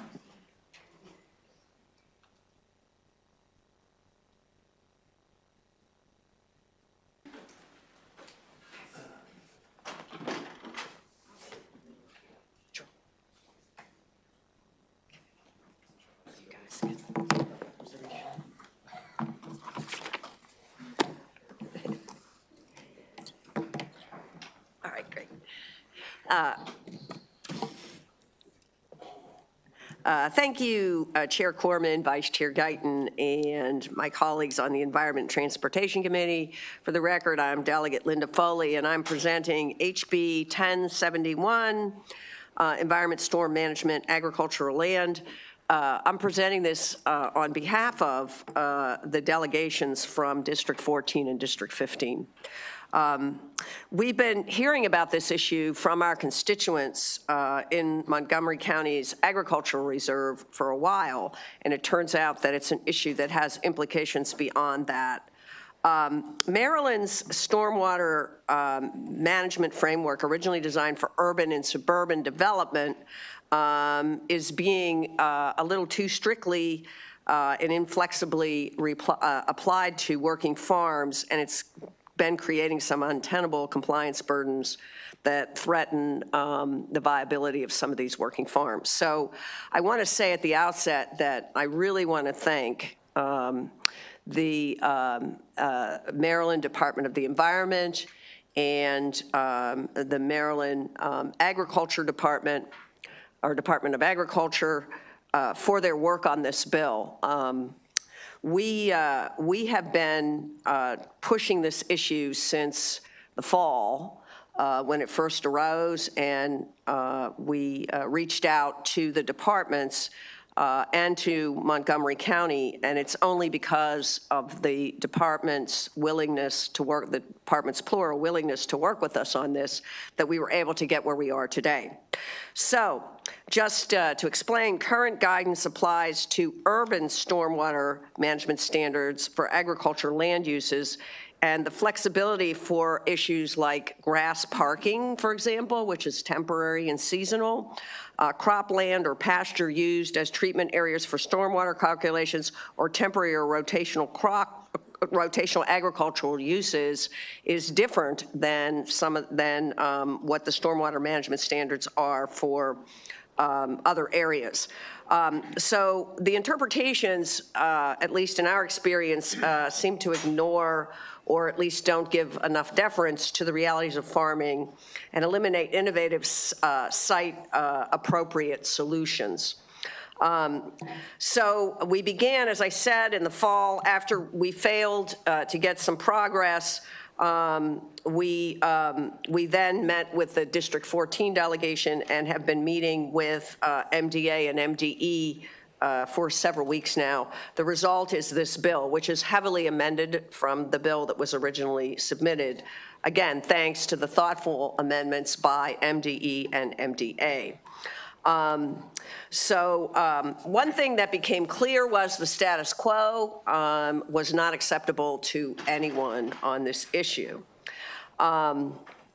Agricultural and value-added uses are expanding across our region, often with government support to strengthen local food systems. However, our environmental regulations, particularly those governing stormwater, have not kept pace with this growth. MDE's current Maryland Stormwater Design Manual was developed, as I said, with residential and commercial development in mind, and now it is being revised, and so this bill helps direct that revision a little bit in terms of taking into account agricultural land uses that require tailored stormwater solutions reflecting their unique characteristics and seasonal dynamics. So most importantly in this bill, as amended, is that soil conservation districts will be empowered and promoted as a primary resource for farmers seeking compliance with erosion, sediment control, and stormwater regulations. With over 80 years of experience, soil conservation districts understand the business of farming and are best positioned to guide agricultural producers through practical site-specific solutions. So as I said, we have sponsor amendments that are pretty extensive that have both the agreement of MDE and MDA. The Montgomery County government has also weighed in. You'll see in the testimony. They also support the bill with the sponsor amendments. We are submitting these for your information to the Montgomery County delegation because there is a very specific portion that relates to Montgomery County in the bill. We expect to have a vote on that on Friday from the delegation. But we believe that these updates will support environmental goals while sustaining the viability of Maryland's farms and farms in Montgomery County. So I urge a favorable report on HB 1071 as amended. Thank you. Oh, thank you, Delegate Foley, Chair Corman, Vice Chair Guyton, members of the committee. For the record, I am Zachary Schaefer, Assistant Secretary at the Maryland Department of the Environment. First, I really want to thank the sponsors, Delegate Foley, Fraser Hidalgo, Senators Feldman and Zucker, and many members of the Montgomery County delegation for their partnership on this bill and the larger issues it addresses. MDE absolutely recognizes the growing importance of agritourism activities on Maryland farms, and we agree that practical stormwater management approaches at these facilities should be accounted for within our state's stormwater requirements and by the delegated authorities who implement those requirements. And the department fully supports the intent of House Bill 1071 and with the sponsor amendments, the bill as it would be amended.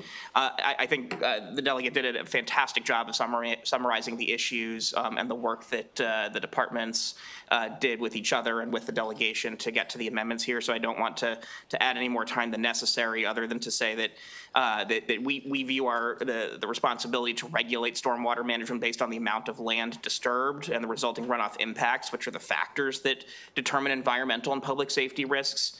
And that this bill, as amended, it achieves that goal while allowing that flexibilities and giving really the clarity statewide, not just in Montgomery County, that these types of operations need to more easily meet the requirements, and for the jurisdictions that do the permitting to navigate those permitting requirements. So we urge a favorable report.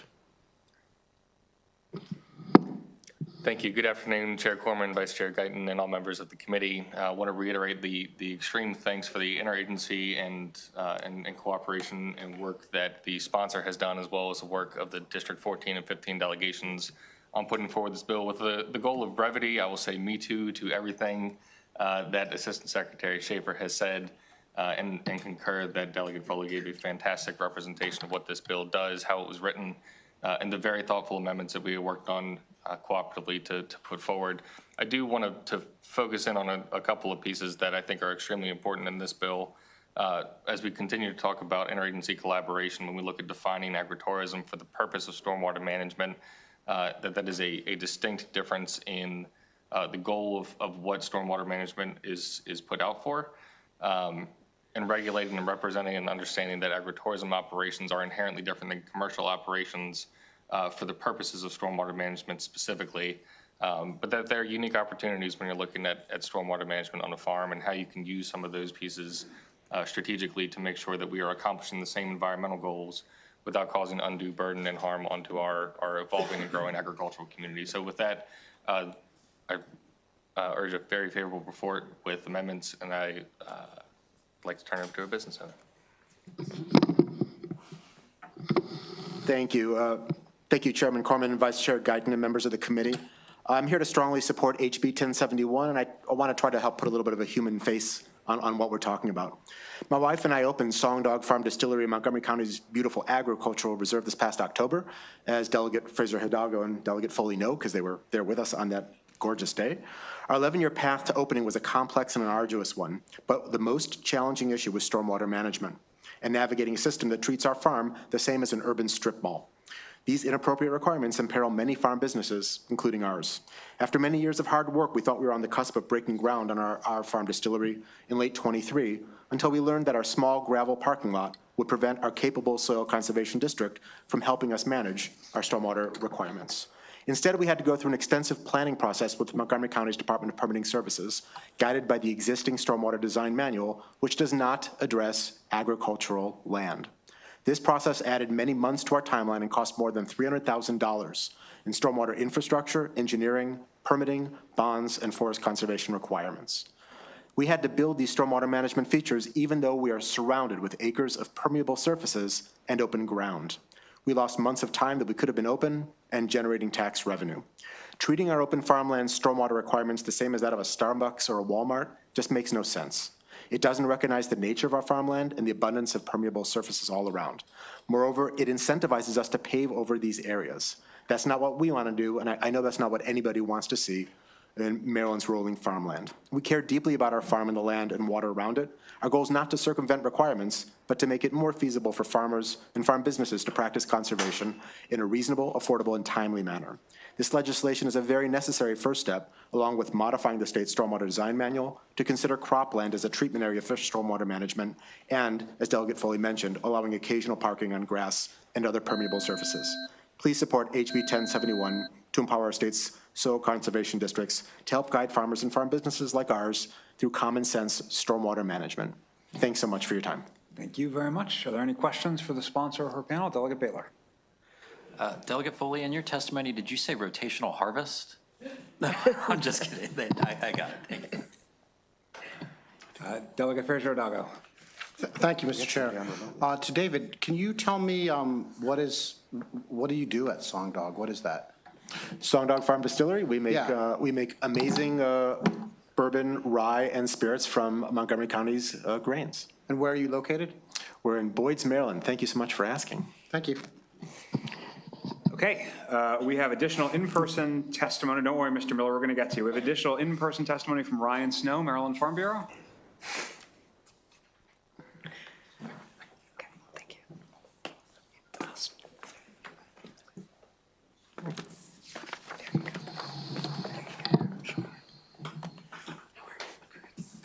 Good afternoon, Chair Corman and members of the committee. For the record, Ryan Snow on behalf of Maryland Farm Bureau and the 7,000 members throughout the state here in support of House Bill 1071. This legislation takes an important step in improving stormwater management across Maryland by recognizing the unique characteristics of agricultural land and ensuring enforcement reflects both environmental goals and agricultural realities. A key provision of the bill directs the Department of Environment to develop regs and a model ordinance guiding how stormwater requirements are applied to agricultural land with the advice and consent of our local soil conservation districts. These districts already work directly with farmers on conservation practices, and their involvement will help ensure stormwater requirements are grounded in practical, science-based conservation methods. The bill also requires the Maryland Stormwater Design Manual to clearly define agriculture and agricultural accessory uses as distinct from commercial development. Agriculture is fundamentally different in land use, purpose, and impact, and recognizing that distinction helps prevent the misapplication of standards that you heard from Song Dog Brewery, for example. Importantly, this bill does not impose new fees or punitive requirements on agricultural producers, but instead it provides clarity, consistency among all of our jurisdictions, and a coordinated approach that supports the vitality of Maryland agriculture and our shared efforts to meet our Chesapeake Bay restoration and water quality goals. So for these reasons, Maryland Farm Bureau respectfully urges a favorable report on House Bill 1071. Thank you. Thank you very much. I think we have a question from Delegate Stein. Thank you, Mr. Chair. And actually, I guess this is a question for Zach, or the bill sponsor. I guess I'm a little confused as to how stormwater requirements would be applied to farmland. Do you anticipate setting any sort of mitigation requirements like you do in other circumstances, or would it be pretty much, status quo? So it's a great question. So, there are certain exemptions for, actual, hard agricultural practices. I mean, you might have a better sense of the terminologies to use, but the tilling and the active cultivation of the land. What we're talking about here are sort of the agritourism scenarios where you've got a grassy field that someone's parking on, and that does cause some soil compaction. And so there is the concern that that can lead to, faster or greater runoff.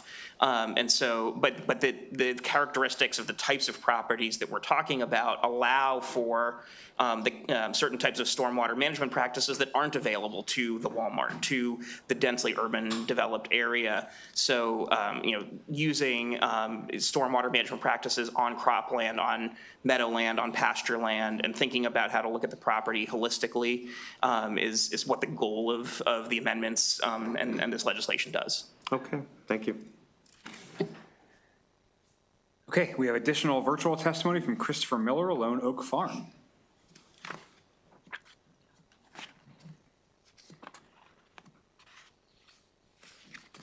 Hey, can you hear me? Ken, please go ahead. All right. Well, thank you so much for your time today. I think everybody already did a very good job. So as David said, I'll just give a face to this bill. It's something that's critical, and I'm in a car with a baby behind me, family. So you're seeing the face of a family. We're from Montgomery County, Maryland, born and raised, grew up on a small farm, and we wanted to figure out how to afford to keep the farm viable in our community. And the way we did that was through agritourism. And as agritourism became more successful, more pressure came on us. So they didn't have a way to treat us because they kept looking at it through a commercial lens rather than an agricultural lens. And I want to say from our experience, our lived experience, not just something that's hypothetical, we have had no issues whatsoever with stormwater management. We've been open for 5 years, successful years. Thank God for our community and our family and our support of our local government.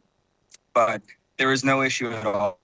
And I think this bill really clarifies and protects businesses like ours and other businesses that may want to keep farms viable from development by introducing a classification for agriculture where the Soil Conservation District, which is the best agency to handle our type of operations, can do so without the local county boards and the Department of Permitting Services stepping in and trying to treat us as if we are a commercial development. So I just want to voice a sense of gratitude to Delegate Foley, Senator Zucker, Senator Feldman, and the rest of those that have supported this, because it's the family here. I'm in the car with my family, and this is a big deal for us and our community. So thank you.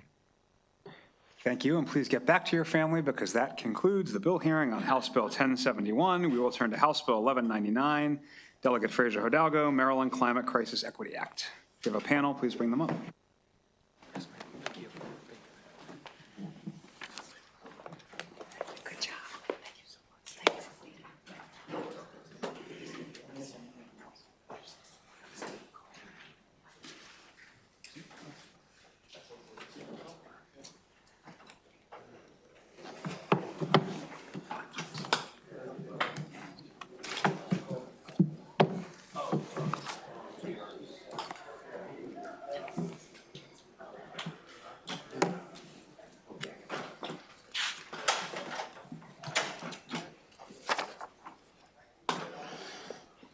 Thank you, Mr. Chair and Madam Vice Chair, members of the committee. Thank you again. I'm here to ask for a favorable report on House Bill 199, and that is our greenhouse gas emissions wide cap and trade invest study. So as you probably know, and I can go into some detail, but the Department of Environment a couple of years ago was studying what we need to do better, and they came up with the idea that we should study the idea of a cap and invest program. So that was, I think, in 2023, and you should, that's in my testimony. And so all this bill does is it says, okay, Department of Environment, you're on. Good idea. Let's do a study and see what that would look like. That's essentially the bill. It is, it's not a huge lift by any means, and it is a recommendation that came out of the Department of Environment. So it's a study bill. I don't know what else to say more than that. So I will pass it to my colleagues, and then I'd be happy to take questions. Thank you, Delegate. Thank you, Mr. Chair, Madam Vice Chair, members of the committee. My name is Dave Grossman with Greenlight Consulting, here today representing Climate Law and Policy Project, a Maryland-based nonprofit.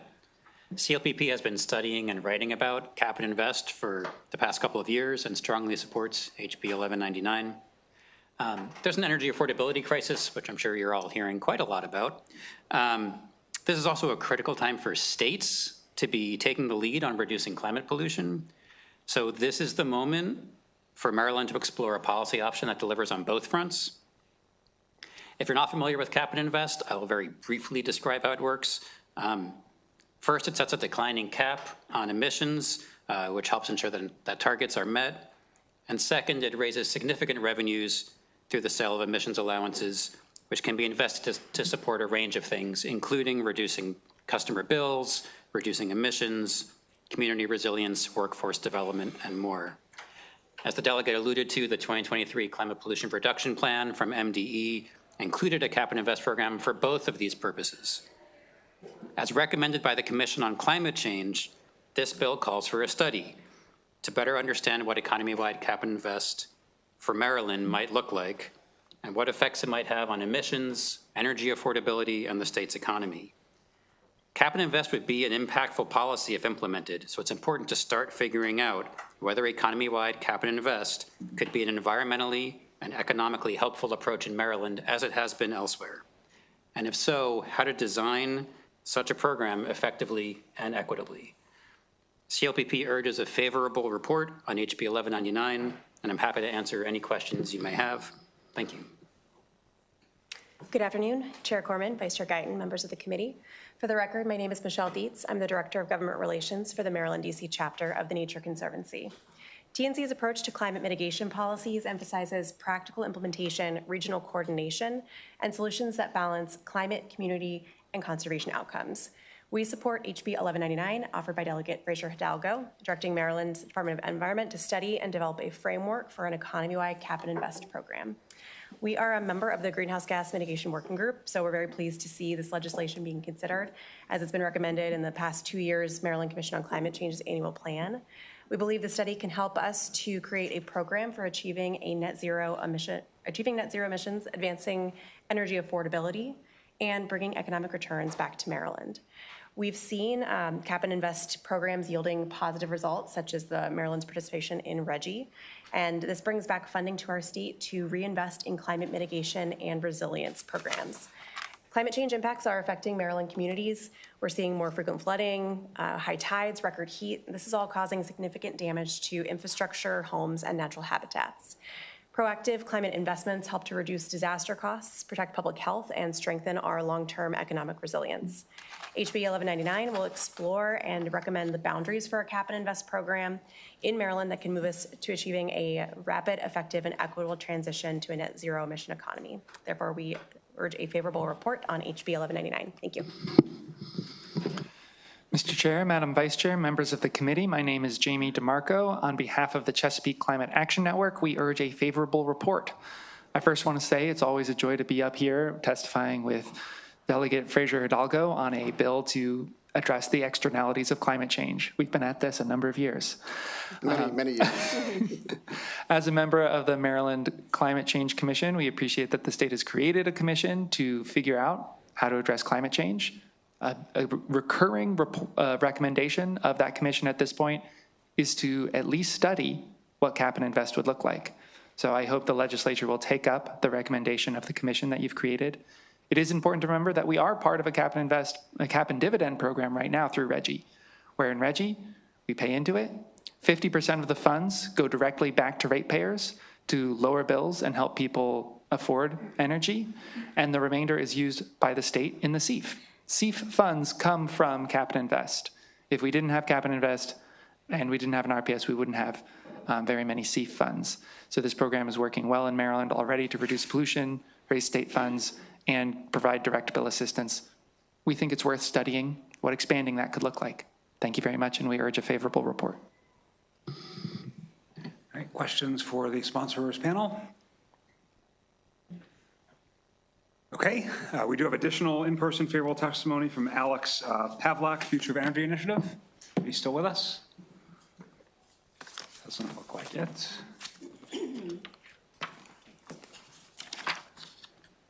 Okay, well, people must be excited to get to this last bill. That concludes the bill hearing on House Bill 1199. We will turn to House Bill 1067, Vice Chair Guyton. Everybody straight. Lead and lead-based ammunition phase out. If you have a panel, please bring them up.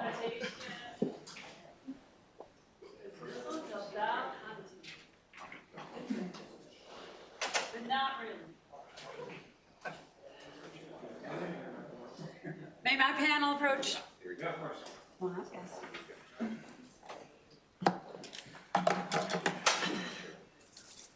Right. Thank you so much, Mr. Chair, members of the best committee ever.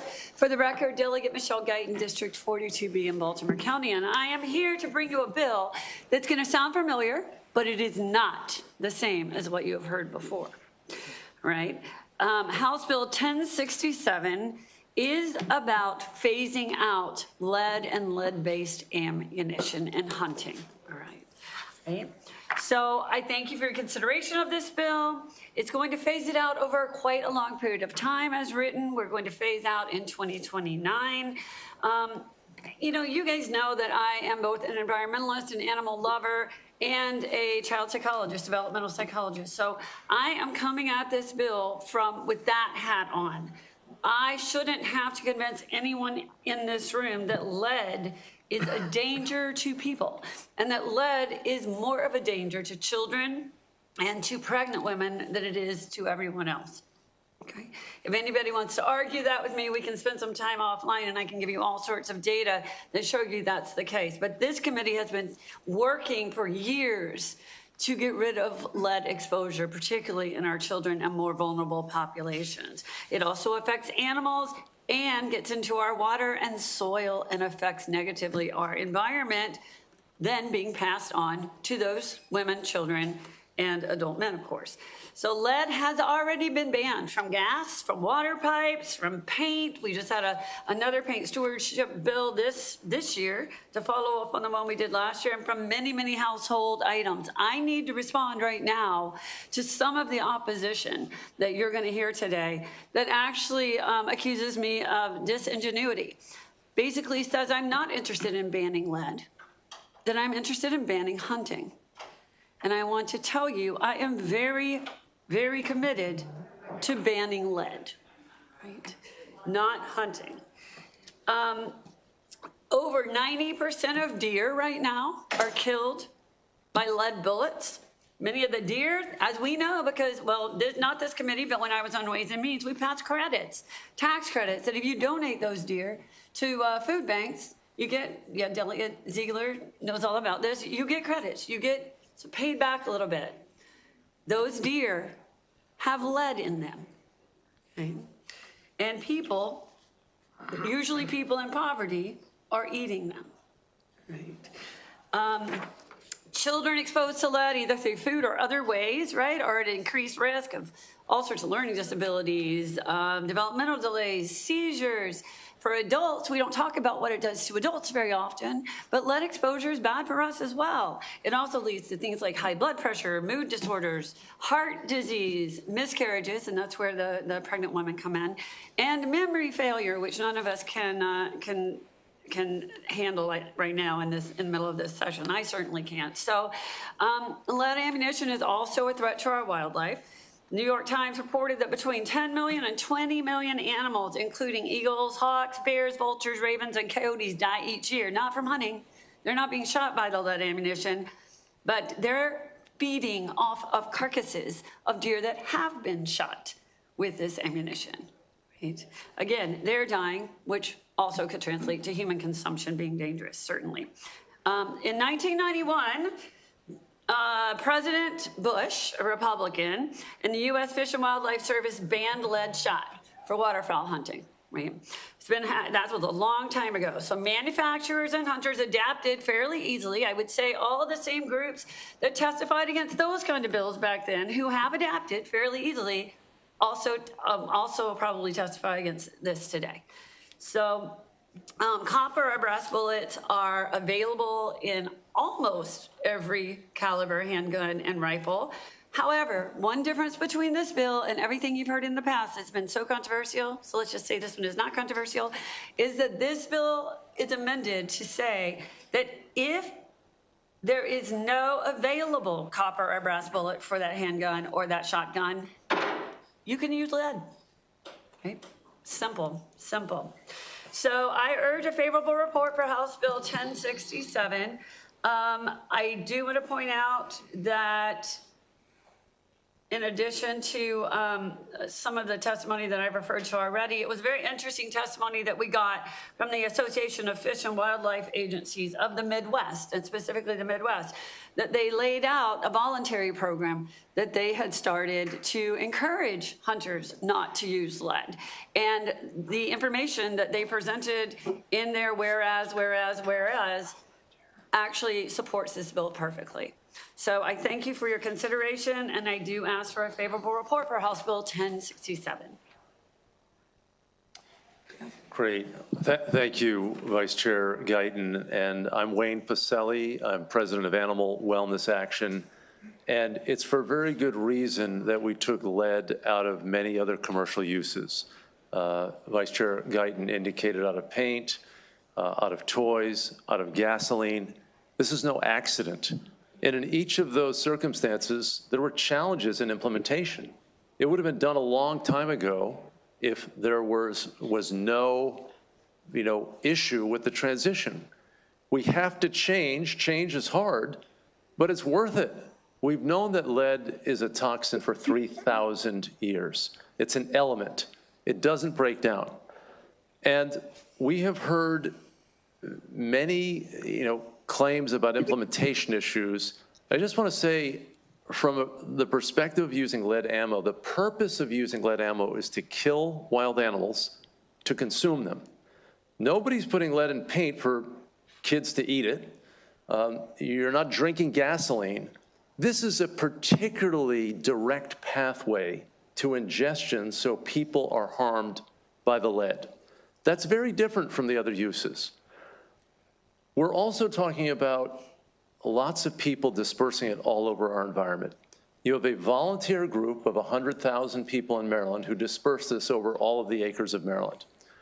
That means that thousands and thousands of wild animals are going to be poisoned, because if it's deer hunting, a hunter leaves the gut pile, and all of the animals in the forest, because there's no waste, will consume that. The other half comes home, and the lead fragments, it's lead dust, it's tiny fragments, that is consumed by hunters and hunting families and people at food banks. This is poisoning people. It's poisoning animals. And we have alternatives. We have copper, bismuth, steel, tungsten. It's been implemented effectively in California, and we have a national ban on waterfowl hunting. So I urge your favorable consideration.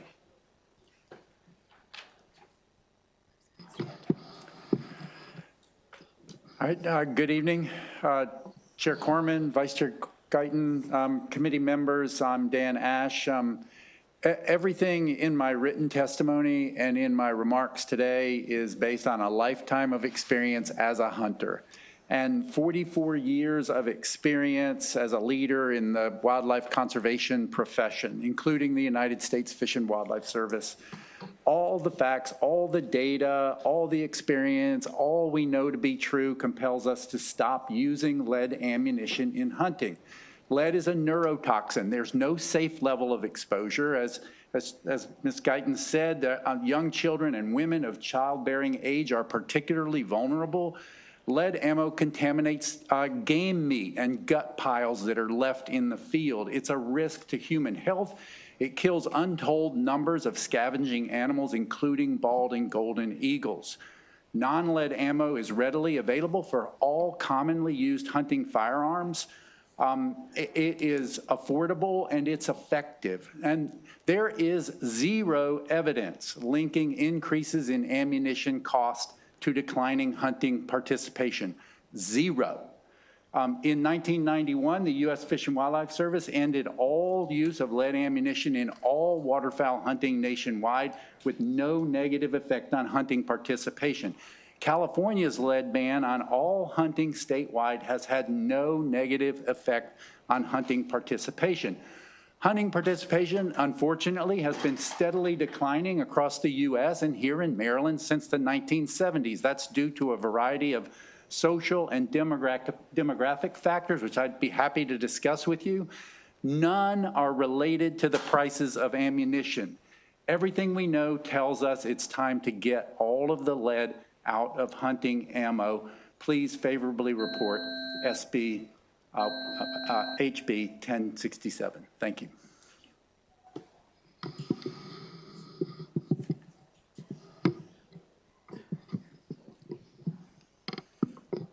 All right, well, to the chair, Madam Vice Chair, and all of the committee members, thank you for allowing me the opportunity to speak to you today on removing lead from ammunition. I'm Aisha Dickerson. I'm an associate professor in the Department of Epidemiology at the Johns Hopkins Bloomberg School of Public Health.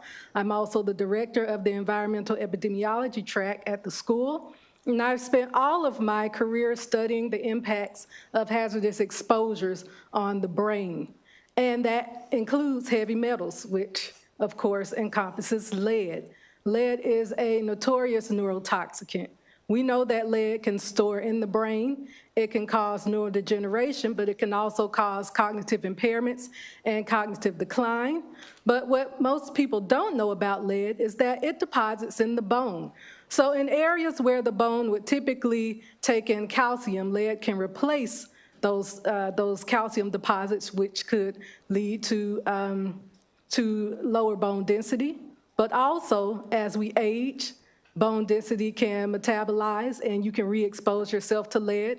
Additionally, during the third trimester, that's the time when bone rapidly metabolizes. And then you not only expose the mother to lead again, but you can expose her unborn fetus. So we've removed lead from gasoline and from paint, knowing that lead is detrimental to public health. I think it's time that we also remove it from ammunition. So I am originally from Alabama. I was born and raised in a hunting family, and I am keenly aware of the amount of game meat that hunters eat. I also know that it's feasible to phase lead out of ammunition because my family has done it and it has worked well. So I encourage the committee to provide a favorable report for this bill. Thank you.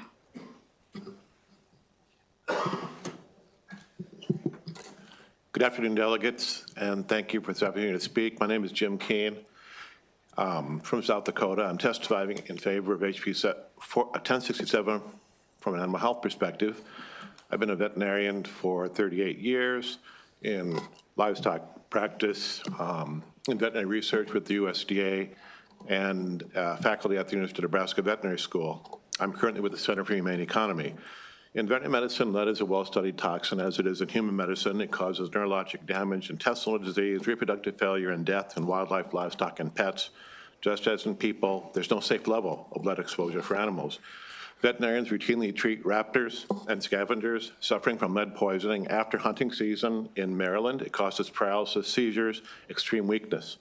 And these are painful, often fatal conditions. Treatment is difficult, expensive, and often unsuccessful. When lead bullets or lead shots strike an animal, they fragment into hundreds, sometimes thousands of pieces, many of them microscopic. These fragments contaminate carcasses, gut piles, and meat, creating a toxic exposure pathway for scavenging wildlife and for people who consume game. I estimate that Maryland deer hunters and their families consume 100 to 200 tons of lead-contaminated venison each year, with even greater tonnage of lead-contaminated carcasses and gut piles spilled onto Maryland's rural landscapes. Lead is forever. It's an element, so it never degrades, it just accumulates. I estimate that 3.3 million Maryland deer have been hunter harvested since the first hunting season in 1927, mostly with lead ammo, and that 1927 lead is still there, just like the 2005 lead ammunition.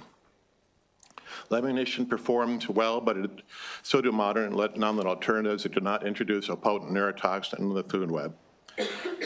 Continuing to allow ammunition for hunting when effective non-lead alternatives exist makes no sense. Thank you. Vice Chair, do you need Delegate Jen as well?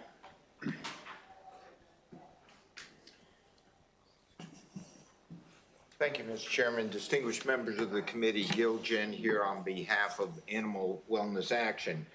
You've heard about the 1991 ban on waterfowl, and immediately there was no delay in implementation there. And it's been mentioned, professional painters didn't get an extension on painting with lead paint, or the gas station owners didn't get an extension on pumping gasoline with lead. So we have listened to you after 3 years and have brought this bill in compromise. And here's the actual timeline of the bill when you look at the DNR calendar of seasons. So the use of lead will be allowed for at least another 18 months from today for the first section under pen-reared birds. Under game land birds and webless migratory, because their season starts September 1st, that will be 2.5 years from now. Go ahead, use your lead.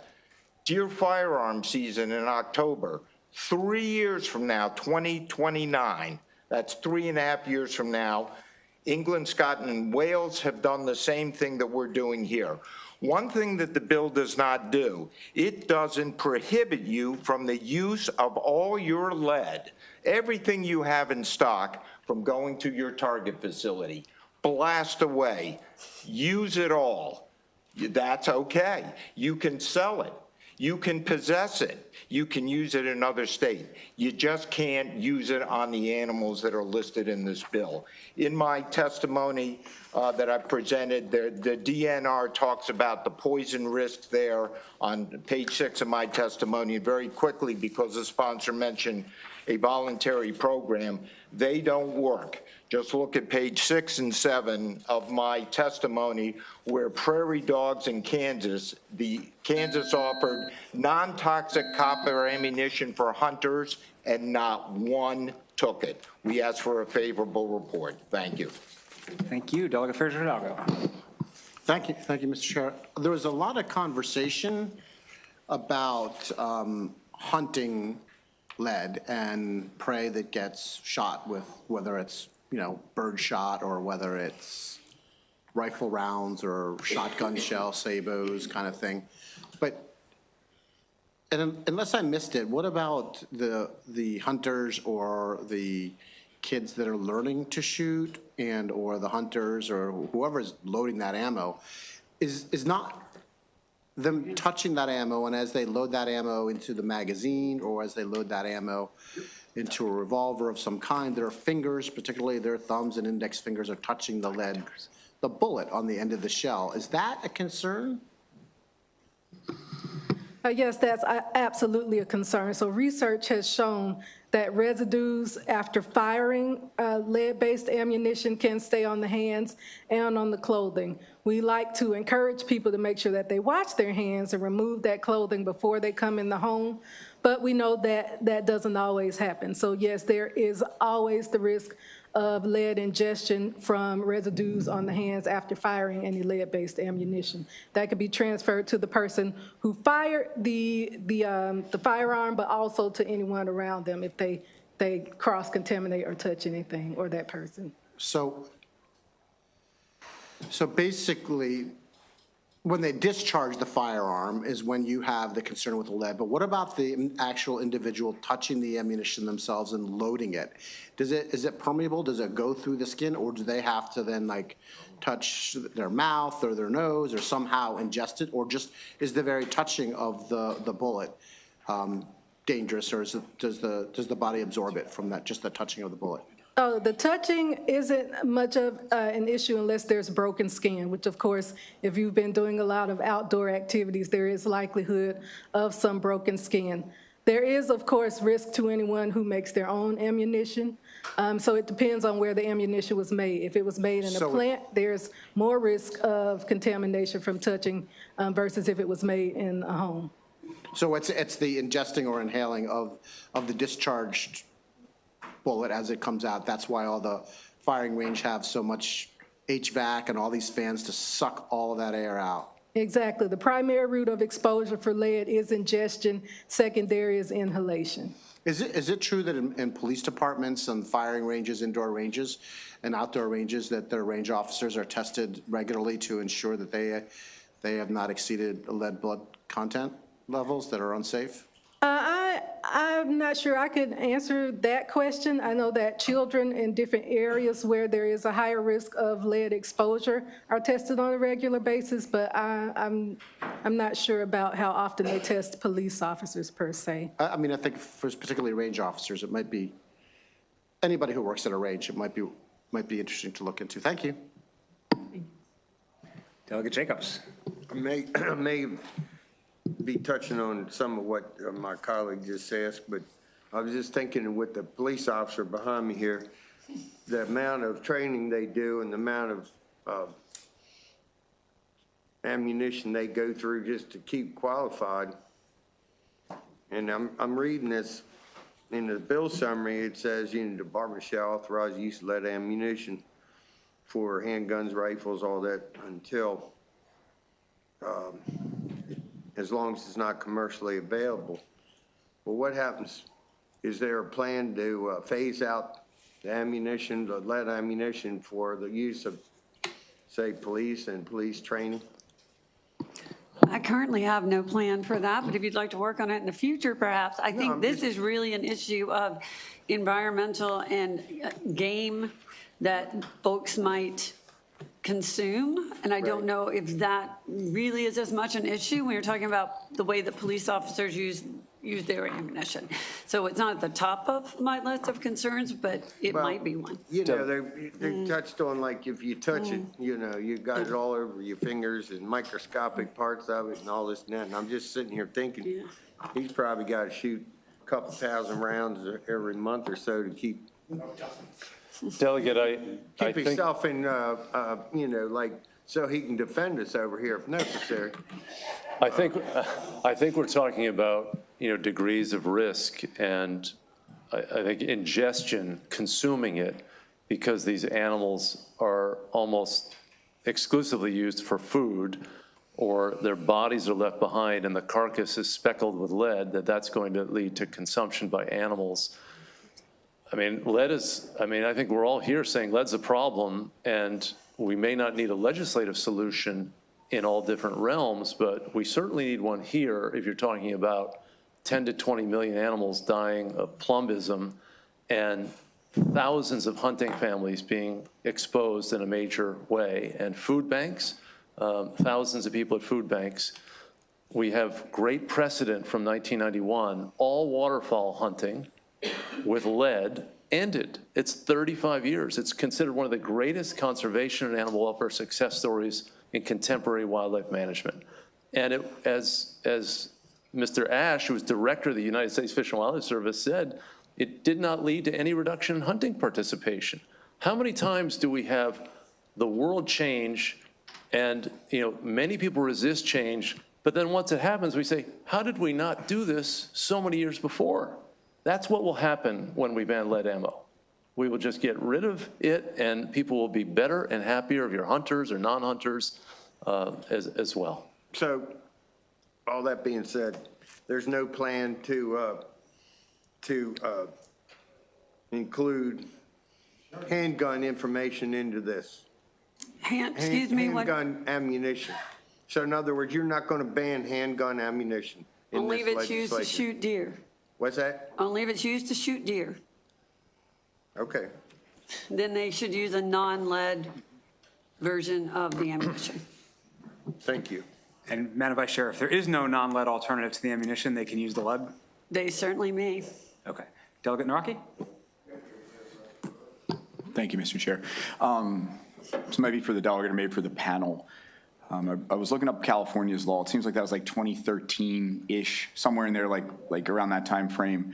I can't see any other statewide bans that have occurred since the Bruin case, right? And I feel like Bruin has really changed the lay of the land, so to speak, with respect to not only Second Amendment issues with respect to guns, but also ammunition. So is there any cases that you can point to that have occurred since Bruin where federal courts have affirmatively upheld these? Not before Bruin, but since Bruin has occurred. Is there any statewide bans that have happened where the federal courts have said, this is good? Well, the only state that has a comprehensive prohibition is California, and then the U.S. Fish and Wildlife Service is the overseer of all migratory bird populations because they cross state lines. So no other state has done this except certain species are protected from lead. And now there are petitions in 6 states. New Jersey has legislation that's going to be similar to this one. But Dan perhaps has more thoughts on this. Yeah, to my knowledge, there's never been any kind of judicial challenge to any, like the Fish and Wildlife Service's 1991 ban on all lead ammunition in waterfowl. States like Maryland, all states have regulations about what kind of ammunition you can use for what kind of species, and so there's never been any judicial challenges to the authorities of state or federal regulatory agencies to say what kind of ammunition can you use in hunting. Sure, but I guess where I'm going with that is Bruin sets up a very different scheme of how to examine these things, very different than when some of these were enacted before. And I would just be curious if there's anything since Bruin, and if you don't have it right now, that's fine, but if someone could get that and show me that courts since that decision have said that these types of bans are good. I don't think there's been any policy to then trigger judicial review. Okay, thank you. Sorry, if a law is unconstitutional under Bruin, does it matter when it passed?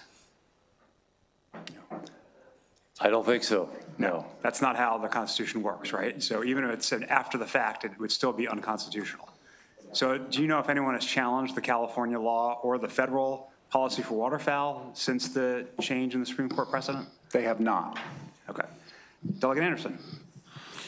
Yes, sir. Thank you, Mr. Chairman. I was interested by your comments about the alternatives.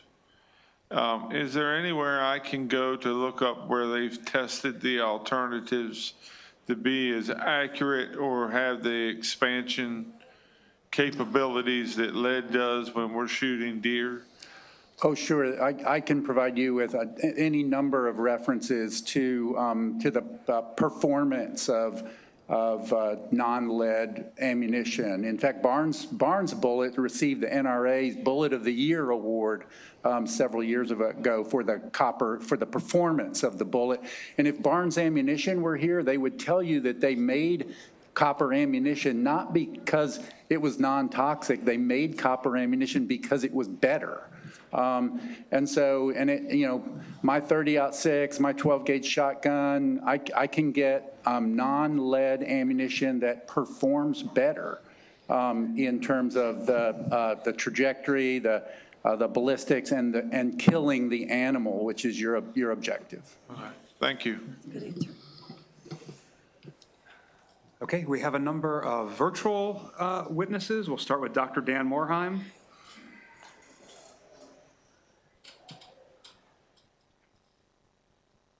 Okay. It's good to be with you again, Chair Corman, Vice Chair Guyton, and the committee. I used to be on this committee during my 24 years in the Maryland General Assembly a long time ago. I'm here to support everything that panel has said. I especially want to echo Dr. Dickerson's comments about the health aspects. And as a ER doctor in the last 25 years of my career in a trauma center, I wrote in my notes, which are done on behalf of Chesapeake Physicians of Social Responsibility, which has over 800 members in Maryland, that one of the consequences of lead, children grow up exposed, get to it, is they're less capable intellectually and more volatile emotionally. And what that really means where I worked is people would come in and they were very difficult to manage. They often engage in antisocial behaviors, provocative behaviors, and violent behaviors. And that's the ultimate mental impact of lead poisoning. So for really, in this case, this bill is all about an ounce of prevention is worth a pound of cure. And having served in the legislature for that length of time, I'm going to stop and give you back a minute and say me too with everything else. Please pass this bill. Thank you. Thank you, Delegate. We appreciate it. Next up is Elaine Leslie. Hi, good afternoon. Thank you for having me. My name is Dr. Elaine Leslie, and I'm an executive member of the Coalition to Protect America's National Parks, obviously, which we have many park units in the state of Maryland. In my career, I've worked as a National Park Service scientist and the agency chief of biological resources. And I've been an experienced wildlife biologist for 45 years, over 45 years.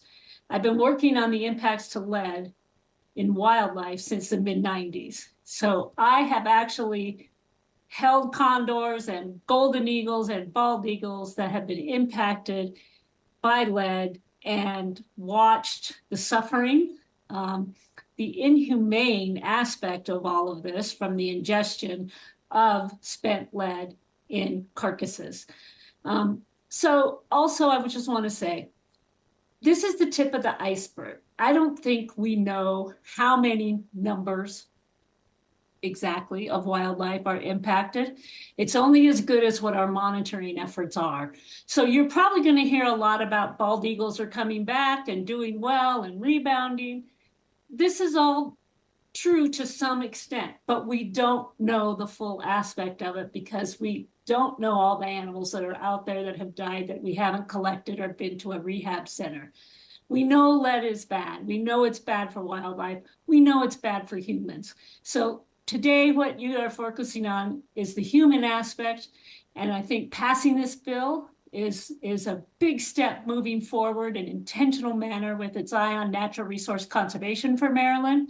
And in this year of the 250th year of our founding of our nation, I think protecting and preserving animals such as our nation's symbol, the bald eagle, protecting our environment and protecting humans is definitely worth celebrating. So please pass this bill.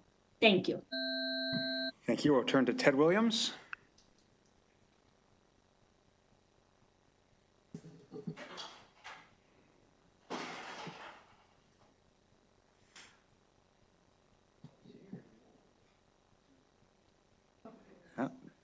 No, that's not Ted Williams. There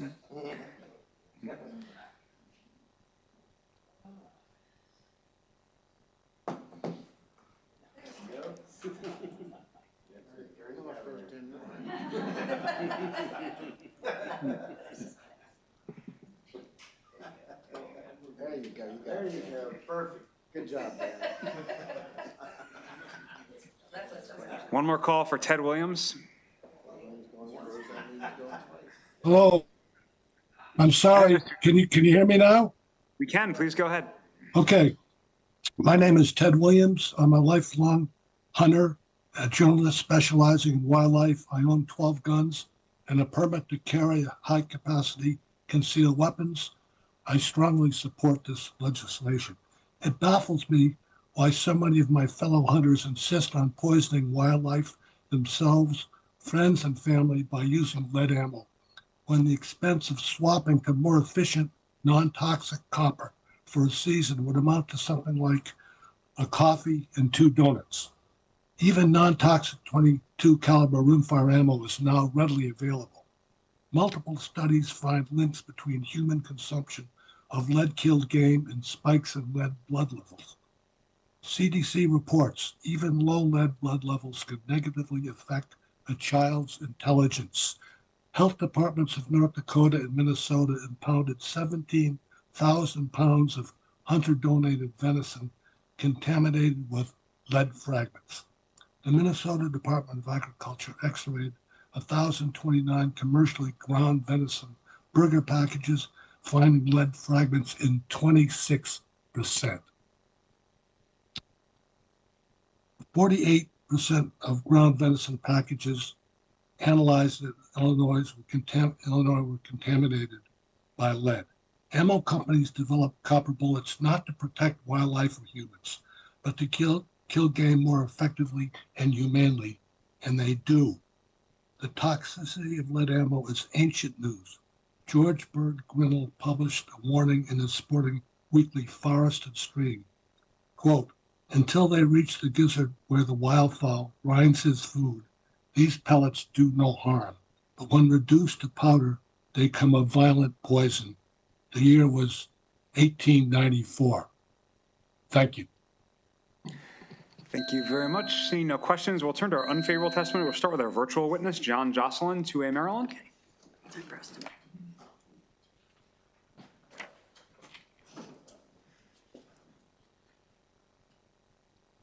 Good afternoon, Mr. Chairman, members of the committee. John Jocelyn speaking on behalf of 2A Maryland. I'd like to put forward some observations on the enforceability of this particular legislation. On page 2, line 25, it allows any federally approved non-toxic ammunition. The federal government does not approve any type of ammunition.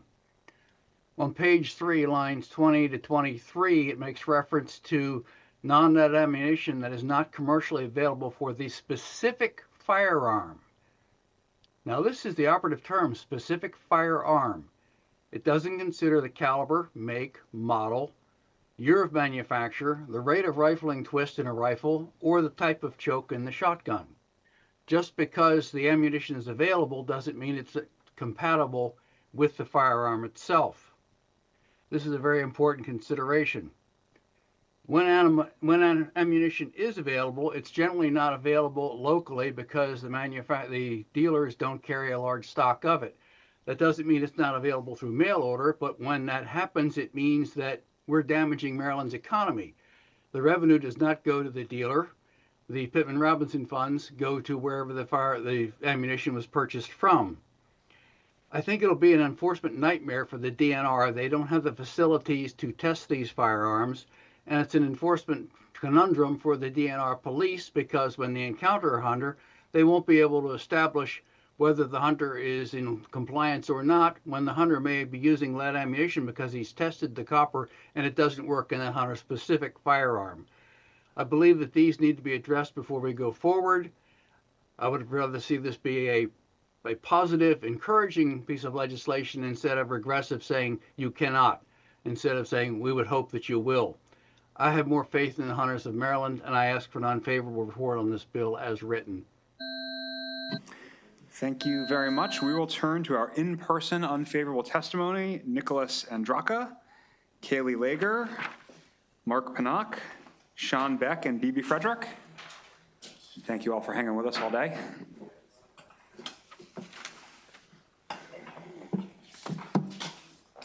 All right, for time, I'll go ahead and get started. It's nice to be back in front of you all again, 2 times within 7 days. What a pleasure. My name is Kaylee Leager. I am I'm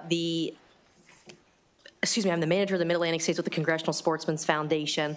Again, I appreciate y'all's time this evening, and it's great to see you again. In addition to my professional introduction, I would like to mention that I'm a generational Marylander and longtime hunter and paid license holder. I'm here today asking for an unfavorable report on HB 1067. This legislation is proposing a hunting lead ammunition ban with no scientific evidence or data from the Maryland Department of Natural Resources, which shows that such a ban is scientifically or biologically necessary. In closing, the Congressional Sportsmen's Foundation encourages the legislature and the Department of Natural Resources to work together to implement incentive-based programs for the use of non-lead hunting ammunition by hunters if there exists demonstrable scientific evidence, as mentioned previously, that such effort is needed to address population-level impacts of lead exposure in specific wildlife species.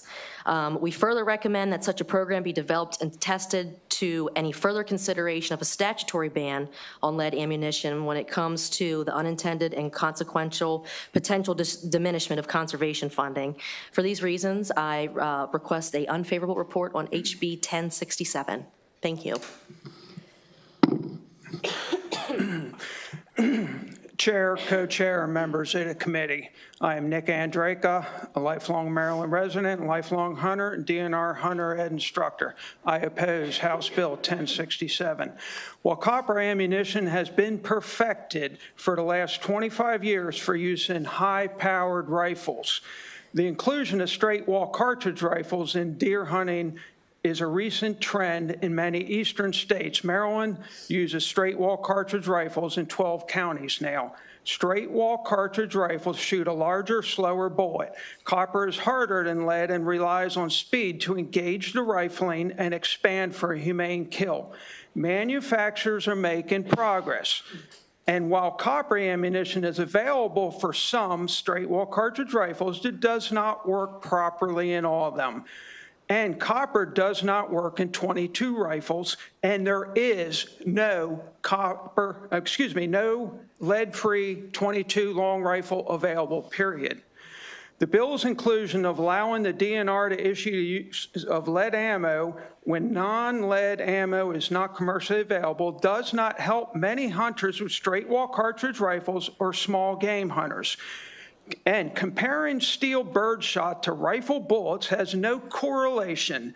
They are two separate and unrelated subjects. Having politicians, bureaucrats, and activists craft rules and regulations for hunting is the wrong approach. Groups like the North American Lead-Free Partnership that is made up of wildlife biologists, hunter educators, agency leaders, conservationists, and industry partners, people that actually understand the science and physics. That is the right path to push forward the goal of reducing lead in hunting. They are achieving up to 80% compliance in the states they are working. and they help hunters work hand in hand with copper bullet manufacturers to perfect the product. That is the logical path forward. For these reasons, I oppose House Bill 1067. Thank you, Mr. Chairman. Mark Pennock. I'm the president of Maryland Show Issue. I'm a Maryland attorney. I'm a lifelong hunter and a firearms instructor. I wanted to highlight the cost of all copper ammunition. It's about double. And there's an example in my written testimony where it goes from leaded ammunition for a .308 cartridge, which is standard hunting round for deer, from about $29 to all copper rounds at $62. That's over $3 a round. That makes an economic difference because it's not just the ammunition you hunt with, it is the ammunition you practice with, it is the ammunition you sight in your rifle with. It simply isn't the bullet you fire at the deer. But more importantly, I also want to bring to the committee's attention for its full consideration how this bill will be enforced as a matter of law. The legal consequences for a person who's caught with the leaded ammunition while hunting are severe. In 10-1011, the Natural Resources article, the first offense is a $1,000 fine. Second offense is a $4,000 fine and 1 year in prison. But it's not just that. It can also result in the confiscation of the firearm by the DNR officer. And under 10-1108, it can result in a 5-year suspension of the ability to hunt at all in Maryland. Those are the enforcement provisions available for all the violations of this title. They are equally applicable to the sanctions imposed by this bill. You can expect them to be enforced in this manner. I would urge the committee not to contemplate a bill that would envisage these kind of sanctions on people who may be hunting to put food on their table for their families and their ability to hunt at all. I urge an unfavorable report. Thank you.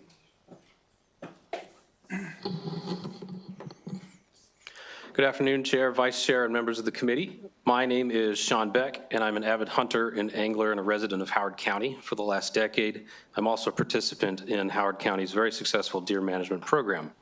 I come before you today to testify in opposition to the proposed House Bill 1067. The text of this bill makes a number of claims based either entirely on conjecture or takes claims made in legitimate scientific studies and extrapolates upon them to reach a particular end. While I'd like to address these points, I only have 2 minutes, so instead I'll focus on a practical consequence of this particular legislation. While big game hunting has become the focus of the hunting world, small game hunting is still a popular pastime for outdoorsmen. The shotgun is a popular choice for some hunters, but others, such as myself, opt instead to use a rifle when pursuing game such as the eastern cottontail or the squirrel. A variety of calibers exist for this purpose, but ask most hunters their caliber of choice for small game, and you will inevitably hear .22 long rifle.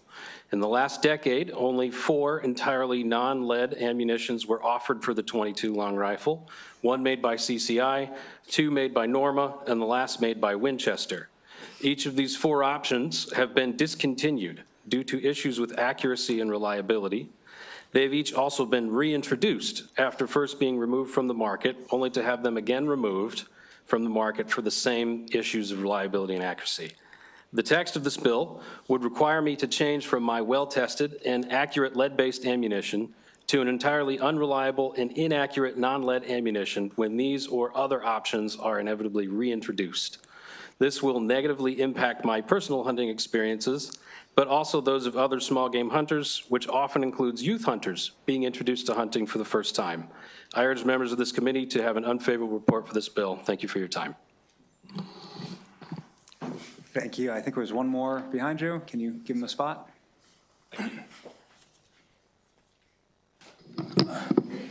Thank you, Mr. Chairman and honorable members of the committee. Thank you for the opportunity to testify today. My name is B. Frederick, and I'm representing in-state and national members for Safari Club International, or SCI. SCI respectfully requests that conversations around this issue be centered on voluntary, educational, and incentive-based approaches in lieu of blanket bans that are unnecessary and will have negative impacts on hunter participation, DNR funding, and whitetail deer management. It's important to note that lead is used commercially in several forms. The form in ammunition is not the same, less easily absorbed by the body than the form in paint or in gasoline, and we cannot continue to conflate the different types of lead. Of note, here are some of the groups that do not recommend an outright ban and instead recommend voluntary incentive-based programs.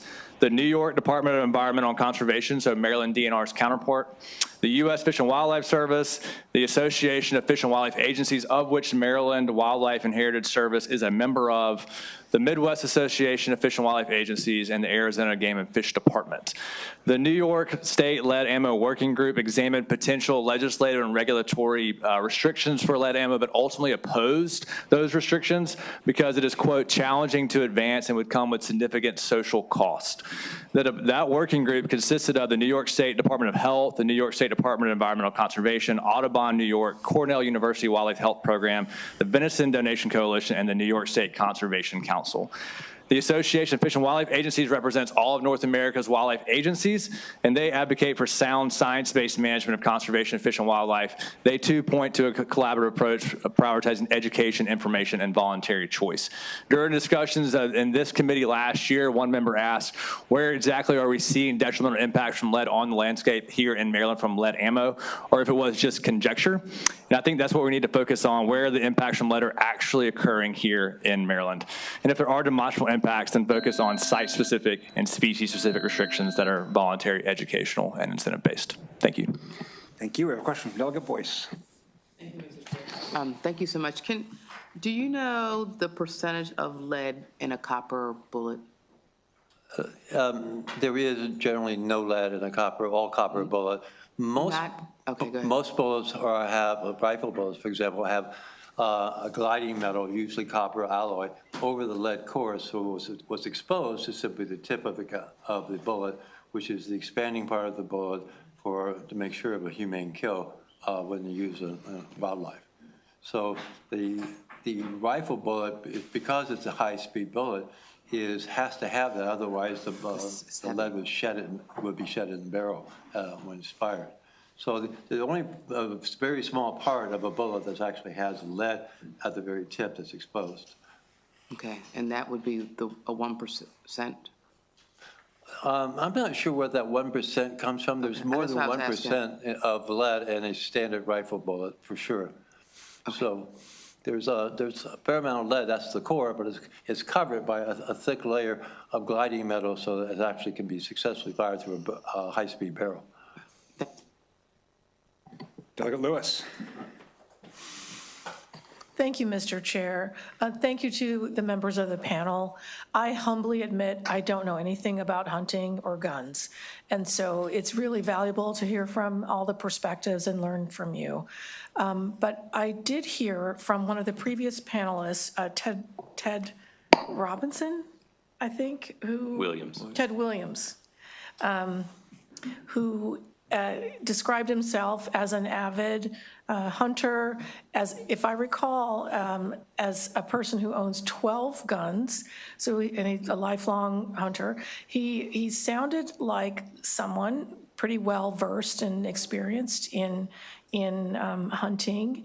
And he said that he had voluntarily given up using lead ammunition and that he encouraged other hunters and his family and friends to do the same. He described not experiencing any difficulty, and because I humbly admit I don't know as much as all of you guys do, I made note of his testimony. And then I heard from the good gentleman from Howard County who's helping with the deer problem there. If I recall right, I heard you say that non-lead ammunition isn't useful. I also think I heard one of the other good gentlemen say that, I think it was you, sir, forgive me for not having your names, but I heard you, okay, and I see you, and I just recall you saying that, non-lead ammunition doesn't work for certain kinds of firearms. So what I would ask you, avid hunters with experience, doing good work, getting rid of deer, the overpopulation and other things, why did one experienced hunter say he's got no problem with non-lead ammunition, but you did? And whichever of you is best prepared to answer. Thank you. Can I answer? Yes, sir, please.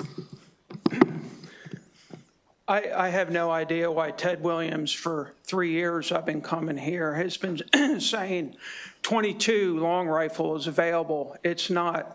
We have all submitted in our written testimony. I've submitted emails from the companies. I've submitted the pictures saying it's discontinued. It is discontinued. I can't speak for Ted Williams why he's claiming it's readily available and works great. In my testimony, I didn't say all copper doesn't work. In fact, I use copper in my 4570. It's a lever action rifle, and I use it in my 2 slug guns. It works great. It excels in high-powered rifles because the Barnes Company has started perfecting that 25 years ago. The inclusion of what we call straight wall cartridge rifles in Maryland's hunting is only a couple years old. And that, there was, I believe, about 8 or 9 eastern states that allowed those rifles used. Those are very difficult right now because copper is harder than lead. So it cannot form into the rifling, the grooves in the barrel of the gun. They have to make it slightly smaller. It's hit or miss. I have, my 4570 is a rifle. The copper bullets just happen to work in it. I have 2 other rifles, lever action guns, 44 Magnums. The bullets do not grip the rifling, and it does not work. It does not group, meaning the gun is not accurate. One of them was slightly better than the other, and we did use that. The bullet expanded fine, beautifully, in fact. And my point is, with the groups like the North American Lead-Free Partnership, they're working with these bullet manufacturers. So we have a lot of new manufacturers. We have Bear Creek Ballistics. We have Hammer Bullets.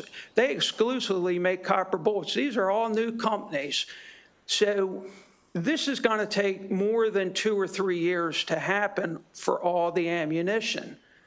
Like I said, every one of us will use copper. If everything is true, what they said is copper is so bad for you, you're poisoning your family. If that's true, if copper works better than lead, if that's true, if it's available everywhere, if that's true, if it's hardly any more expensive, if that's true, hunters would be using it. We'd be fighting each other to get it off the shelf. It is an evolving technology. Like I said, for high-powered rifles, works great because Barnes started that work over 25 years ago. 22 rifle, it does not work. I can't tell you why Ted Williams keeps saying it's there. If you look at Sean's testimony and my testimony from last year, I have the emails from the companies. It does not, they discontinued it. I don't know why he's saying that, but. Thank you. So to add on to that, Madam Delegate. Yes. I use the Barnes bullet in my high-powered Weatherby to shoot antelope at 500 yards, and it works beautifully. But it doesn't, a copper bullet doesn't work with a dam in my old Model 270. It's simply, I can't find a bullet that works well. Is it available? Sure. But does it work? No. I don't know why. I can tell you that I can't use, as a hunting gun, I use it for Maryland whitetail. My freezer's full of Maryland whitetail right now. So it is a gun-by-gun inquiry, and it is much more expensive. The Barnes bullet that I use for the Weatherby is $5 a round. So if you're going to force everybody into copper, they're going to be spending a lot more money, and they may not get the performance that they're hoping to get. And we're all hunters. We all look for humane kills, which means shot placement and accuracy above all else. So I'm not here defending lead. I know lead's all right, we got it. Thank We got it. We got it. Thank you All very right, much. Delegate Allen. Thank you, Mr. Chair. Gentlemen, all good to see you. Unfortunately, my question is for Kaylee, so I apologize. While you're sitting down, I'll start my question. I understand, again, the market issues and the accuracy issues and all those things. And I'm just trying to understand, I'm a late onset hunter in my life, so I'm trying to understand the history of it. You know, federally, it's been banned for migratory game birds since 1991. So what was the thinking then federally as far as the safety of lead goes versus, you know, what we're talking about now? How was that different? How was lead so dangerous in 1991 that we can't use it for waterfowl and migratory game birds, but to continue using it now? What's the difference is what I'm asking. Thank you for your question, Delegate. That was species specific. So again, in my testimony and the things that, again, I've been saying for the past 3 years, I guess, when this bill has come up, is work with the Department of Natural Resources to see if this is an issue, again, for species specific things, if it's required to keep up with the conservation and management of the species. You know, and again, with the waterfowl ban in 91, it was species specific. And again, I'm not against working with the department. I'd love for the committee to work with the department to try to do some sort of study to find if it's actually needed here in Maryland for specific species, and if so, then we can address that. So, Delegate, the answer to your question is I'm really confident he directed it to her. So, Delegate Allen, you good? I'm good, thanks, sir. Great, thank you. Delegate Fraser-Hidalgo? Yeah, I don't want to get too deep into this, but on the 22 piece, there is plenty of a copper-plated 22 ammo available. Are you saying that there's lead behind the copper plating that doesn't bite into the rifling? Is that what you're saying? So absolutely, yes. Yeah, for 22 specifically, the bill specifically requires, I think, less than 1% lead content for it to be considered non-toxic. And so for 22, yeah, there are copper jacketed options, but most of the bullet is still lead. The particular round that I use when I squirrel hunt or rabbit hunt is entirely lead. It's a subsonic round. I don't want it to go into the next property over when I'm shooting at a squirrel up a tree. Not that I don't miss, but but I don't want to run that risk, right? And so with the options that have been introduced for 22 in the past that were entirely copper-based, or I think the Winchester one was zinc, those, because of the difference in the metal's density, they had to make the projectiles more lightweight, which caused them to fire at a higher velocity, which at distance can cause reliability or accuracy issues. So I've personally tried it. I have, I think, 10 22 rifles or handguns. I've tried out the non-toxic options before, and I had a lot of issues with accuracy. And at least in the case of the Norma ammunition, it also wouldn't cycle my rifle. So if I'm using I hunt with a semi-automatic gun made by Ruger, and when you fire a round, ideally it will cycle and put the next round in the chamber for you for a follow-up shot, and the Norma stuff wouldn't cycle it.